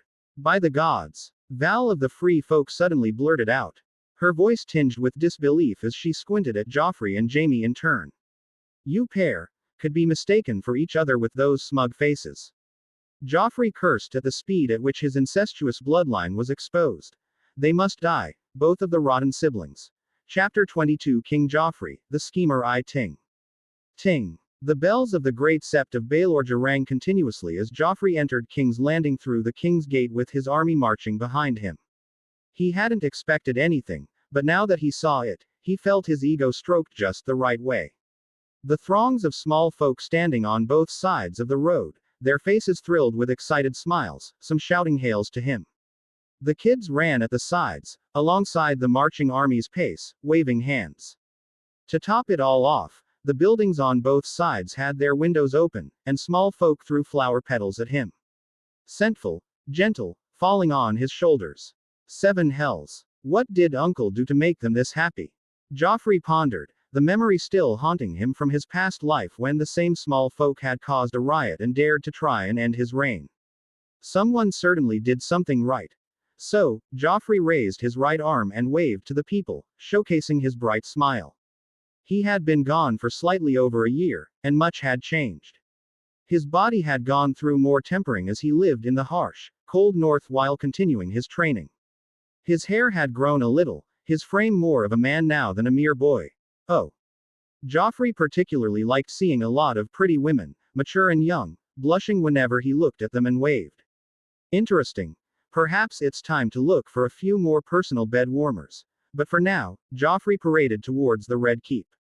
The road was straight, but they didn't rush and let the people show their love for the king.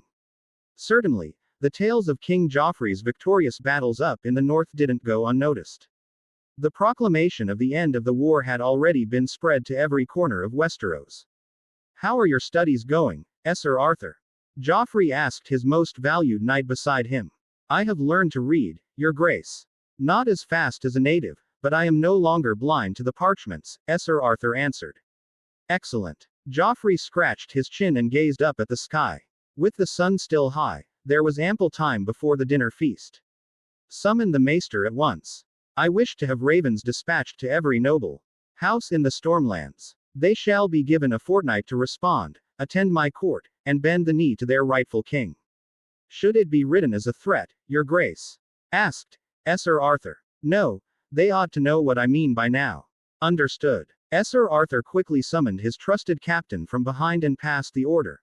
Meanwhile, Val, riding on Joffrey's other side, gazed at everything with eyes full of awe. She hadn't even dreamt of a city as big as this, let alone see one.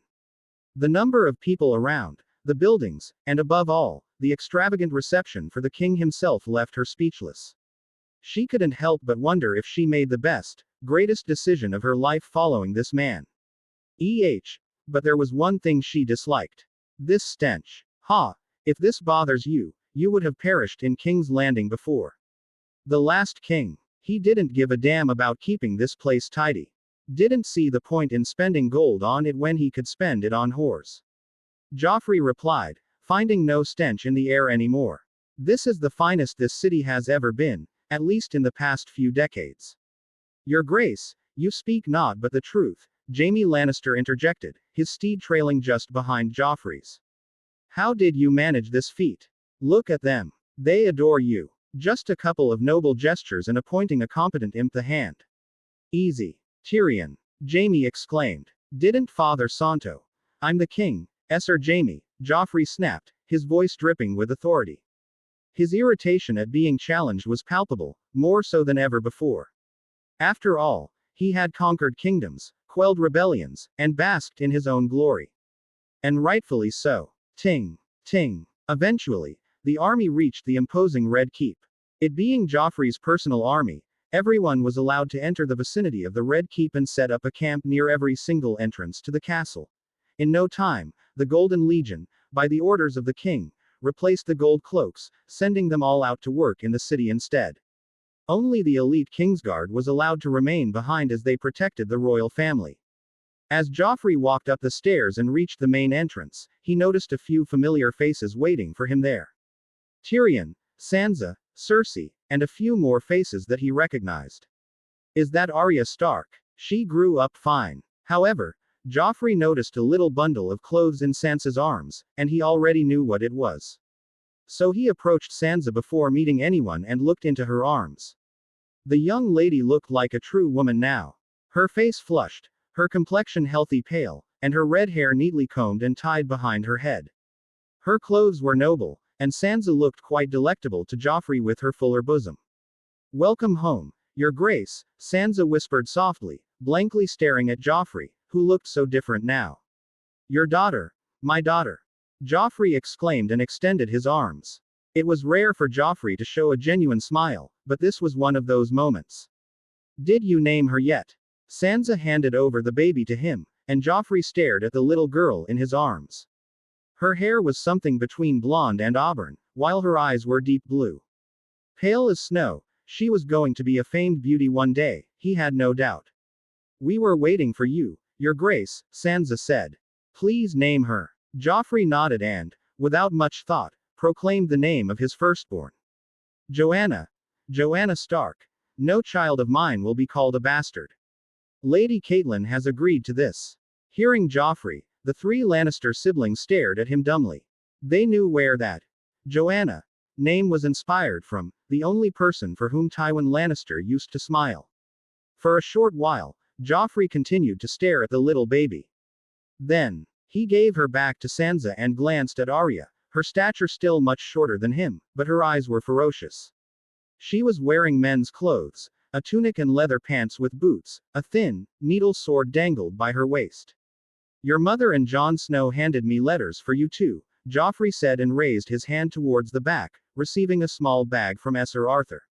If things go well, Jon will be coming to King's Landing later this year. I invited your mother too, but she wishes to rebuild Winterfell first. He handed the two sisters letters with their names on them. Unsurprisingly, while Sansa was more interested in Catelyn's letter, Arya was more excited about Jon's letter. No doubt, she'll be hard to tame. Joffrey could see it from her attitude. Arya's short hair and proud, unyielding eyes were proof enough. It'll be an interesting game. Uncle, Joffrey looked at Tyrion. Order the small council to gather. I shall hold a meeting right away. You can meet with Sir Jaime later. Tyrion shrugged, looking to the side where Cersei was busy speaking with Jaime, her face overcome with delight. He's occupied in any case. With his incestuous whore, nonetheless. Joffrey saw Cersei's reaction, too, only to feel more hatred for her. Chapter 23 King Joffrey, the schemer Joffrey arrived at the small council chamber and took his seat, waiting for the other members to come. The first one to return was Tyrion, but his lips were curved in a mischievous smile. Who are you? Tyrion yelped, pointing his finger at Joffrey. I sent a boy. But, why you're a man. Joffrey, initially frowning, chuckled at the later part. Indeed, he was a changed man now. I almost considered putting your head on a pike there, uncle. Ah, there's my sweet King Joffrey. Tyrion finally took his seat beside the king. We find ourselves in need of a new Grand Maester, Master of Ships, Master of Law, Master of Coin, and Lord Commander of the Kingsguard. Yours truly has been juggling the roles of Hand and Master of Coin with the grace of a dancing bear until now. As for the Master of Laws, I've temporarily pressed Bronn into service, and as for Varys. Well, Varys remains Varys, doesn't he? Clack. Right then, the door opened, and Varys glided into the room, his hands concealed within the folds of his robes, his steps measured and deliberate. Welcome back, Your Grace, his voice smooth as silk. It gladdens my heart to see you hale and hearty. Right after that, Bronn of Blackwater arrived.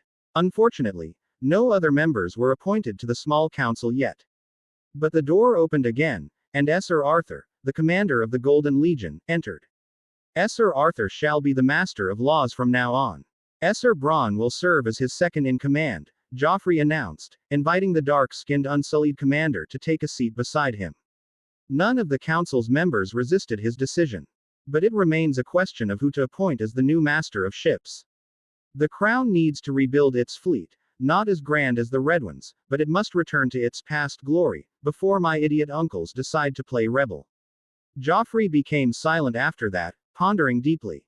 Where is Marjorie? In Highgarden, Tyrion replied, looking at Joffrey with somewhat conflicted expressions. There's a certain poetry to shattered expectations when the coveted prize ends up in someone else's hands, isn't there? Lady Olenna must be furious, Joffrey asked. Peef. Varys chortled suddenly, holding his laughter. More than furious, your grace. Lord Hand tried to pacify her, but she whacked him with her cane, quite a few times. Ha ha. Joffrey let out a hearty laugh, not bothering to conceal his amusement. Well, it's her granddaughter's fault for not being fertile enough, isn't it? I'll have to have a little chat with her about that later. But for now, get a raven sent to Lord Redwyn. It's his chance to serve the crown. Have him send a competent man to be my new master of ships. Tyrion and Varys' faces turned to Joffrey at that command. They couldn't help but feel uneasy since inviting another powerful house of the Reach in the small council before inviting the main powerhouse, the Tyrells, was akin to warning the Tyrells that the king wasn't happy. It shall be done, your grace. Varys agreed, however. He very much liked the stable and competent Joffrey and wished to see where the young king was leading his new strategy to. Sir Jaime has returned. So, he will take over as the Lord Commander of the King's Guard. That leaves a Grand Maester, but I don't want someone like Pycelle this time, Joffrey said, feeling helpless in this matter. Uncle, find me a good, unambitious maester. Tyrion scratched his beard wearily and agreed. As you wish, your grace. Fantastic. So how is the realm doing? Joffrey slumped in his seat, looking all casual now that it was time for him to hear them out. Tyrion was the one to report on that. For once, the crown's coffers aren't gasping for air. However, we're not exactly swimming in gold just yet. The coffers are filling, albeit slowly. It's a climb, but one that promises rewards in due time. And with the war behind us, I foresee a surge in trade. Unless someone becomes too ambitious, Varys added. Who is it now? Joffrey asked tiredly. The Ironborn, Varys revealed. My little birds have brought it to my attention. They are planning to attack the Riverlands and the North in its weakened state. Balon Greyjoy, it seems, harbors ambitions as vast as the endless sea. Tisk.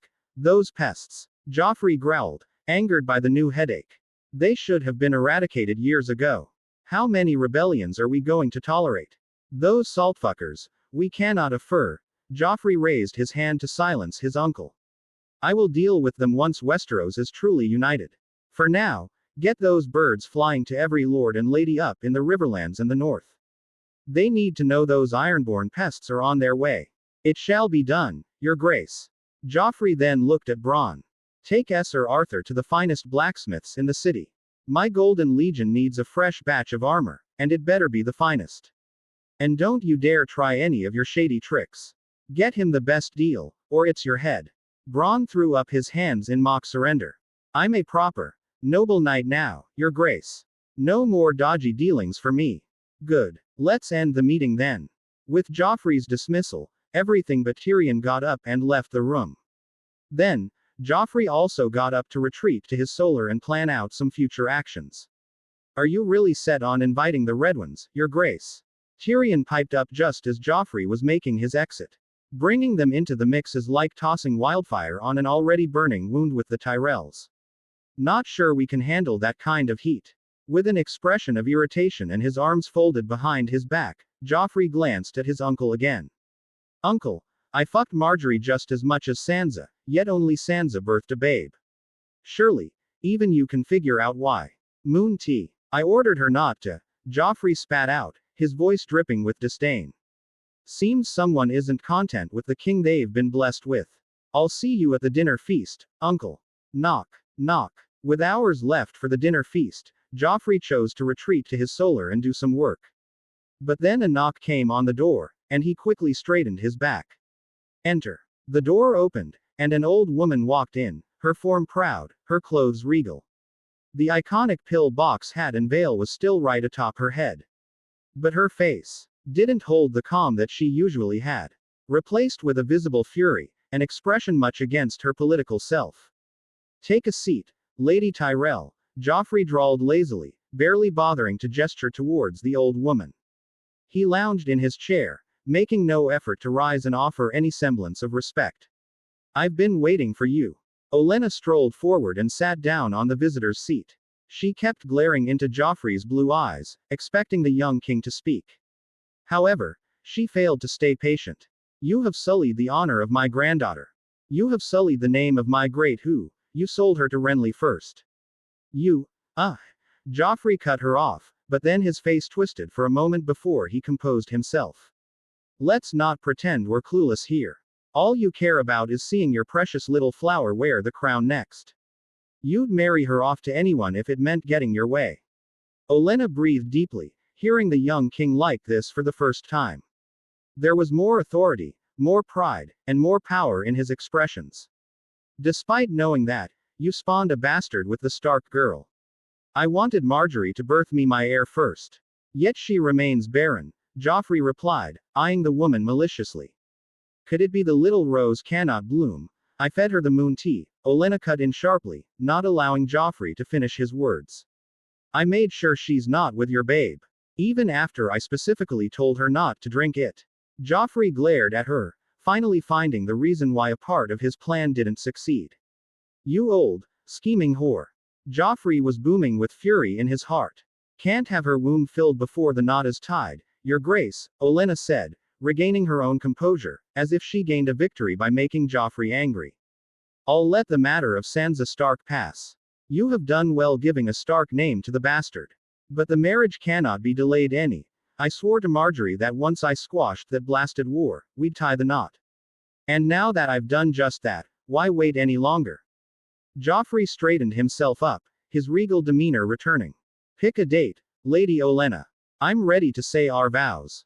Olenna fell silent for a short while, staring at Joffrey. She kept a faint smirk on her lips, as if scheming, or trying to read the young king. But she eventually stood up. In 1 week. With that, the old Queen of Thorns left the room. Joffrey slumped back in his seat as soon as the door closed, and he looked down between his exposed legs. Long red hair, red lipstick, red eyes, skin paler than ash, and her stoic mature charm ever present, but currently with a smile, for it was her pleasure to please her lord. Chapter 24 King Joffrey, the Schemer 3.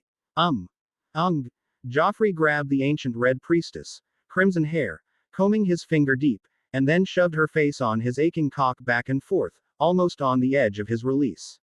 She gagged and made gulping noises of wet, sticky spit mixed with his pre-cum. Her hair was a mess after sucking her chosen one's cock for almost an hour, she felt a loss of breath.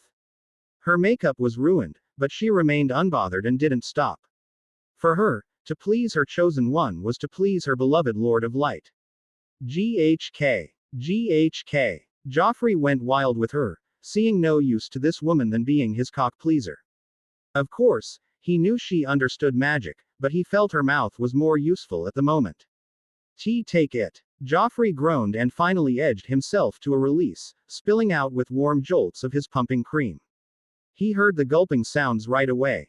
Despite her ruined state, Melisandre used her tongue to lap up all of Joffrey's release and swallow it down her throat. Breathing heavily, Joffrey let her suck him clean as he let go of her hair, and truly relaxed back in his chair. He talked with her unashamedly, as if he didn't just fuck her face to ruin. Melisandre, is there any magic that can alert me of poison? Melisandre was still licking his calming cock, her hand clenching the base of his shaft. Poison in your body. No, before it enters my body. Melisandre thought about it deeply. But while doing that, she helped Joffrey tie up his breeches while seated and then got out from under his table. But instead of moving away, she sat down sideways on Joffrey's masculine lap, feeling his cock twitch under her thin dress, right at the valley between her lower cheeks. Joffrey didn't mind it. In fact, he had asked her to do this before. He just liked the sensation of her warm, supple, wide rear pressed against his cock. In all honesty, he wanted to taste her cunt, but anytime he looked at the necklace, he'd feel his cock turning flaccid. You desire prevention, not the cure. No, I just want to know if there is poison in my drink without having to drink it, Joffrey clarified. Can that be done? Joffrey, taking his usual liberty, began caressing Melisandre's magnificent, soft breasts over her dress, fondling them to his amusement while he waited for her to answer. Did she construct this young body to be this beautiful? There is a way, Melisandre chirped abruptly, completely unbothered by her cherished Azor Ahai's perverted needs. I shall craft for you a small bird, one to nestle in your pocket. Its delicate form shall become attuned to the touch of poisons, and with but a sip of your drink, the bird shall sacrifice itself to reveal any poison. Excellent, Joffrey exclaimed, and with one last squeeze on her milky mounds, he made her stand up. I shall see you at the dinner feast then. I'll need that bird before marriage. Melisandre bowed her head a little, a rare smile retained on her lips.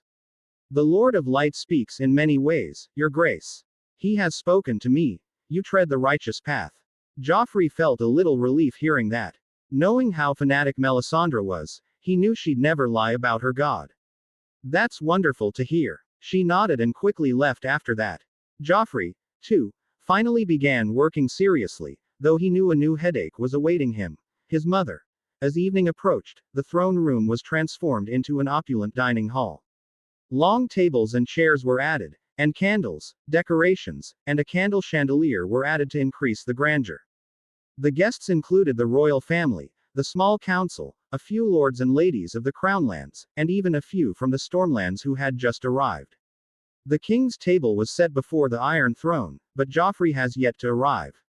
This table is for the royal family and honored guests, not the king's playthings, Cersei sneered from her seat, located just beside the center seat of the king.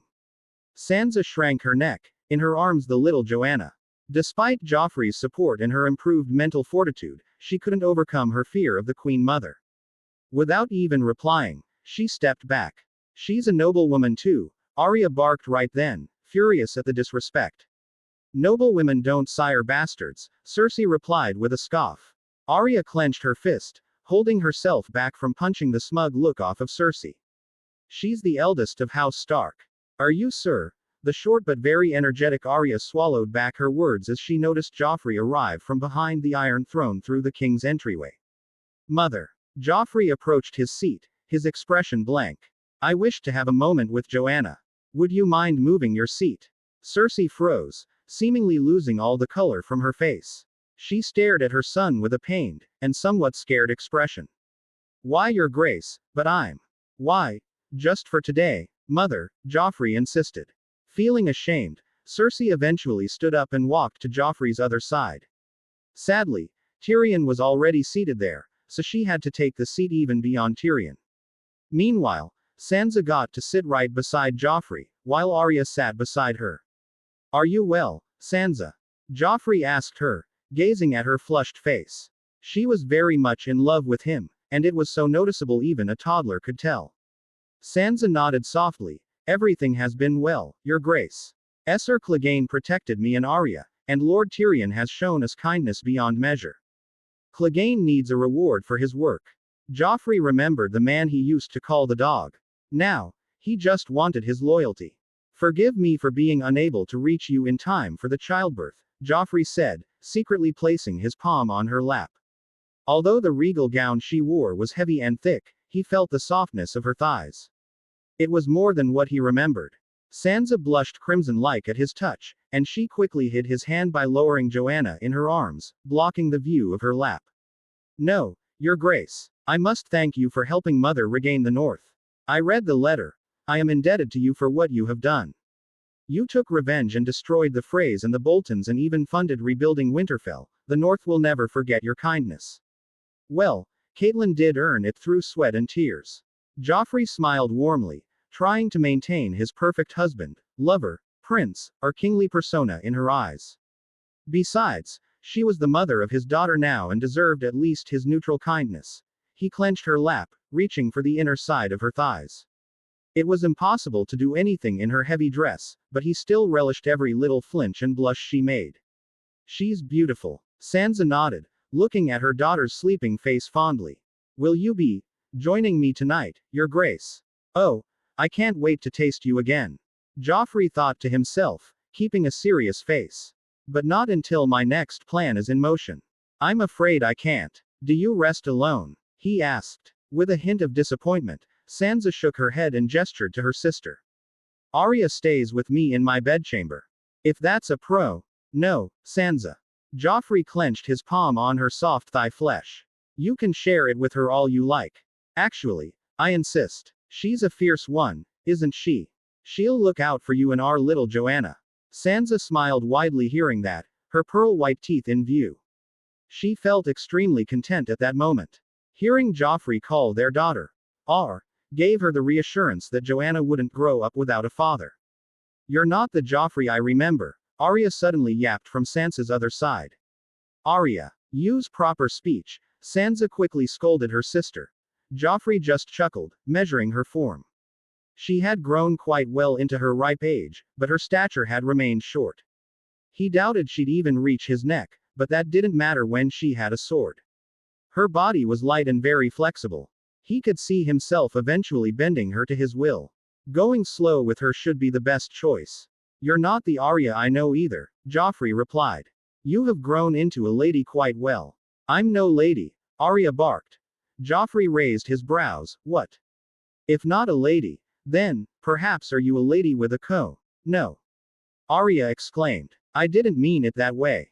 PFF'd. Sansa giggled between them, her heart at peace, already forgetting the mistreatment from Cersei. Just like that, the dinner started, chatter and clanking of spoons echoing in the hall. A few musicians further elevated the evening with their warm tunes. Joffrey talked with Tyrion about plenty of things related to the realm while ignoring Cersei's face, eyes full of fury. He instead focused on Sansa and further teased Arya. He knew what kind of person she was, so he took a less regal, noble attitude with her. Eventually, the center tables were removed, leading to a dance. The lords, ladies, knights, and their women took to the floor. Even Joffrey stood up later, taking Sansa first, then Arya with a little forceful persuasion. After that, he took Olenna, and finally ended it with Cersei. However, the whole time he kept an unsavory, serious, unhappy expression on his face. After all, he noticed Jaime looking at them from the side. Let the seed of doubt sow. Chapter 24 King Joffrey, the schemer IV, Joffrey, will you visit me? I wish to speak with my son, Cersei spoke close to his ear, their bodies almost hugging. But Joffrey maintained distance, not letting her breasts push against his chest. Forgive me, mother. I'm too tired and wish to sleep. Perhaps tomorrow. Joffrey replied, not giving her a shred of a smile. Oh, and I've got a little something for you too. Really? Cersei lit up abruptly. Then I will await you in my chamber tomorrow. Joffrey simply nodded and danced a little more with them. Once he saw Sansa and Arya had already left, he decided to return to his room as well. But he never failed to make the most annoyed and disgusted look possible. Aware of where Jaime was, Joffrey knowingly walked past him as close as possible. I hate this disgusting filth. Did you hear that? Joffrey, sadly, couldn't look and make sure. He just left through the king's entrance and left the great hall. Walking through the empty hallways, he soon arrived at his bedchambers. He quickly entered and locked the door behind, finally taking a calming breath. Being scheming all the time was tough on his mind, he felt. But he knew exactly what could help him soothe his body. Your Grace. He found the bathtub filled with hot water and, standing beside it, none other than his personal bathing servant, Emhagen. She still looked as innocent, naive, and ripe as the day Joffrey took her in that whorehouse. How is Bara? The light red-haired, freckled servant smiled as she approached Joffrey and helped him remove his clothes. She has begun walking, Your Grace. She's healthy and growing well. Joffrey breathed deeply hearing that, hoping the good deed would bring him some luck. Though, that didn't mean he'd stop walking the path he had taken. As soon as all his clothes were removed, he stepped into the bathtub. Megan was dressed in the regular servant's gown, thin, gray, loose, and somewhat revealing around her neck. She approached the bathing tub and sat beside it, beginning to rub and scrub Joffrey's body. Do you have someone to take care of Bara? Joffrey inquired. Megan left no place on his body uncleaned, eventually reaching his crotch. She began to rub his cock, feeling its growing size. I do, Your Grace. Then, you need not return tonight, Joffrey said, not asking, but an order. Megan showed not an ounce of aversion to his demand and simply asked back. Would you like to have me in the tub, or the bed, Your Grace? Ah, a truly talented whore. Joffrey liked her question, even more so when her nimble fingers were already stroking his cock in the water. Joffrey looked at the mother he definitely wanted to fuck. The way her hair was tied behind her head messily was a charm in itself. Her curious eyes were as if asking him to plunder her. Disrobe and enter the tub. Megan stood up quickly. With a simple pull of her hands, her gown slid down off her shoulders. As it crumpled around her feet, she covered her breasts and her love hole with her hands in a show of her femininity. Joffrey noticed she was clean, without a speck of hair down there. She came prepared to greet her king. A brilliant whore. Indeed. The metal bathing tub Joffrey sat in wasn't massive, but it was moderately large, for it once belonged to the whoremonger father of his. With its depth enough for the water to reach his shoulder, and width enough for him to straighten his legs completely white sitting, it was perfectly made for adventures such as this. Hagen raised one leg to enter, giving Joffrey a good view of her spread petals despite her attempts to hide it. Eventually, she settled into the water opposite to Joffrey. She knew what she had to do, and used her petite feet to rub his manhood. Joffrey kept staring at her, letting her please him while he soaked in the warm water to ease his fatigue. Even if her dainty little toes stroked him, she still averted her watery eyes, looking naive and delectable. Did someone mistreat you? He asked, his head hanging back, eyes closed, his arousal being entertained. Megan had never thought the king would show concern for her. No, Your Grace. Everyone knew who I belonged to. That's right, Joffrey smiled, loving her docile behavior. You belong to me. Megan shifted in the water, getting on her knees. That finally revealed her creamy breasts, just a handful, but without a sag. The tight pale brown buds atop were small, as was the areola around it. She came closer to him, between his legs, and began using her careful hand to stroke his magnificent cock. But she went beyond that, having been taught the ways to pleasure a man. She leaned forward further and kissed Joffrey's collarbone, and then his neck, all the while both her hands stroked his cock. She had to stand up on her knees to reach his ear, making her slick slip brush against Joffrey's cockhead. But she continued to stroke him, fondling his girth with her hold. This was one of the reasons why he liked Megan and kept her. Sleeping with women like Sansa, Marjorie, and Catelyn was one thing. But fucking a whore was where the true extent of sexual pleasure could be explored. He still fondly remembered Rose from a long time ago. The plump, curvy whore was delightful. Perhaps I should summon her and see if she's been faithful to me, Joffrey thought, remembering how he had taken ownership of her cunt last time. For now, he took pleasure in the lithe, shorter woman. His one hand went behind her hips and caressed her ass, while his other hand cupped her breasts, squeezing them. But he felt they were different from before. Forgive me, Your Grace. Megan slobbered over his neck and apologized. I cannot nurse anymore. Joffrey looked up at her fearful expression. He knew she was scared of losing the king's interest. Pity, but it's natural. Shouldn't Sansa be lactating? Joffrey licked his lips. I'd better pay her a visit later and have a taste. But you can't leave my tongue unattended, can you? Megan got the message and slammed her ripe lips against his. She didn't wait and took the initiative to probe into her king's mouth and let him savor her mouth.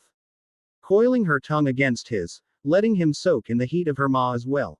She rubbed her body against his chest, all the while continuing to stroke him vigorously. But Joffrey broke the kiss abruptly and looked at her in amusement. Megan, how long can you hold your breath? Megan pulled herself back in confusion. What do you mean, Your Grace? Joffrey caressed her lovely face, eventually sliding his thumb between her lips to get the message across. Your hands won't do, Hagen. She looked down at the straining, iron-hard cock in the water. I in there. Where else? I'll do my best, Your Grace, she sounded unsure and somewhat frightened. But this wasn't the first strange request she had received. Chapter 24 King Joffrey, the schemer v. Megan placed her hands on Joffrey's thighs and lowered her face towards the water.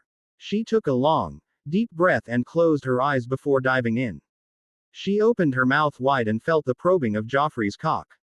Using her tongue, she spat out all the water and used her lips as a tight seal around his girth. Quickly after, she shoved her face further down, all the while using her tongue to swirl around the cockhead. Her head began moving not long after. Her strokes were short and not enough for Joffrey to feel satisfied. Deeper, Joffrey said and pressed her head with his hand. Take more. Megan understood his desire and adjusted herself. She shucked her cheeks tight, his cock thick enough to perfectly rest between her wide lips. Her stature wasn't enough to plow heavily into the water, so she let Joffrey move her head to his whim. Megan began pushing up suddenly, clenching her palm on Joffrey's thighs. I may be crazy, but I'm not a savage. Joffrey let her take her head out of the water. Ha! Megan gasped for breath, her breast heaving, her tights breasts trembling. She rubbed her forehead, moving the wet hair off her face. Is that it? Megan shook her head and took another deep breath before splashing her face back into the water. This time she went with confidence and experience, instantly taking his cock between her lips. Since Joffrey helped her balance her light body, she moved one hand and gripped the king's shaft around the base, also striking it and clenching it tight. Long, gulping plunges, her tongue hot as fire. Her spit coated him well, while her halted breath made her throat even tighter. She swished his cock in her mouth, massaging with her tongue as if it was the sweetest fruit, careful to not use her teeth. Joffrey felt a twitch rise in his balls soon enough, the new experience having excited him plenty. He shoved her face further down on his cock until he felt her nose against his pelvis. The way it felt as if his cock was twisted inside by her tongue was magnificent. Tilda. He let her rise again and take a breath before going down once more. Third was the charm as she frantically used her hand and face to stroke him. She practically fucked her own face on his length, doing everything she could to make him spill before she needed to take another breath. Her tongue hungrily pressed around the crown of his cock, as well as the tiny slit up top. With her eyes closed, and her ears filled with water, her senses played with her. But she soon felt a twitch rising from his balls. There. Joffrey declared and pressed her face down. Megan felt scared, almost on the verge of losing her breath. But she continued to stroke with fervor, her face, her hand, her lips, her tongue, all a means to please her king, her rightful owner. There you go. Joffrey finally speared over the edge and spilled all he had in her drowning throat. With both his hands he pressed Megan's face down onto his shaft, reaching the back of her throat with ease. Her hand clenched on his thigh while her face struggled to rise. But Joffrey didn't let her until his hips thrusted a few times, and put every last drop of batter in her. She frantically swallowed in big gulps, the suction force threatening to empty out his family jewels. Finally, when Joffrey eased back and let her get up, she fell on top of his chest while gasping for breath. She gulped hard, swallowing all of the remnants of Joffrey's sticky release coating her tongue and throat. You did wonderful. Joffrey praised her and held her against his body, turning her to relax her back against his chest, while his cock nestled behind the gap of her rear. He fondled her breasts, waiting for her to calm down. That was honestly exquisite. Joffrey found himself admiring this personal whore of his. Money well spent. But his sexual appetite being inhuman, he knew a mere facefuck won't satiate him. So, he waited for his shaft to spring back to life. Meanwhile, he slid one hand from her mounds to her belly, and then between her spread legs, tickling her kernel of pleasure, the sensitive little nub hidden between her lower petals. Your Grace, Megan moaned. Spread your legs, Joffrey ordered. No hesitation, no refusal. She spread herself for him to claim. Tired, she threw her head back to his shoulder and let him prepare her for the next course. Oh, that's enough. When Joffrey saw she had started squirming, he stood up in the water, and gave Megan a hand. But the moment she got up, Joffrey pulled her back, and scooped her legs up with his other arm, lifting her up in a princess carry. After all, good whores deserve to be treated well at times. Thud. Joffrey threw her wet body on the soft bed, and used a towel to wipe himself clean before joining her. His cock had already begun to rise again, so he went slow and savored every bit. Your Grace, Megan voiced weakly, her breath calm now. But on the bed, she had landed face first. However, instead of turning up, she folded her knees and spread her ass towards her king. Which one would you like? This. She quickly turned around, her head on the pillow and her knees spread. She watched Joffrey from between her legs, wiping himself clean. This. Both, Emhagen, he replied, finally placing his knees on the bed and approaching her. That was enough for her core to feel aroused in heat. After all, in her mind, she was no longer a mere whore, but the powerful king's personal servant. And with the king being great in bed, she didn't even feel ashamed of letting him devour her femininity whenever he desired. If anything, it was a blessing in disguise. Ah, she moaned as soon as she felt the king's royal cock press atop her folds. But I'm afraid you'd have to do the work. I'm tired. Megan smiled softly and pulled Joffrey on her breast by his shoulder, bearing all his weight. But right after, she turned around with Joffrey aiding, and immediately got on top of him, his cock still resting deep inside to the hilt. Of course, Your Grace. She chirped. That's what whores do. 7 hells. Joffrey blinked dumbfoundedly, wondering how she changed so much in a year. She's too good. Clank. Faster. Ha! Joffrey roared and ducked to save his neck. You're too good, uncle. I know, Jaime proudly replied and swung his blade masterfully. Fast, but without much strength behind it. The edges of the blades were flattened, so they sparred carefree. But not for long, I fear. Joffrey chuckled and blocked Jaime's strike with his warhammer. Yes, he had been training in using that since Robert used it before. To make sure the realm didn't doubt his blood, he had to make himself appear as close to Robert's personality as possible. The unforeseen benefit was that since using the warhammer required greater strength and a stronger body, Joffrey gained much more muscle all over. All the while secretly having the genes of one of the greatest swordsmen in Westeros. Sweating and panting, the two men sparred for hours at the crack of dawn. Their private training hall undisturbed by anyone, they laughed, shared stories, and shared thoughts. Jaime was particularly excited to learn about how he destroyed 2 ancient houses. You came out stronger, and that's all that matters, Jaime complimented, ending the spar. He got Joffrey a glass of water too, sitting beside him on the dirt training ground. But there is something that's been troubling me, Your Grace. Here it comes. Joffrey felt a sense of relief hearing that. Please, uncle, it's just us here. Call me Joffrey, our nephew. Joffrey played the word game he had mastered over time. And speak freely. Jaime measured his words with utmost care, maintaining his gaze on Joffrey's face to sense any change in his expressions. At last night's feast, I sensed some trouble between you and my sister. I was wondering what it might be. That, Joffrey flinched slightly, looking away from Jaime for a moment before gathering himself up. All a ruse, of course. It's nothing, uncle, it's nothing. Jaime had to be blind to not notice the tension. He smiled softly and tried to give Joffrey confidence. Joffrey, you're my family. So is my sister. Divisions among kin only embolden our enemies. If there is something weighing your mind, you can share your troubles with me, and I will aid you. That you will. Joffrey looked down, now showing a look of shame. Mother, he gulped, breaking his words mid-sentence. I adore Mother, but, Jaime shifted closer to Joffrey and patted his shoulder. Nobody's listening to us, Joffrey. Speak openly. Mother touched me, Joffrey muttered. Jaime's brows knit together, his smile fading away. What do you mean? She's your mother. It's only natural for her to show affection. She made me do things. Joffrey clenched his fists, eyes narrow in frustration. I think she was just drunk. Jaime's hand on Joffrey's shoulder tightened. What things? Joffrey. No. Joffrey exclaimed abruptly and jumped to his feet. It's better left unspoken. Forget what I said, uncle. I'll see you later. With that, Joffrey rushed out of the training grounds, leaving Jaime confused and at the same time, frightened. From Joffrey's words, Jaime could only reach the worst of the worst conclusions. He didn't want to believe it, but he knew Cersei too well. At times, she goes overboard, and he hoped this wasn't one of those incidents. He looks tormented, Jaime muttered to himself alone, rubbing his face and combing his hair tiredly. What did you do, Cersei?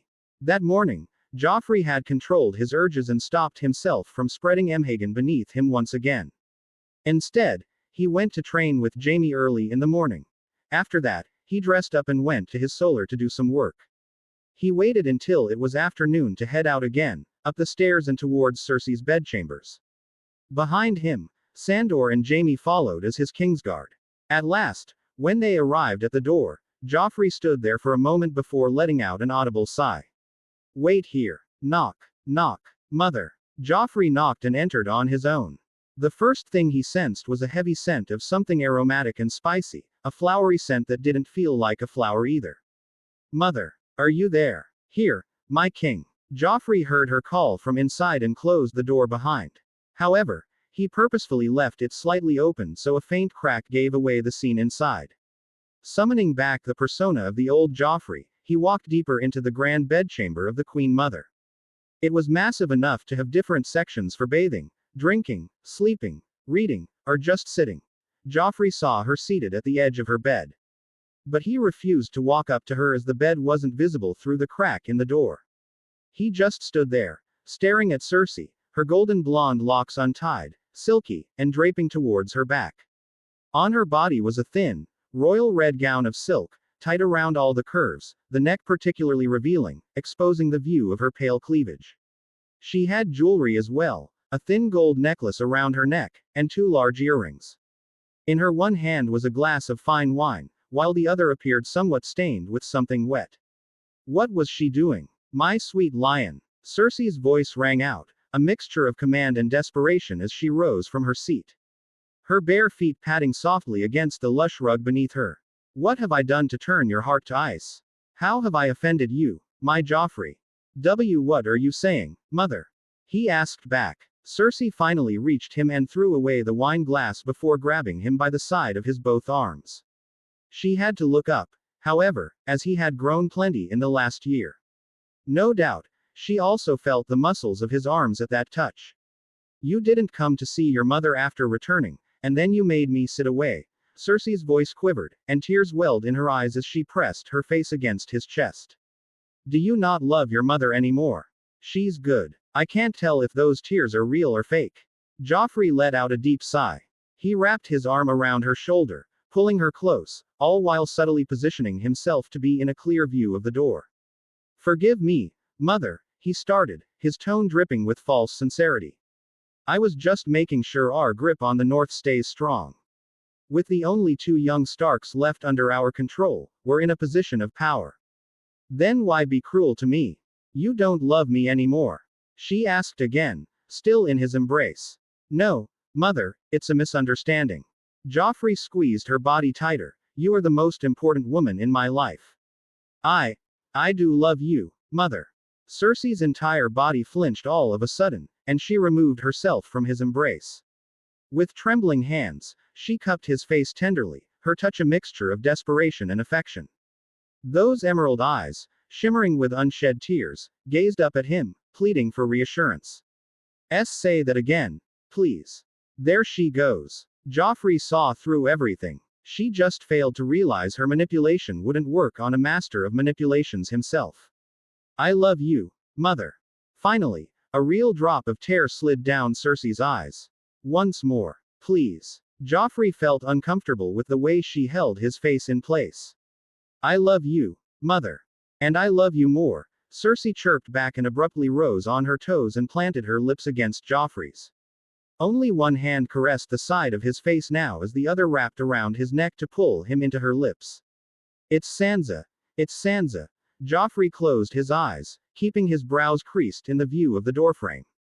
He imagined someone, not his mother against his lips, to make the experience tolerable. But then Cersei went a step too far and refused to stop at a mere brush of lips. She attempted to probe her tongue between his lips, her eyes closed as if it were a romantic moment. It's Sansa. It's Sansa. Joffrey let her do as she pleased, even reaching between his lips. This is for the future. This is for the future. Just to make sure, he opened his eyes slightly, while maintaining a constant frown. He glanced towards the door, and sure enough, he noticed a shadow behind the minuscule crack. Good. It started to seem tolerable with that. Seethe, uncle. Seethe in rage for me. Chapter 25 Divide and Conquer. Joffrey's arms wrapped around Cersei's slim, curvy waist. He held the woman close to his chest and let her scour through his mouth in search of her lustful passion. All he cared about was making sure Jaime saw everything in great detail. Just a little more. Joffrey controlled himself, letting Cersei feel happy, and effectively proving that she was the only culprit behind the scene. Although he had planned to go all the way and show everything to Jaime, he just couldn't bring himself to do it yet, not when it was still daylight outside. I'll need a few glasses of wine before coming here next time. Finally, when he felt tired of her tugs and pushes, he let go of her waist and stepped back. Mother, I need to leave. There are matters that require my attention. Oh. Cersei's voice held a tinge of disappointment as she withdrew from him, her gaze lingering with expectation. But you did mention a gift for your mother, did you not? As she caressed the side of his face gently, Joffrey recoiled back again. I didn't bring it with me, mother. I'll see you again tomorrow with the gift. He lied. He did, in fact, have the gift and the blindfold in his pocket. But he had changed his plan. It was better to enrage Jaime slowly. I shall await you, my love, Cersei purred, her words dripping with honeyed affection. Visit your mother tomorrow night, if it suits you. I'll ensure there's a gift awaiting your return, something befitting your position. Joffrey breathed deeply, already knowing what gift she had in mind. She's too desperate to get her controlling claws on me. He just nodded and turned around, leaving Cersei's royal chamber. Wiping his lips, keeping a straight face, he walked out of the door and stood there for a moment, sighing as if frustrated. I shall hold court today. I like that look. Joffrey noticed Jaime's shaken, wide-eyed expression. Get used to it, my Kingsguard, father. But still, Jaime and Sandor escorted him to the throne room and stood guard in front of the Iron Throne. Lord Hand arrived soon enough, followed by the rest of the small council. The few spectators also eventually filled the hall. Which one would you like to see first, Your Grace? Asked Tyrion, having worked on the efficiency of the king's court in Joffrey's absence. I have divided the visitors into civil pleas, criminal pleas, and knight and nobles pleas. Interesting. Bring the criminals first, Joffrey ordered. Normally, the king wasn't bothered to preside over criminal cases and hand out punishments. However, in cases where the crimes were too severe or directed towards the royal family, the king had the choice to punish them personally. Treason, corruption, mass murder, mass rapes, criminals with such violations were soon brought before Joffrey. As long as Joffrey felt satisfied by the evidence against them, he handed out death by hanging her on a chopping block, one after another. Finally, after handing death to almost a dozen men, Joffrey heard the civil pleas. These mainly involved some merchants being harassed by bandits, or some landowners seeing their land unjustly taken from them. Such cases were easy to deal with, and Joffrey allowed Tyrion to deal with them. Only when the knights and nobles came did Joffrey get involved again. The pleas were common. One noble house encroached on land, interests, or business of another. In such cases, Joffrey used information provided by Lord Varys to make a judgment. Impartial and just. Joffrey didn't choose to pick that path, but rather, he felt scheming on such a low level was a waste of energy. He just wanted to finish court quickly, head back to his solar, and focus on other work. It was less tiring on his body but burdensome on his mind. Eventually, he arrived at his solar alone. Sansa. Joffrey found his red-headed unofficial wife already waiting for him there. In her arms was the bundle of joy, the little Joanna. Your Grace. She stood up to greet him. But Joffrey quickly approached her and held her shoulders, making her sit down again.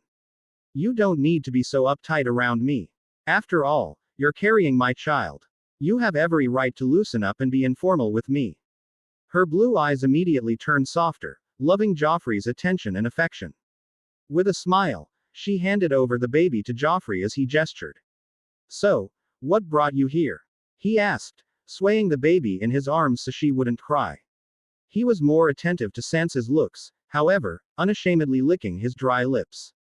The red-haired, tall beauty looked fuller now, and even with that gown covering everything on her except her face, He felt attracted. Her long, loose, silky red hair was like a waterfall of fire around her face. Her pale skin, big blue eyes, thin brows, and delectable lips were calling him. Why, Your Grace? I heard about the marriage, Sansa voiced, her words breaking. The previous Joffrey had truly ruined her mind to the point she still felt scared of those old days. I'm not angered by Joffrey interrupted her suddenly, stepping forward and claiming Sansa's unsuspecting lips with his own. This time, he felt no aversion like with Cersei. His loins grew a swell just from that silken touch of her red lips. He wanted her right then and there. However, with Joanna between them, he couldn't do anything. Do you trust me, Sansa? More than anything, Your Grace. Sansa looked into his eyes lovingly. Enough to sire you as many more babes as you desire, Your Grace. 7 hells, I feel like putting another in her right now. He loved her submissive personality. It felt just right. Submissive Sansa, loving and maternal Catelyn, and finally, the fierce Arya. He loved the whole Stark bundle he had. Too tempted, Joffrey walked over to the side where a soft, cushioned seating bench rested. He put sleeping Joanna on it, 2 pillows on her sides so she wouldn't fall. Then, he looked back at Sansa like a hungry lion and strode towards her. Ah! Sansa yelped with love and delight, happy to see Joffrey still interested in her. She let her man push her back against the wall and claim her lips. She reciprocated the heat as much as Joffrey, telling her how much she loved him with her tongue. She wants it. Joffrey realized Sansa was in need of his attention. With one hand on her slender waist, and the other on her nectar-filled breasts, he ground his erection on her lower belly, making her surrender to him fully. He drew her breaths along with her spit, her taste even better now than he remembered. Joffrey, can we, oh? Sansa wriggled against him, her hips as if pushing onto him, her pelvis rubbing on his cock. Put it in me. Ah, such magical words. Joffrey noticed his hand on her swell, feeling something wet just then. He remembered she was lactating. Perhaps it's time to taste her. Instead of just one, Joffrey cupped both her filled breasts with his palms and kneaded them like the creamiest, softest dough in the world. His lips never left hers, enjoying the wetness all over his mouth and in his palms. Sansa clenched her eyes close, her one hand on Joffrey's neck and the other unable to hold back, squeezing between their bodies until she got a hold of his erection. Joffrey loved every bit of that, and couldn't think of anything but fucking her right then and there, and shoving into the hilt in her sweet, noble pussy. Turn. Sansa turned around, her breasts compressed against the walls achingly. Joffrey, behind her, lifted the heavy hem of her robes until he felt the cloudy flesh of her ass. Perfect. She had gained more flesh after her pregnancy, it seemed, and Joffrey loved every bit of it. No longer the slender Sansa, now she had curves in all the right places. Quick, Your Grace, Sansa couldn't wait to feel him inside. It had been more than a year since she last lay with a man, him. Her requests were music to his ears. Joffrey quickly pushed down her lower small clothes, letting them tightly cling to her knees. But he had what he needed, her exposed petals. Though, he didn't waste time to look or probe his fingers and quickly began lowering his breeches, exposing his rock-hard cock. Plap. He slapped the girth of his shaft on her petals a few times, sending jitters of pleasure racing through Sansa's body. Knock. Knock. Your Grace, Lady Olenna requests an audience. Fucking Tyrells, the fucking thorn in my throat. Joffrey cursed and quickly stepped back, lifting his breeches. He couldn't afford to fuck Sansa in front of them, not right now, at least. Trust me, Sansa. The wedding won't succeed. That is my promise, he assured her, helped her pull her small clothes back up, and then lowered her hem. He then turned her around and kissed her sweetly. Go, I'll see you soon, and ruin you, my dear Sansa. Sansa smiled softly, blushing hungrily. I will wait for you, Your Grace. Sansa finally picked Joanna up and left through the door. Chapter 26 Divide and Conquer. On the other side, Olenna was standing alone, her expression solemn even after seeing Sansa leaving the room. Please enter, Lady Tyrell. Joffrey invited her and shut the door behind her. He sauntered to his ornate seat, settling into it with the poise of a king. And why has the Queen of Thorns graced me with her presence today? We've dispatched those ravens with the invitations for the wedding, Your Grace. I thought it best to address the matter of expenses. Olenna's smile carried the weight of 1,000 jibes at his coffers. I've had a word with Lord Hand. House Tyrell will graciously cover the costs for the food and wine, a donation of sorts, while the crown will kindly manage the rest. Calling us beggars. Joffrey silently scoffed. The truth was, he had more than sufficient money after plundering House Frey and House Bolton. But he didn't want to spend gold on a marriage that was doomed to fail. I shall never forget the grace of House Tyrell, my lady, Joffrey declared with solemnity. I vow to ensure that Margaery swiftly produces healthy heirs to the throne. On the first night, I shall fill her belly and aid her in fulfilling her life's purpose. Olenna uncomfortably shifted in her seat. Joffrey indirectly called Margaery a broodmare, whose only purpose was to give birth. That will be very wise, Your Grace. Speaking of my queen-to-be, where is she? I long for her melodious voice. Realizing there was little sense in pressing further with the young king, Olenna rose gracefully. I must take my leave now, Your Grace. Much work remains undone. I won't hold you back. She nodded. Margaery shall be back 2 days before the wedding, so rest easy, Your Grace. With that, the Queen of Thorns left his solar. It was still a question why she even came to see him. He guessed she only wanted to shame him with her charity for the wedding expenses. Knock. Knock. Who is it now? Joffrey growled, just having retaken his seat. Enter. The door opened, and the all-beautiful Val walked in, armed like a Kingsguard with a white cloak behind her, her dark blonde hair tied in a braided tail. The dame had already proven her worth by defeating more than half of the Kingsguards by now, and the remaining others awaited their turn for a duel. Your Grace, your whore has arrived. Joffrey loved to fuck the wild woman. He liked to spend time with her in sparring sessions. But sadly, her tongue was as untamed as ever. He rubbed his face tiredly and watched Val bring in Rose, the curvy, mature whore that he had claimed for himself a year ago. Your Grace. Rose greeted him delicately, her juicy lips curved in a smile. She was wearing a beautiful, green attire, her waist tightly held by a corset that made her bosom flesh out more, her curvy, wide hips more apparent. I didn't know the King of Kneelers liked to own whores, Val commented. Rose chuckled from the side, looking at the taller Val. Well, I didn't know he made his whores Kingsguards either. I'm no whore of his, Val sneered, her palm gripping the hilt of her sword. He won me in a duel. How romantic. Rose chip red. Joffrey sighed and waved his hand. You may leave, Val. I'll find you later for a spar. Understood, Your Grace. Finally, Joffrey looked at Rose with leisure. Her long, curling red hair was tied neatly like a bun, a few locks alluringly dangling near her temples simultaneously. Her dress was particularly revealing around her magnificent bosom. On her back, a similarly green cape flowed. Have you been well? Joffrey asked her, reclining in his chair. Still standing, Rose approached the table and placed a small ledger on it. Gold has never flowed like this in the street of Silk of King's Landing, Your Grace. Intrigued, Joffrey grabbed the ledger and opened it to read. This many. Baelish owned almost all of them. Surprised by how many brothels he currently owned, he turned pages to find the network had only expanded.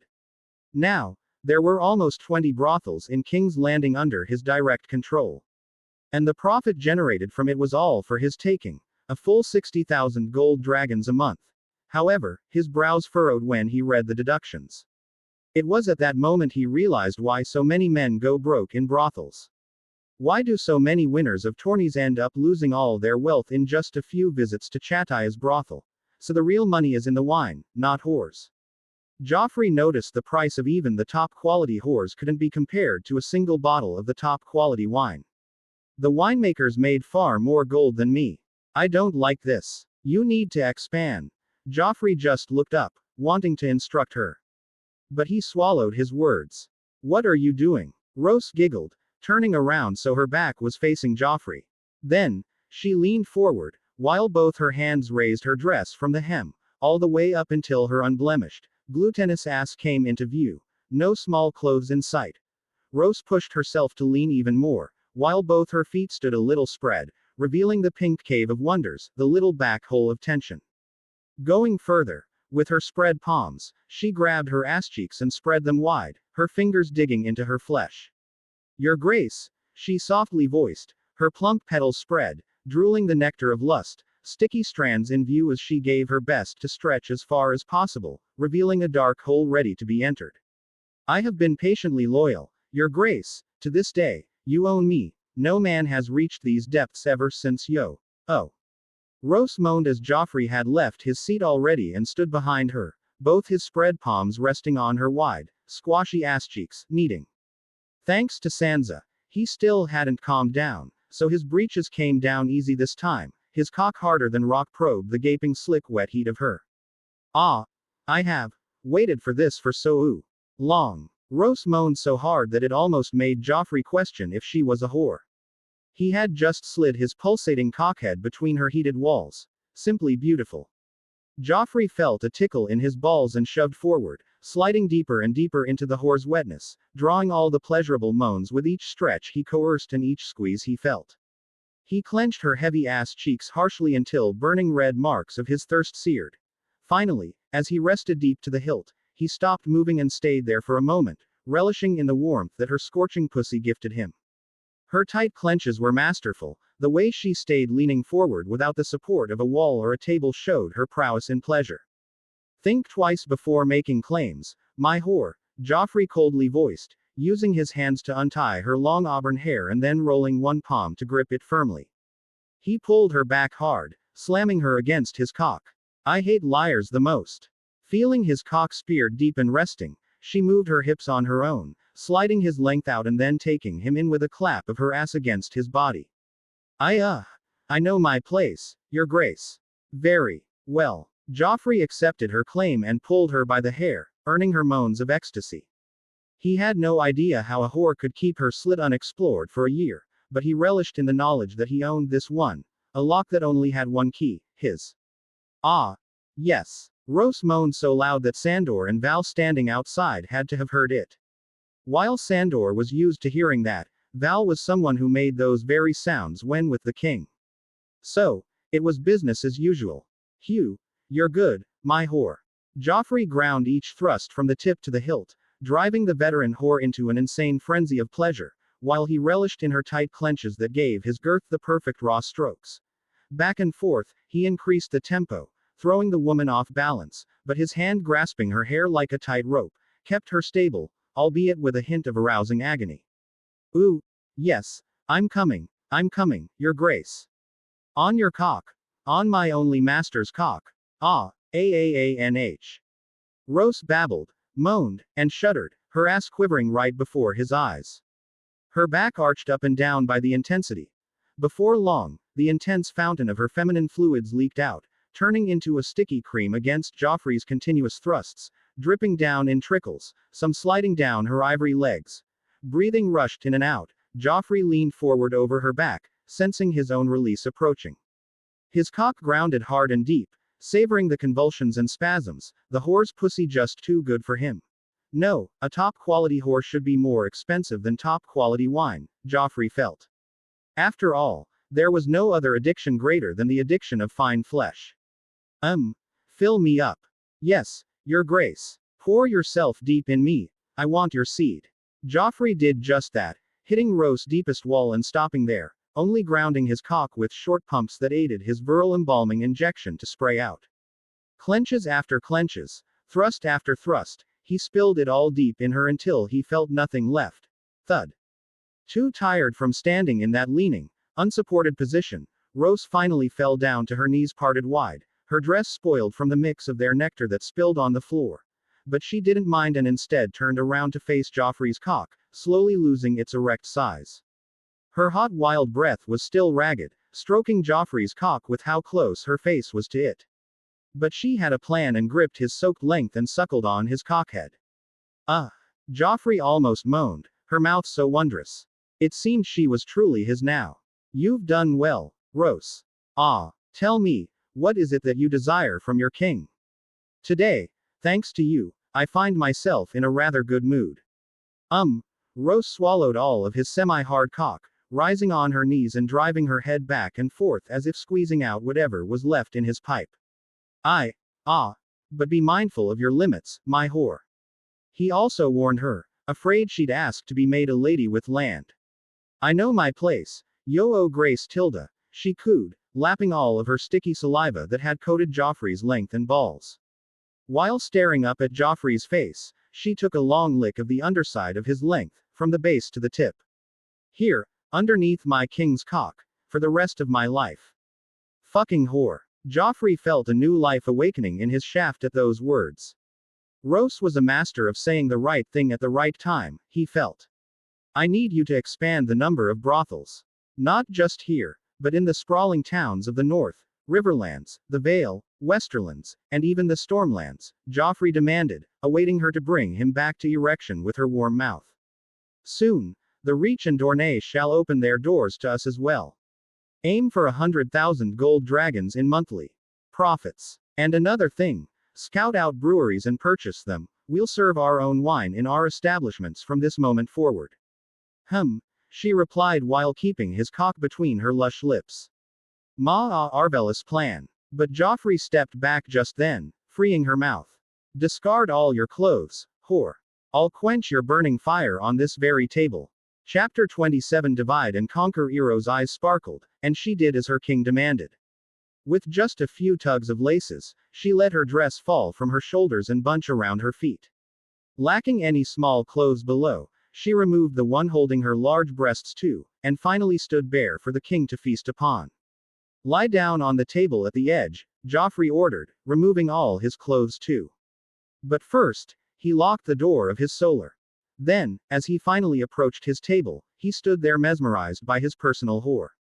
Her body was made to be loved and fucked, jutting, plump, shapely breasts, each complete with a sizable pink bud, and wide areolas. Her spread legs revealed her already leaking pussy, pink and prepared for plunder. Joffrey began by tracing the flesh of her legs from her feet to her thighs, so hot and soft that he couldn't help but clench them. Then finally, he stood closer, pointing his cock to her core dangling from the edge of the table. You're one savory woman, Roose. She giggled, squeezing her breasts together with her own hands, forming a soft valley, inviting the king to lay his face there. You make this whore happy, your grace. What a dangerously perfect whore. Joffrey shook his head in admiration and drew pleasure, slamming deep and leaning down to taste her cloud-like breasts. That day, he finally realized his own addiction.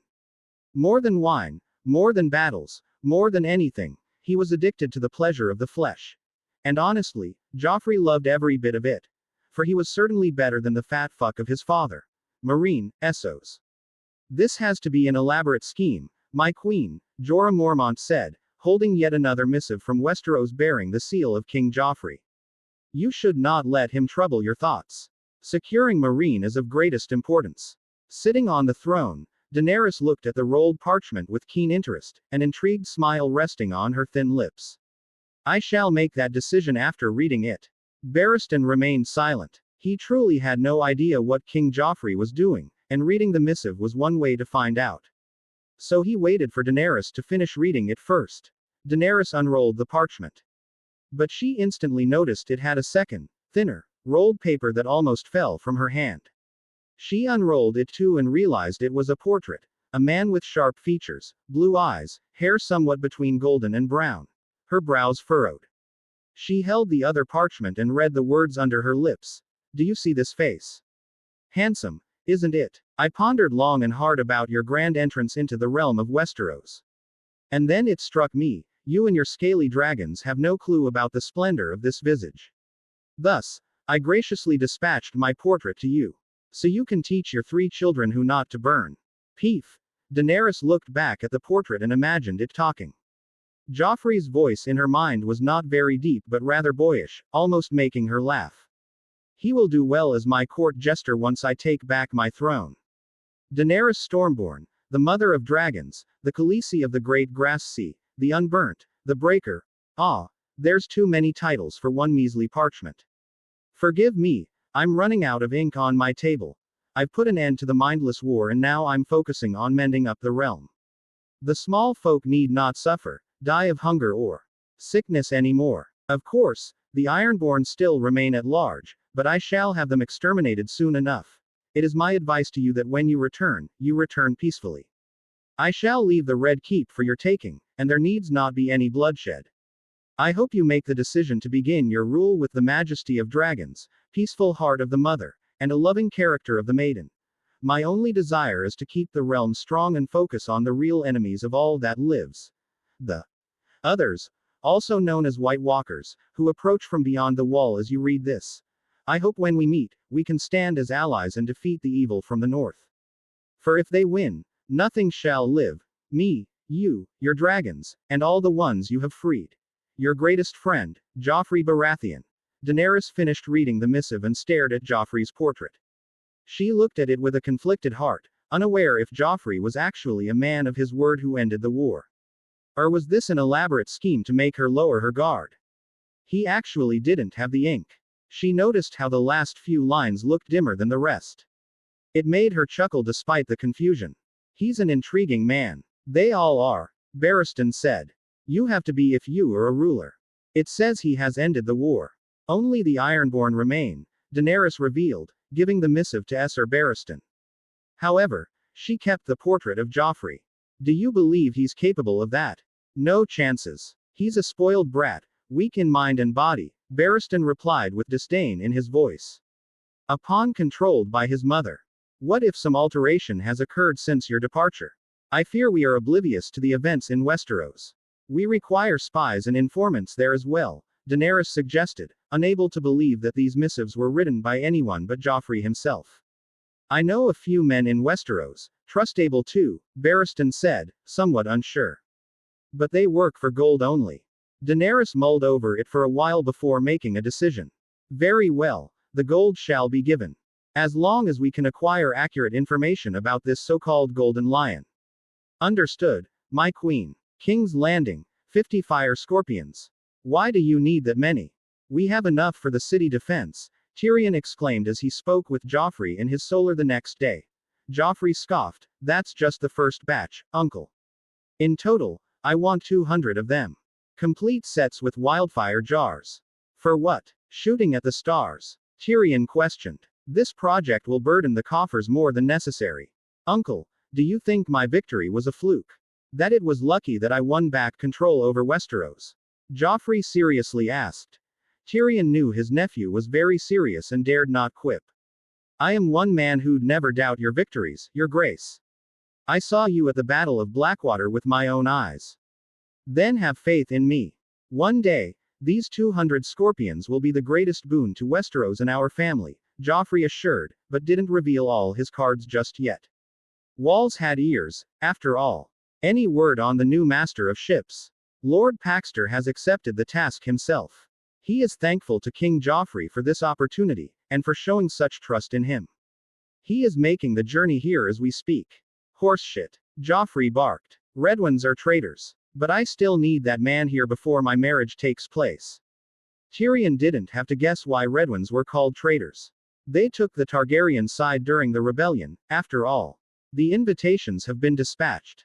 However, given the pressing circumstances, I fear our far-flung guests won't be able to honor us with their presence.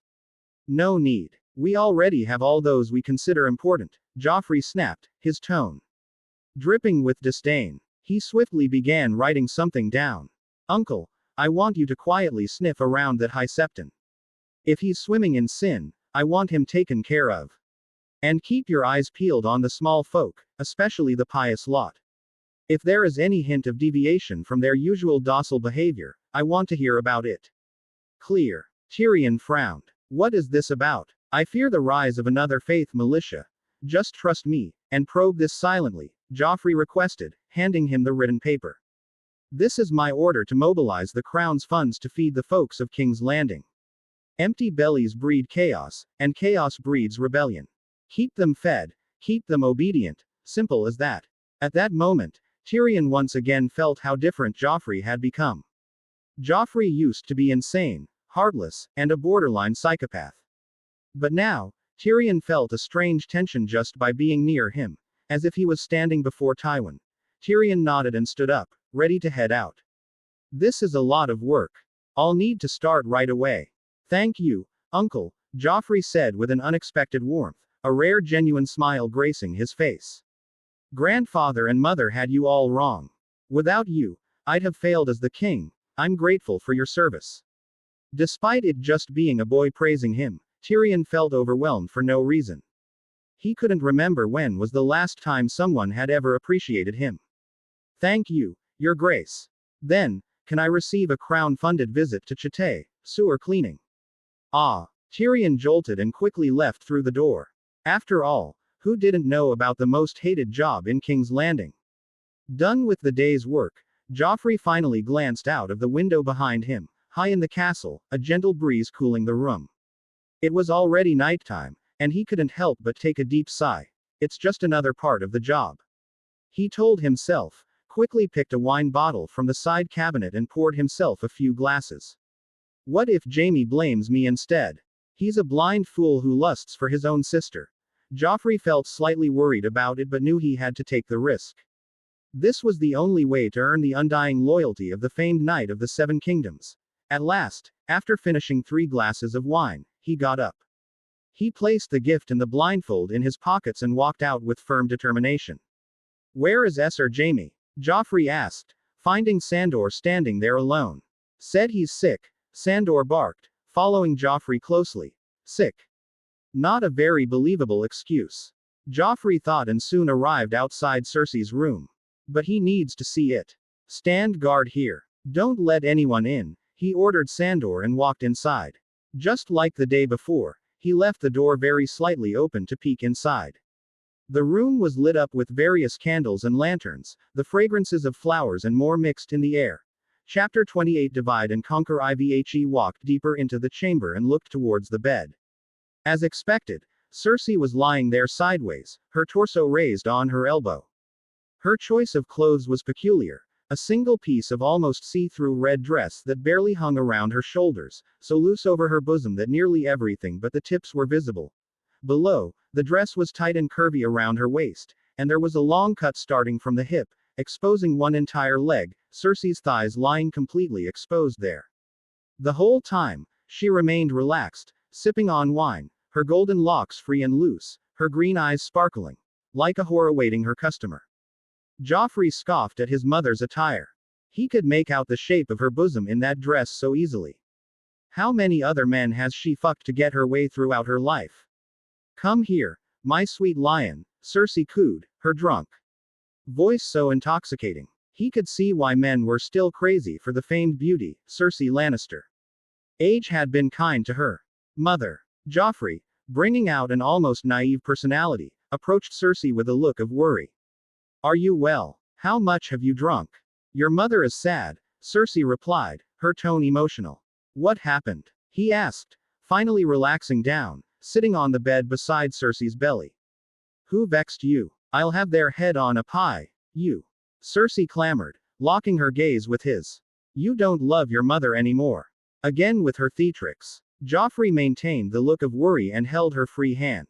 Why, mother? Why do you feel that? Because you find no time for me anymore. Just a fleeting visit yesterday. It used to be different, Joff. You used to share every detail of your days with me. What's changed? Are you too busy with others now? Won't you tell your mother about your adventures in the north? Cersei's voice was gentle, her fingers tracing over Joffrey's face as she sat up, her wine forgotten. She drew nearer on the bed, seeking closeness. Forgive me, mother, if my actions have made you feel such. I'm just too preoccupied trying to keep the realm together under my rule, Joffrey replied, gazing into her green eyes with a fake longing. He slid one hand into his pocket and took out a silky, red blindfold. But tonight, I brought you the present as well. A piece of cloth. No, you must put on the blindfold, or else it won't be much of a surprise, Joffrey said and made a move himself, fastening the strap on her eyes. He had to reach closer to tie it behind her head. Cersei caught his sides with her delicate fingers as he did that. I can't wait to see it. Please hold my hand and follow me to the open terrace, mother. Joffrey held her hand and led her. She moved easily, with barely any resistance. Instead, the situation with her dress turned problematic as one of the shoulder straps loosely slid to the side of her shoulder, almost revealing one of her burgeoning breasts. Clack. Joffrey suddenly heard a noise from within the room just then. His eyes fell on a large cupboard in one corner. He noticed it was slightly open, forming just a minute dark crack. Is Jaime in there? He didn't know, but he hoped he was right. So he brought Cersei to the open terrace, stopping at a part visible from the cupboard inside the chamber. You can remove it, mother.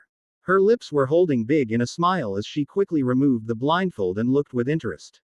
Oh. Joffrey held a short dagger before her, showcasing it under the bright moonlight. It wasn't ordinary from any angle. Its blade was as blue as ice, shining in the moonlight. At the same time, the handle was made of mammoth tusks.